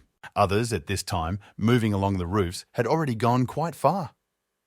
At the intersection, they jumped to the ground, still holding the children tightly in their tails. Jiang Yu, who had caught up with them, poked his head out to watch. He didn't understand where the monsters were going. The guy discovered that they stood in a circle, and they activated the portal, moving into the shadow layer along with human children. Moving along with them, Jiang Yu hid on one of the roofs of the building. He found several others on a floor in a nearby building. Just showing up there was a very dangerous idea. If before they killed people, now they began to kidnap them. They act in an organized manner, which is not at all typical of them. Having gathered all the children in one room, others guarded them. Chuyan Company, fire species, biological experiments. It seems that Jiang Yu has gotten himself into something terrible, but it was already too late to retreat. Jumping off the roof, he decided to move closer. Others guarding the children did not seem to be doing their job at all. Or too stupid. The guy threw a stone at one of the walls, diverting the attention of one of the monsters. Another turned towards the sound, but he didn't find anyone. He froze in confusion. Did someone get in here? Or maybe it seemed. The children still did not let up. They cried bitterly, which greatly irritated others. But this only played into Jiang Yu's hands. The boy threw the stone again, distracting the monster, and again this strange sound. Another scratched his head, suggesting that it could be a ghost. Suddenly, something dawned on him. Returning to the children, he counted them. There are fewer guys. Where did they go? Out of nowhere, a rockfall fell on others. They didn't understand what the hell was going on. Someone even got hit in the face with a stone. One of the monsters turned around, discovering the culprit of this action. Jiang Yu, picking up several children in his arms, rushed to the exit to move them to a safer place. He realized that he had been spotted, but was not even alarmed by it. On the contrary, he smiled because finally they were able to figure it out. Progress. Enraged others rushed at the boy, wanting to tear him to shreds. How dare he steal their spoils? But it didn't work out for them. At all. The hunter used the threads, weaving them into a web and shooting it at his enemies. A strong thread attached them to the walls, making it impossible to get out. That's stupid. Taking the opportunity while he could, Jiang Yu gathered all the children into a group and took them to the landing, asking them to follow him. Taking the phone in his hands, he dialed the night watch, intending to notify them of the situation. But it suddenly exploded in his hands, and the boy dropped it on the floor. And the phone didn't just explode, it literally shattered into small pieces, leaving behind stinking smoke. Suddenly, an unfamiliar figure appeared from the shadows. He was a man, quite tall and strong-built. There were huge claws on his fingers and strange patterns on his face. And his entire body was covered with scales. He stated that he did not expect to see anyone from the night watch here. Moreover, in the boy, he recognized the same yo. Exposing his claws, Jiang Yu covered the bursting children with his back. The guy was ready to protect them, no matter the cost. He asked who his enemy was, but received no answer. He left it as a riddle that the boy would need to solve. With a wave of his finger, the lizard-like man used magical force, slamming the hunter into the wall. The children suddenly stopped crying. They were amazed that the stranger managed to defeat their savior so easily. The impact of the boy's body left a huge hole in the wall. He did not feel pain as such, but was extremely surprised by such a trick. Jiang Yu realized that this man was a mind reader, and also special, but enemy? Using threads of shadow, the hunter clung to the top floor of the building, intending to take a better position. Once outside, he was sure that he would not be able to pull off such a prank again. But how wrong the guy was. Suddenly, several metal and sharp rods flew at him. Jiang Yu barely had time to jump back before those bars broke through the asphalt underneath him. The special one landed on one of the bars, maintaining his balance and noticing that his reaction was just like in the video. This was impressive. However, the strength was still lame, being at the first level. This was somewhat disappointing. The hunter decided to interrupt the meaningless chatter, demandingly asking where he was from. The man laughed, showing his thin tongue. He didn't look like a Chuyang man. Then, the guy suggested that probably from the fiery species. These questions especially began to irritate me. As he stated, the dead are not supposed to know much. Therefore, in the next second, he threw a bolt of green energy at the boy. Jiang Yu managed to dodge by jumping to the side. But the next attack immediately awaited the guy, constraining his actions. An explosion was heard at the place where he had stood earlier. And at the site of the explosion, there was now a huge hole, as if from a direct hit. Naturally, the boy flew back, falling on his back. The actions of this special one were unpredictable. While he was lying on the ground, several more magical projectiles flew at him. There was another explosion. The culprit, standing nearby, watched with pleasure what was happening. True, he thought it would be more fun, but it turned out exactly the opposite. It's a pity. The children were still in the building. They stood near the hole in the wall, looking at the smoke coming from where Jiang Yu was. They could not believe that their savior had given up and died so easily. They literally begged for it not to be true. The veins on the special one's forehead bulged sharply, and his face was painted with a grimace of displeasure. When the smoke cleared, there was no one on the ground. The boy managed to escape. The man looked around, trying to find Yo. He had some assumptions about where he might be hiding, but he was not going to check them yet. Jiang Yu managed to escape into the shadows. Having leaned halfway out of it, the guy was at a safe distance from the enemy. But you can't stay in one place either. After some time, the hunter was already closer, while the special one did not suspect anything. Taking advantage of the moment, he used threads. They hit the man right in the face, causing him to lose his balance for several seconds, staggering. Jiang Yu moved even closer and activated his claws, swinging them at his opponent from behind. It seemed like a reliable plan, just like a Swiss watch. The enemy is defeated and you can finish, but the special one turned around, dodging the attack. In response, he again summoned a magical projectile into his palm, which immediately flew at the boy while he was trying to go back to the shadow layer. The man called his enemy a rat, hiding from direct confrontation. It all looked like some kind of ridiculous game. Before completely disappearing into the shadows, the hunter fired back, which froze in the air, growing larger with every second. The special one had no idea what this trick was, watching him in surprise. When the projectile grew to a decent size, many threads came out of it, hitting the man. He crossed his arms, hiding his face and chest from them. It was painful, but bearable. When the attack stopped, the special one licked the blood that had appeared on his cheek. He realized that the boy carried out all his actions on the sly. He had an idea on how to lure out the enemy, even if this idea might seem immoral to some. Concentrating the power in both hands, he created a magic ball, which was thrown at the building where the stolen children were located. The shell was not just aimed at the building to destroy it. It flew straight at the child standing on the edge of the floor. The girl immediately screamed, calling for help. Jiang Yu jumped out of the shadows, blocking the ball with himself. The child was not injured. The force of the blow caused cracks to appear in the hunter's hands. It was terribly painful, but I couldn't give up. At the same moment, a special one appeared behind him. As he expected, the boy opened up, saving people, for which he got what he deserved. The man directed all his force into the guy's back. A bright light rained, and Zhang Yu, screaming in pain, lost his balance. Blood sprayed from his mouth. The force threw the boy forward, straight into a pile of building materials which scattered to the sides upon impact. Having lost consciousness for a few seconds, he simply lay there, unable to do anything. The whole body ached treacherously. The special one, approaching him, gloated, "Did you really think that he could hide from him in the shadows?" Laughing at his own words, the man began to strike many blows at the hunter. The same man managed to put a block with his hands, but this did not save the situation much. The shadow's form began to crumble, breaking into small pieces. It did not cover the entire body, and now the skills could not be used. Suddenly, the strong hand of the special one grabbed the boy's head, squeezing it forcefully. There was a crash. He literally tore a small part of it from the shape of the shadow, opening up a view of the right side of the enemy's face. The man was curious as hell about who was hiding under the mask. Their peculiar game was just beginning. Holding the hunter tightly by the neck with one hand, the special one formed a magical projectile with the other, which should finish him off in the next moment. Suddenly, a huge stone flew onto his head. In surprise, he bit his own tongue. These were angry children trying to protect Zhang Yu.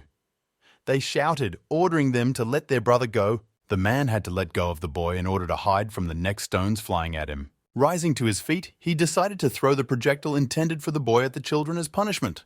But the guy couldn't allow it.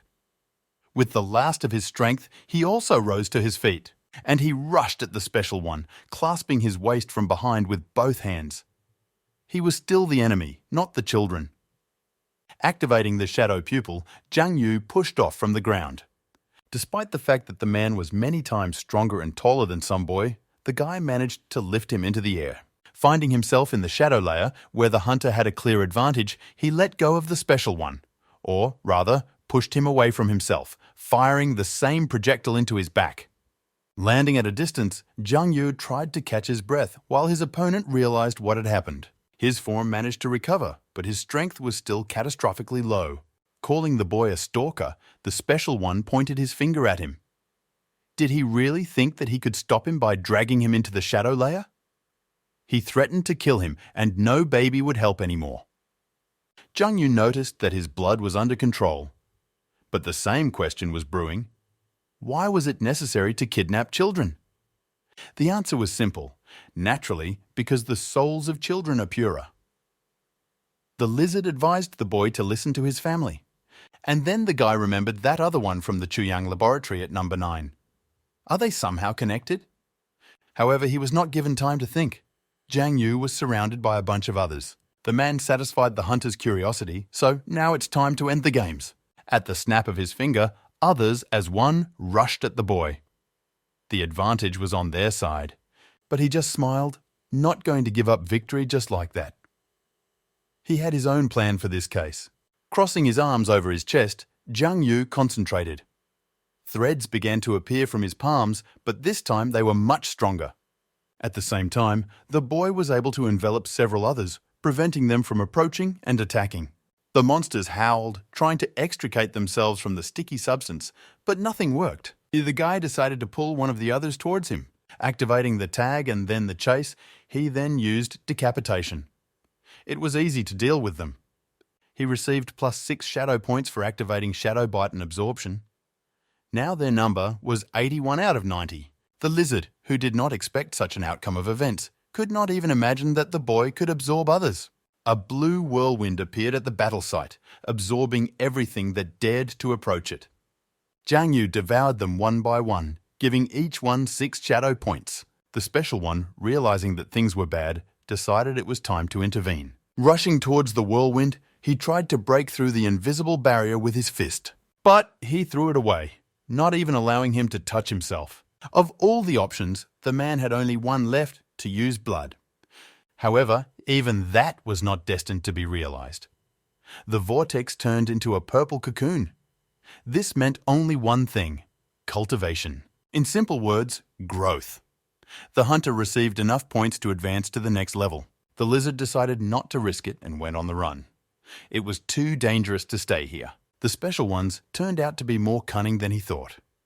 In addition, this was the first time the man had seen someone absorb others. But If this is possible, then isn't this boy himself something else? The lizard did not manage to escape far. What made him stop was a purple glow that appeared above him. It slowly dissipated and Zheng Yu appeared in its place. In his hands, the boy held shadow katanas obtained as he grew. Now it was his turn to hunt the special one. The hunter slowly approached his prey, driven into a corner. The lizard had nowhere to retreat. Zhang Yu only received the second rank, but he already feels as if he got rid of everything bad and released it into the wild. The sky and earth are now clearly visible. Everything takes on new colors. A wonderful feeling. Even human fear is felt very clearly. It's time to play. At one point, the boy disappeared from the sight of the special one. He got nervous. Has the enemy dived into the shadows? No. Worse, this time it completely disappeared. He couldn't let him attack. Having summoned several others, the lizard hoped to defend himself with them, but the monsters were cut into pieces by an invisible force. The situation is hopeless. Also, one blow went across the man's chest, leaving a deep cut. The special one cannot see other people's attacks. They're too fast. How can a person with the second rank be so strong? Now the hunter can hide in deeper shadows. Standing literally right next to the lizard, he could see every emotion on its face. Zhang Yu, taking advantage of his noticeable advantage, launched another series of attacks. He had a lot of fun playing cat and mouse with his prey. So funny. Since the lizard himself wants it, why should the hunter deny himself such entertainment? Having put the katana to someone else's throat, he found himself behind. The blade was so close to the skin that the man became noticeably nervous, ready to say goodbye to life. They did not allow us to carry out our plans. Some pink rock flew into Zhang Yu, with such enormous force that the boy was thrown several meters back. Fortunately, he managed to hide behind the second katana. The stone crashed into the blade without hitting the owner. The man who saved the special one was a guy who was equal in height and build to his friend. Based on his words, their boss was not happy with the long absence of the lizard. Shu Shan, as the stranger called his friend, was very glad to see help. I just couldn't believe that the head himself had sent him here.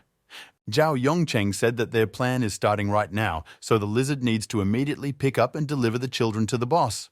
And the guy will deal with this boy himself. The man was happy to get out of here, so he ran away, leaving this sick to his friend. Only now, Zhang Yu couldn't just let him leave, much less let him take the children. The hunter instantly found himself next to the special one, swinging his katana. Once again, the attack was repelled by Zhao Yongcheng, throwing another cobblestone at the boy. After which, he rushed into battle himself, pushing him away from the lizard. Zhang Yu had no choice but to turn his attention to a new opponent. He was also strong. There is nothing to say. Deciding not to risk it, the guy dodged the enemy attack. The man missed, hitting the asphalt with his fist. The hunter tried to go into the shadows to attack on the sly. But Shu Shan did not allow this to happen, halfway chaining the boy in magical threads. You can't just leave like that anymore. He won't allow it. Zhao Yongcheng swung again, this time not missing. The blow landed right on the boy's back, breaking the shackles. The lizard was already happy that they were winning and began to encourage his comrade, ordering him to finish him off. However, he did not take into account the fact that by freeing Zhang Yu, he doomed himself to inevitable death. The guy went into the shadows and then attacked the man, cutting his body into pieces. The body, or what was left of it, fell to the ground. The special was over. There was one more left. The man looked indifferently at his dead comrade, and he praised the hunter for his good skills, asking if he worked for an hour on night watch. There was no answer. Then he asked another question. Why does the guy interfere in their affairs? Unable to bear it, Zhang Yu angrily blurted out that he could not stand by while children were being stolen in order to conduct experiments on others. He is not a hero and never wanted to be one. The boy just sticks to what he thinks is right, that's all. Zhao Yongcheng laughed at such a bold confession. And he declared that if the hunter saves the children, humanity will be destroyed. Does he really think this is right too? Zhang Yu couldn't believe the nonsense this madman was spouting. How does kidnapping children relate to saving the world? The man sighed. The boy knows that the war between people and others has been going on for hundreds of years, and only thanks to their efforts they are still alive. A fire flared up in the palm of the special one. He explained that one way or another, others are still much stronger. Human power is like fire, which is simply not able to illuminate everything around. And instead of dying a painful death, they found another way out. Since the darkness is invincible, it is necessary to adapt to it. Bury your hopes deep in your heart and just wait for the fire to finally start that will save all of humanity. Zhang Yu was not impressed by the speech. In this way, this guy only justifies his actions. If the fire species thinks alike, then it will destroy them all. Zhao Yongcheng realized that it was useless to talk to the boy. There was only one way out: to kill him. Since everything had reached a dead end, the man suggested that the hunter see the true power of the fiery species. But Zhang Yu didn't care about this pompous pathos. He swung his katanas, intending to end the pointless fight. The special one took the attack, blocking it with his hand. There wasn't even a scratch left on it. The boy was too close, so he pushed him away from him. The guy managed to dodge. Moreover, for greater efficiency, Zhang Yu went into the shadows. The battle was like shadow boxing. The man either parried or accepted any attack, immediately fighting back. In the end, he got tired of this nonsense.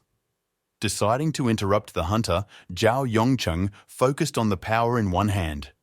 And with the next attack, he threw out everything that had accumulated at the enemy, causing an explosion that threw the boy back. It was quite energy intensive. The man was even out of breath. Well, Zhang Yu once again finds himself slammed into the wall.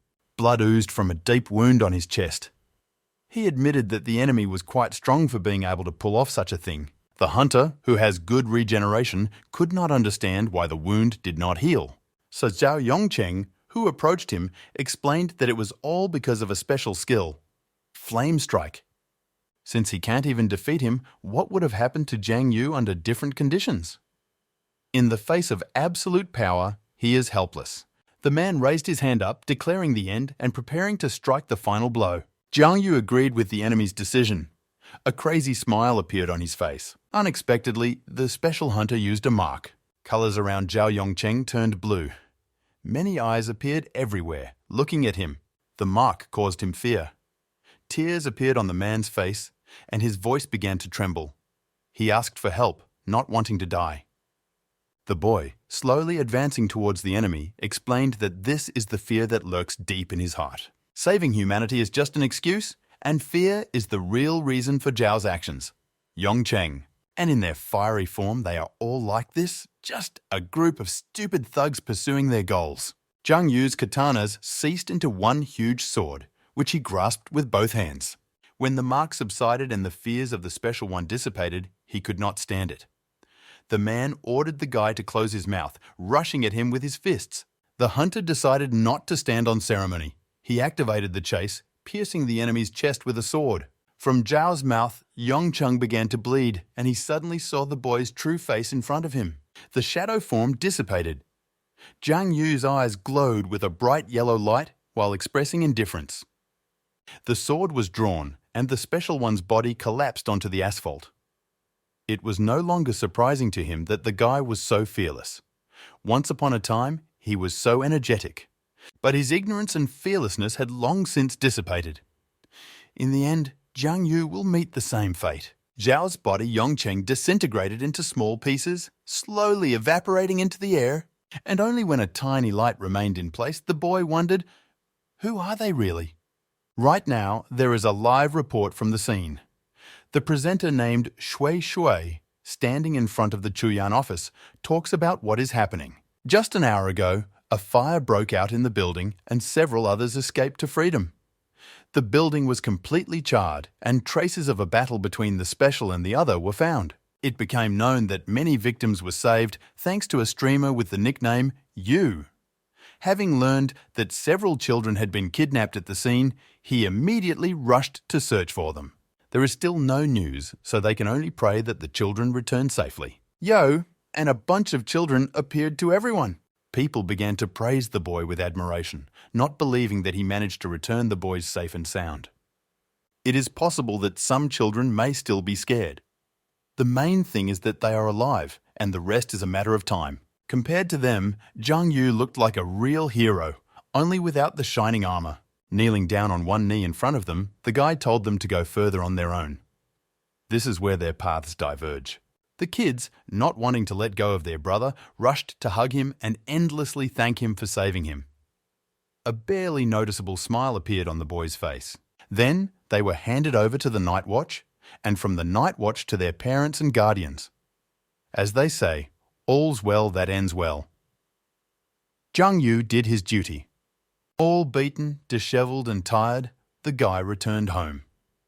Having crossed the threshold of the apartment, he was ready to swear that he felt nothing better than the feeling of safety within four walls. His attention was suddenly drawn to Yao Yao, sitting on the sofa in the living room.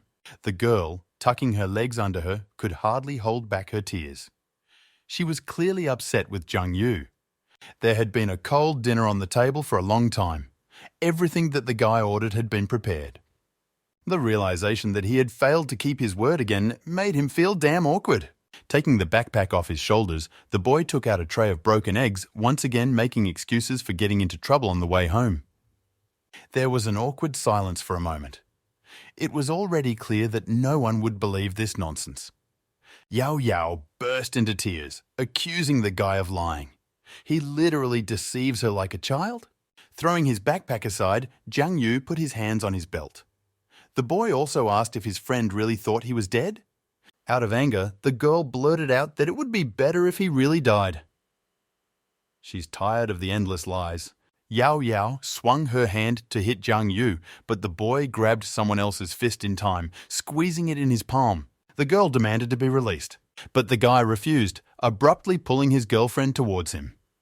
Their faces were at a catastrophically dangerous distance from each other.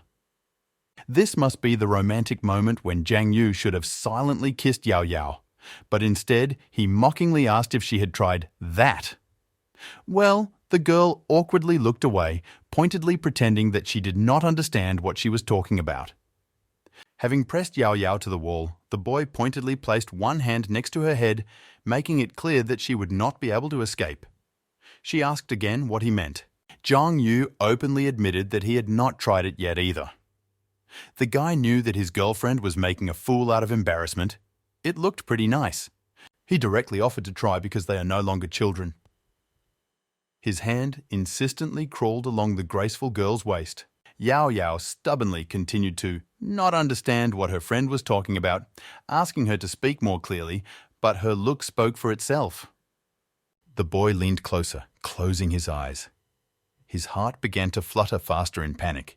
Not daring to hesitate any longer, he covered the other's lips with his own, merging with Yao Yao in a tender kiss. The girl's cheeks flushed, and she was confused for a moment, not knowing how to react. However, everything turned out to be much more predictable than expected. She hit Jung Yu, immediately pushing him away from her. The guy did not object, immediately making an absurd excuse by saying that he was very thirsty, so he decided to use his girlfriend's lips. Still head over heels embarrassed, Yao Yao covered her lips with her palm, clarifying whether he was really thirsty. But there was no answer. The boy changed topics like gloves, and next in line was food that urgently needed to be heated because he was so hungry after a whole day of absence. Leaving his girlfriend to continue to be embarrassed against the wall, he joyfully ran to the kitchen to heat the food. After putting the dish into the microwave, Jung Yu exhaled. Yes, he was on the verge of life and death, committing this act. His stomach felt so hot when the guy kissed her, and he also thought that Yao Yao would kill him for this. The boy also noted that she had very soft and pleasant lips. Joyfully dancing on the spot, the guy accepted this as a reward for the recent battle. At this moment, Yao Yao decided to carefully look into what Jung Yu was doing there for so long that he was not inviting her to the table. Noticing this wonderful picture, she sighed, calling him a fool. What else could you expect from a boy in love? When the food was heated and they were both sitting at the table, silence hung in the air. But this time, she wasn't awkward, more like peaceful. But this did not change the fact that Yao Yao was still embarrassed after the kiss. She watched the guy with caution in case he did something else. Well, Jung Yu was so hungry that he devoured food, stuffing it into his cheeks like a hamster. He suddenly wondered how much his abilities had increased since the last battle. Having displayed a hologram in front of him, which the girl did not see, he began to study the information. The number of shadow points was 105 out of 105. Lifespan, 12 days. Rating, looks strong, but is actually weak. Among the new skills that caught his attention were hidden shadow and continuous killing. The first should be a slightly refined, simple shadow shape skill. The second one is also quite an excellent skill, but the conditions for its implementation are quite harsh. Jiang Yu could now see the colors of people and monsters corresponding to their position towards him. Red is the color of enemies. Green is an ally. White is an ordinary passerby. Suddenly the guy stopped chewing, noticing something interesting. His gaze was directed at Yao Yao, who did not understand what had suddenly happened. The girl immediately warned him, ordering him not to do anything strange again. But the guy didn't intend to. He was trying to understand what the pink color coming from his girlfriend meant. Chuckling, Jiang Yu understood what pink meant. This is an open sign that she loves him. Realization broke out into a blissful smile. Yao Yao, noticing this, noted that her friend has been very strange lately. When suddenly the attention of both was attracted by a noise outside the window. Friends hurried to the balcony to find out what was there. Someone set off fireworks? I wonder in honor of what? It didn't matter anyway. Both leaned against the metal partition, looking at the sky and enjoying what was happening. Jiang Yu was the first to break the silence, asking the girl if she knew anything about the fiery form. Yao Yao looked at the boy incredulously, asking in return where he heard about this. So she knows after all. The pressure from the guy turned out to be stronger, so the friend gave up, saying that Dad's information contained references to the fiery appearance. They are a group that acts on its own, pursuing only its own goals. An organization that betrayed humanity for the sake of its plans. Yao Yu emphasized that they brainwash people, so it is better not to mess with them. Also, if Jiang Yu suddenly finds a fiery-looking member, he should immediately go to the Night Watch. They will give 500,000 for one caught. Hearing this figure, the boy was shocked. 500,000 for one, it's crazy. The girl didn't understand why there was such a sudden reaction. The guy waved it off, mentally realizing that he had blown away a whole million. Changing the topic, he asked if there were other organizations besides the fiery species. And if so, what is the reward for them? Yao Yao replied, no. It's strange that the boy suddenly became so eager to find out about such dangerous groups. Scratching the back of his head, Jiang Yu awkwardly revealed that he was just thinking about what he could make money from. The girl thought for a moment. She had something to tell, therefore she did not hide it. There are also awards for other organizations, but not the same as for Enlightenment. Enlightenment is a controversial organization. It seems to be an ally, but it is fundamentally different from the Night Watch. They believe that humanity will be defeated and are looking for a way to escape. For example, move to another planet. To Jiang Yu, it all seemed like the plot of a science fiction movie. Spaceships cannot be built for everyone. However, it is not necessary to rely on technology in this matter. Others live in another world, where there is no technology, but they strive to bypass all the cracks in order to get into the world of people. And if enlightenment achieves the same results as others, it will not be easy to stop the spinning wheel. The days pass calmly, flying by one after another, and the holidays have gradually passed. Some went to work, others to study. Since Jiang Yu has ascended to the second rank, he can easily exterminate others of the first level without any difficulty. Sometimes it can even increase the duration by 3 days in just one day. All the tests are over, so it's time to get ready for training camp. Pukliash has already gone there. The boy is the last one left, so he leaves tomorrow. Just the night before leaving, Uncle Li returned. The man from the doorway began praising Jiang Yu, saying that he had heard rumors about his strength. There are also recruitments for night watch groups, which is undoubtedly encouraging. At this moment, the boy was putting things away, so he turned around sharply, happily greeting Li. He asked how he was doing and what was wrong with his hand. Li only complained that this year there is a lot of workload, which is why there is no time to live. Plus, in addition to Jiang Yu's golden glow, there was something else added. The guy began to ask questions worriedly, but most of all he was worried about whether he could do more harm than good. The man shrugged. Over time, everything will be revealed. Li was silent for a while. Even earlier, Jiang Yu seemed unusual to him. He thought that he would fail all the tests, but he performed well and even ended up at the 6th level. However, it still seems to him that the boy is clearly not special and there is some kind of mistake here. Because of Uncle's awkward silence and serious expression, Jiang Yu didn't even know how to continue the conversation. Sitting down on a chair, he remembered that he had recently met with a man named Song Qinggan, who told him that Li was a general. The guy was terribly curious if this was true. The man instantly realized that now he could not escape. What an asshole this Song Qinggan is. Exhaling, he answered with a short, yes. It was this recognition that Jiang Yu was waiting for. It turns out that Uncle is one of the 5 strongest. He is very interested to hear about it. In fact, all this is already in the past. Li was then about 40 when he left the front line. At that time, he was full of strength and energy, fighting against countless enemies. Then, his goals were quite simple, to exterminate all others for the sake of everyone's safety. But there were too many of them, and it took more than 20 years. In the end, his wife died from other pollution, and he had to change his activities.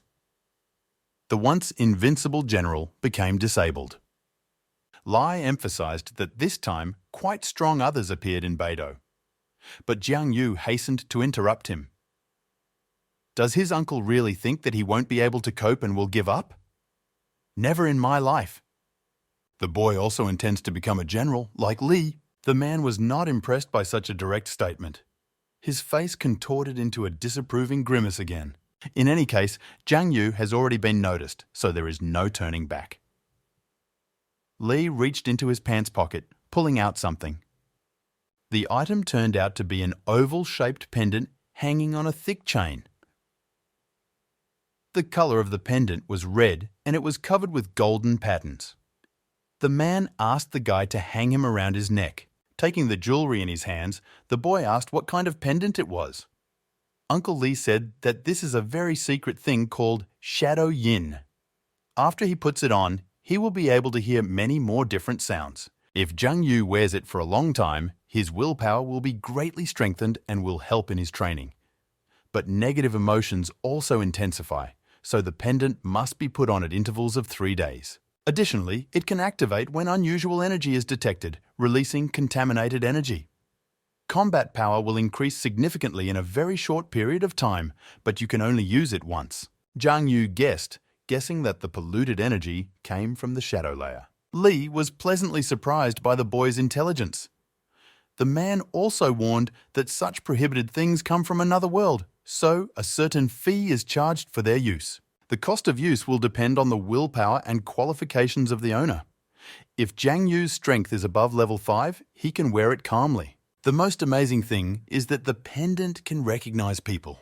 The guy became interested, so he decided to immediately try the jewelry in action, hanging it on his neck. The man was ready for any reaction, so he began to worry and wonder what Jiang Yu was feeling at the moment. As it turned out, nothing. No sounds. Li chuckled. It seems that the boy's willpower is resisting the influence of failure, and now the uncle can be calm. This was the end of their emotional dialogue. The man said goodbye and went about his business, leaving Jiang Yu to continue doing his own thing. It was already deep night outside, and for once the guy was spending time at home, in bed. He was fast asleep, his legs stuck out from under the blanket. Jiang Yu decided not to take off the pendant at night and fell asleep with it, which was a huge mistake. Energy burst out of the pendant, absorbing the owner and moving him to his possessions. Everything that was happening around was like a dream. The guy tried to rub his eyes and see where he was. It seems like some kind of road. Something unusual was visible in the distance, but the boy could not understand what it was. Suddenly, balls began to appear from all sides, like soap balls, only filled with something inside. These were people. More precisely, their memories. And to be even more precise, these were the memories of past owners of the suspension. Jiang Yu was surprised to hear, see and feel each one, like a waking nightmare. One of the bubbles contained a flashback of a man launching a fireball at an enemy. In another, a man screamed, writhing in pain. Something was killing him from the inside. It looks creepy. Everyone, as one, screamed and begged for one thing, No one wants to become the owner. This is a curse that is slowly but surely killing them. Suddenly, amid the noise of everything, Jiang Yu heard an unfamiliar voice calling him Master. The next day, early in the morning, the guys were already sitting in the car. Yao Yao openly yawned, clearly not getting enough sleep last night. The girl admitted that she did not sleep all night because of excitement. She was all beside herself because of him. Well, the boy boasted that he slept without his hind legs, seeing wonderful dreams. Only now, he still couldn't remember yesterday's dream. Shadow pendant. He seemed to hear her speak. Deciding not to dwell on this, Jiang Yu carefully placed his hand on his friend's shoulder. The guy suggested lying down on it and resting. He honestly promised that he wouldn't do anything like that. But Yao Yao still didn't trust him, so she sharply refused. Laughing, the boy bent down to kiss her, but unfortunately, this was not possible. Uncle Lou was sitting in the front seat and driving the car. In the front mirror, he noticed that something was wrong in the back, so he decided to start a conversation, reminding his daughter that there were quite a lot of bad people at the training camp, so he should act more seriously. Yao Yao agreed with her father, and Jiang Yu suddenly realized that by bad people, the man meant him. What nonsense! Lou reminded that when the guys arrived on site, they needed to strictly follow the instructions of the instructor, and if something happens, be sure to call him. The girl sighed because her father was talking about this almost the whole way. Jiang Yu suddenly leaned closer to the man, trying to convince him that everything would be fine because he was nearby and there was no need to worry. Only it was because of the boy that Lou was worried. The destination was the metro, which the guys would go to on their own. After getting out of the car, they said goodbye to Uncle Lou. Then we walked to the metro entrance. Jiang Yu pointedly took Yao Yao's hand, knowing that they were being watched.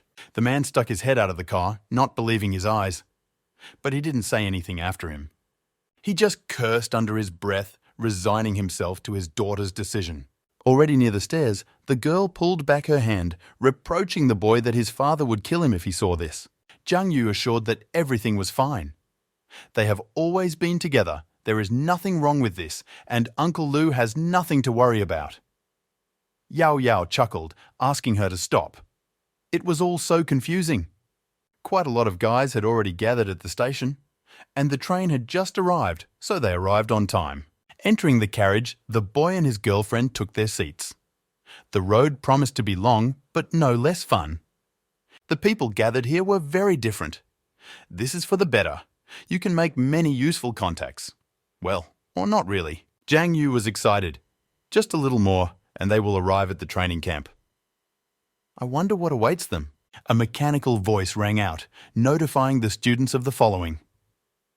The carriage was heading from Beidou to a special training camp, moving non-stop at medium speed, with an estimated arrival time of 20 minutes. Jiang Yu still couldn't believe that there were so many people gathered in the carriage. They were all from different collection points. Everyone present has quite high test scores. Either they have a high level of willpower or outstanding abilities. They only need training to easily deal with others of the first rank. Trying not to give himself away, the boy asked a clarifying question about how strong these guys are. He then has the second rank, and with his current strength, he can easily cope with others of the second rank. Yao Yao asked not to think about all this so carelessly, because training would not be easy.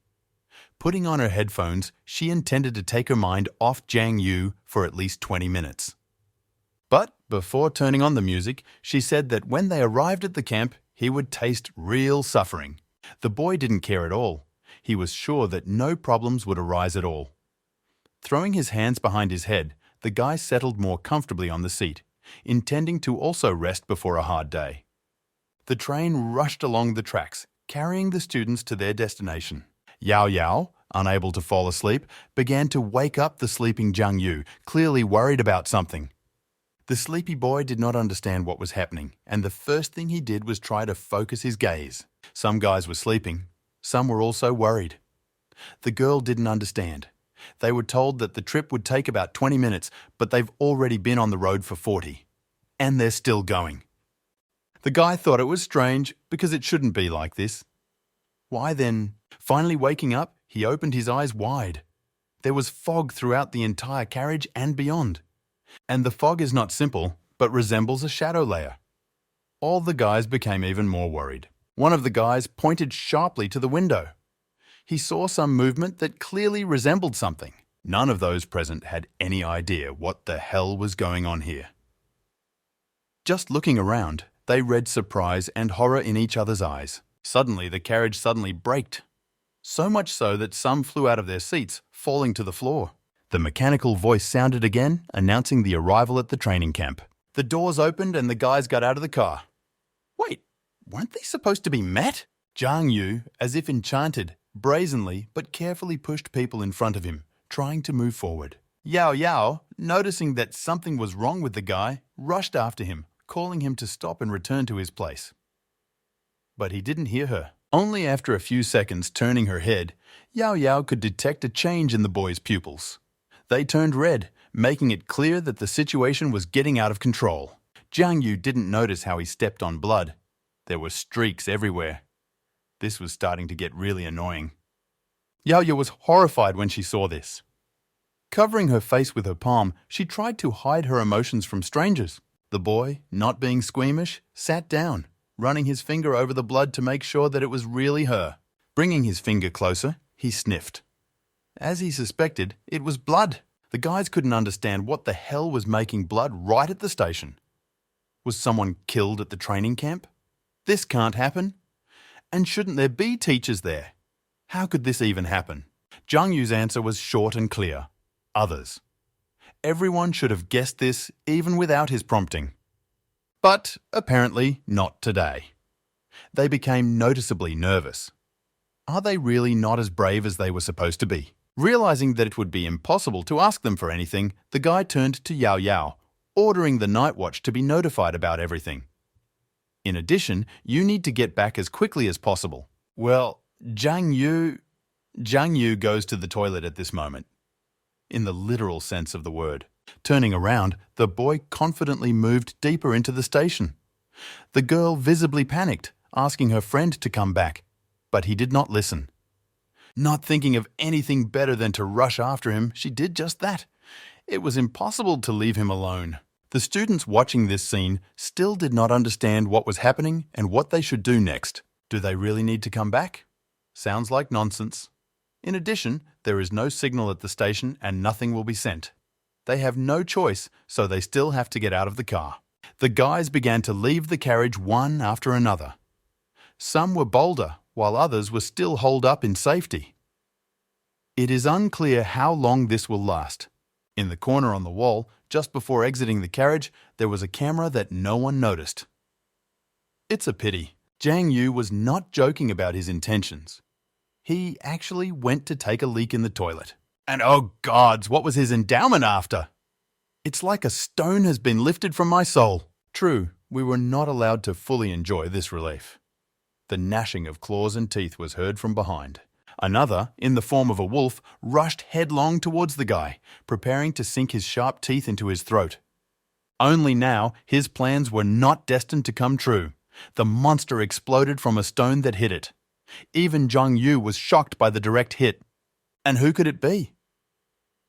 That's right, it was Yao Yao, who followed the boy and rushed to his aid. He jokingly asked if his friend had also come to take a leak, but Yao Yao was not in the mood for jokes. She indignantly began accusing the guy of being frivolous. Doesn't he really understand how dangerous everything can be? And what would happen if someone else still got to Zhang Yu? What will she say to Uncle Li? The boy was calmer than a boa constrictor. Waving his hands, he urged the girl to calm down too. With her hands on her hips, she was even ready to listen to him. I wondered what else this idiot could come up with. But, in fact, everything was much simpler. And Zhang Yu realized this a long time ago. The training has already begun. When? When they just got out of the carriage. It wasn't hard to guess. Yao Yao asked if the guy thought that all this was planned in advance. The answer was obvious. Pointing to the other one, he asked what the girl thought about the other one, who had just exploded. Yao Yao thought about it. The other one was weak. More precisely, extremely weak. Of course, someone so weak wouldn't have the courage to attack the training camp. Jiang Yu was damn pleased with his friend's insight. As a reward, he patted her on the shoulder, to which she was indignant, because, without looking at it, they still found themselves in a rather difficult situation. In any case, if others had actually carried out a raid, the Night Watch would have known everything immediately.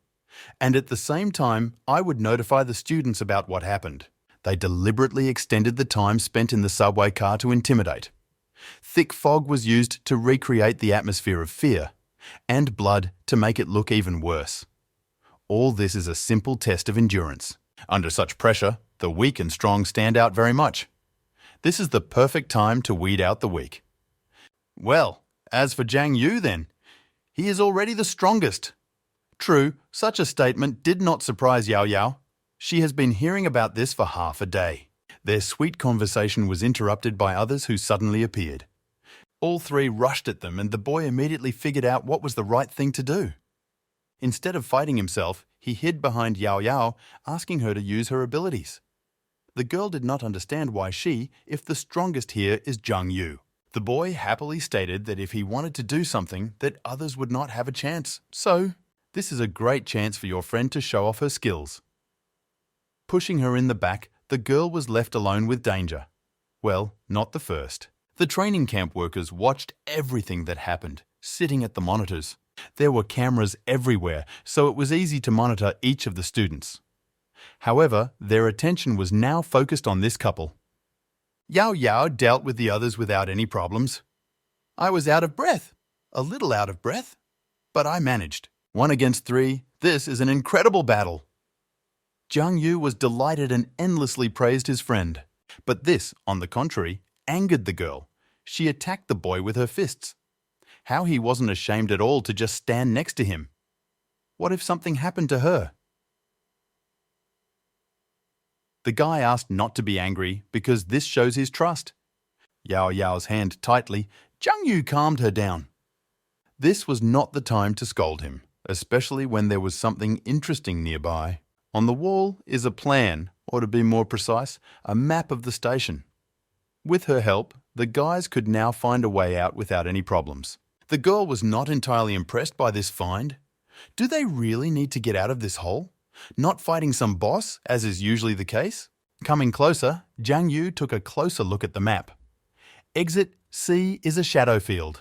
Most likely, this is where they need to go. The shadow field is most likely some kind of imitation of a shadow layer. It turns out that this is the most dangerous place.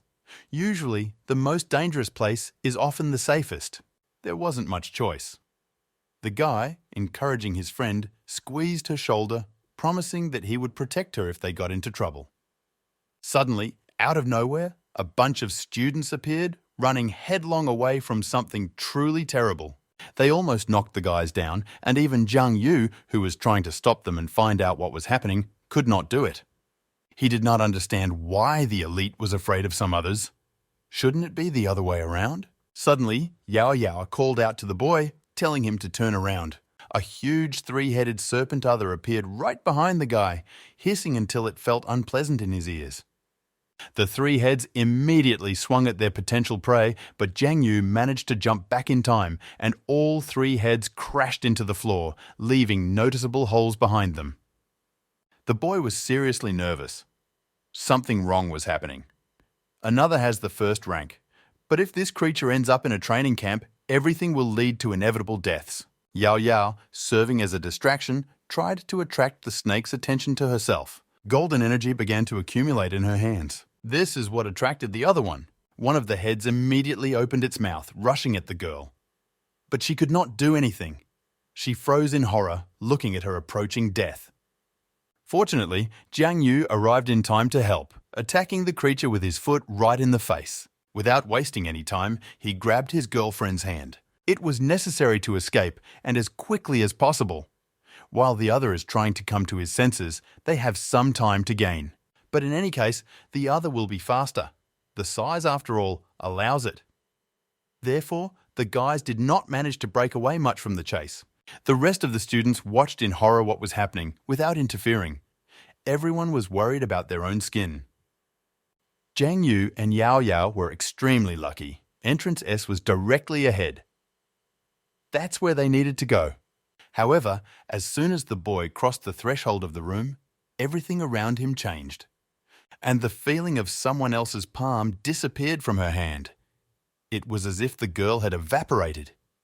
Finding himself at a dead end, the guy was seriously scared, not so much for himself, but for his girlfriend. If something happens to her, Uncle Lou will not leave a living place on it. The workers conducting and monitoring the exam also did not understand what had happened. The fighting power of the serpent had to be suppressed by the crystals. Everyone suddenly realized that they had lost control over something else. Then one of those present suggested simply going out and reining him in, since it would not be possible to suppress him further. Song Chingan hurried to stop his colleagues, ordering them to simply wait.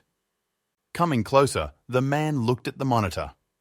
He wanted to observe Jiang Yu and see how he would behave in such a situation. Therefore, they left everything as it was. Also, there has not yet been a single moment when the boy used his abilities. And that was even more interesting. Jiang Yu, finding himself in a difficult situation, did not know where to go next. There were problems with the door. The glass on it was made of a material that allows sunlight to pass through. Still, there were a few differences here. Grabbing the door handle tightly, the guy made an effort to open it. He suggested that if he opened the door a few more times, he might be able to meet Yao Yao. But as soon as he took a step forward, out of nowhere, snakeheads attacked him, opening their mouths. They grabbed the boy, intending to devour him. The speed of the other was so fast that he knocked out all the doors. Jiang Yu managed to grab one of the mouths, holding it right in front of his face. The smell was not the best. The teeth inside the mouth were sharper than a razor. It was necessary to figure out what to do as soon as possible. Gathering all his strength into a fist, the boy dealt the monster many blows in the gut, from which he howled and was incapacitated for some time. Another decided to retire to regain his strength. His opponent was not so simple, so something different had to be done. Jiang Yu had time to catch her breath. He became nervous because he had almost lost control of himself. The guy was very pleased that it was not particularly noticeable. When suddenly the shadow began to engulf him. In an instant, the boy was enveloped in his shadow form, not understanding what the hell. Looking at his hands, Jiang Yu panicked. He didn't activate the shadow form. Why did everything happen by itself? But he was not allowed to think. Not far from him, someone loudly fell from above. This caught the guy's attention. Did someone really deign to come to the rescue? Unfortunately, the human-like silhouette turned out to be not human at all. Another looked disgusting. His whole body was covered with eyeballs, looking in different directions. The monster was moving straight towards the hunter. He had the upper limit of first rank. The situation was heating up. Meanwhile, in the observation room, everyone present was looking at one screen. The screen with Jiang Yu. They were shocked to see the boy transform into a shadow. Chingan was especially amazed, unable to believe his eyes. How is this even possible? The eyeballs began to crawl out of the other's body. They didn't go anywhere but continued to hover around their owner, as if gathering in a group for something big. When suddenly the monster raised his hand, pointing at the boy with his sharp claw. There was something like a shockwave, but in physical form. Green energy filled the entire room. Jiang Yu tried to dodge, jumping further away. What the hell is going on in this training camp? However, he was unable to escape. His eyes seemed to be everywhere, emitting a heart-rending sound that was tearing his eardrums. The power was so enormous that the guy grabbed his head. He could never escape or dodge a mental attack. Blood sprayed from his mouth. Another, having weakened his opponent, took advantage of the opportunity. He jumped into the air, swinging his clawed hands. The boy just grinned at such a treacherous move. As soon as the other one approached, the hunter grabbed the monster by the neck, preventing him from attacking. Jiang Yu seemed to go crazy, squeezing his neck with his hand more and more every second. He called the monster an idiot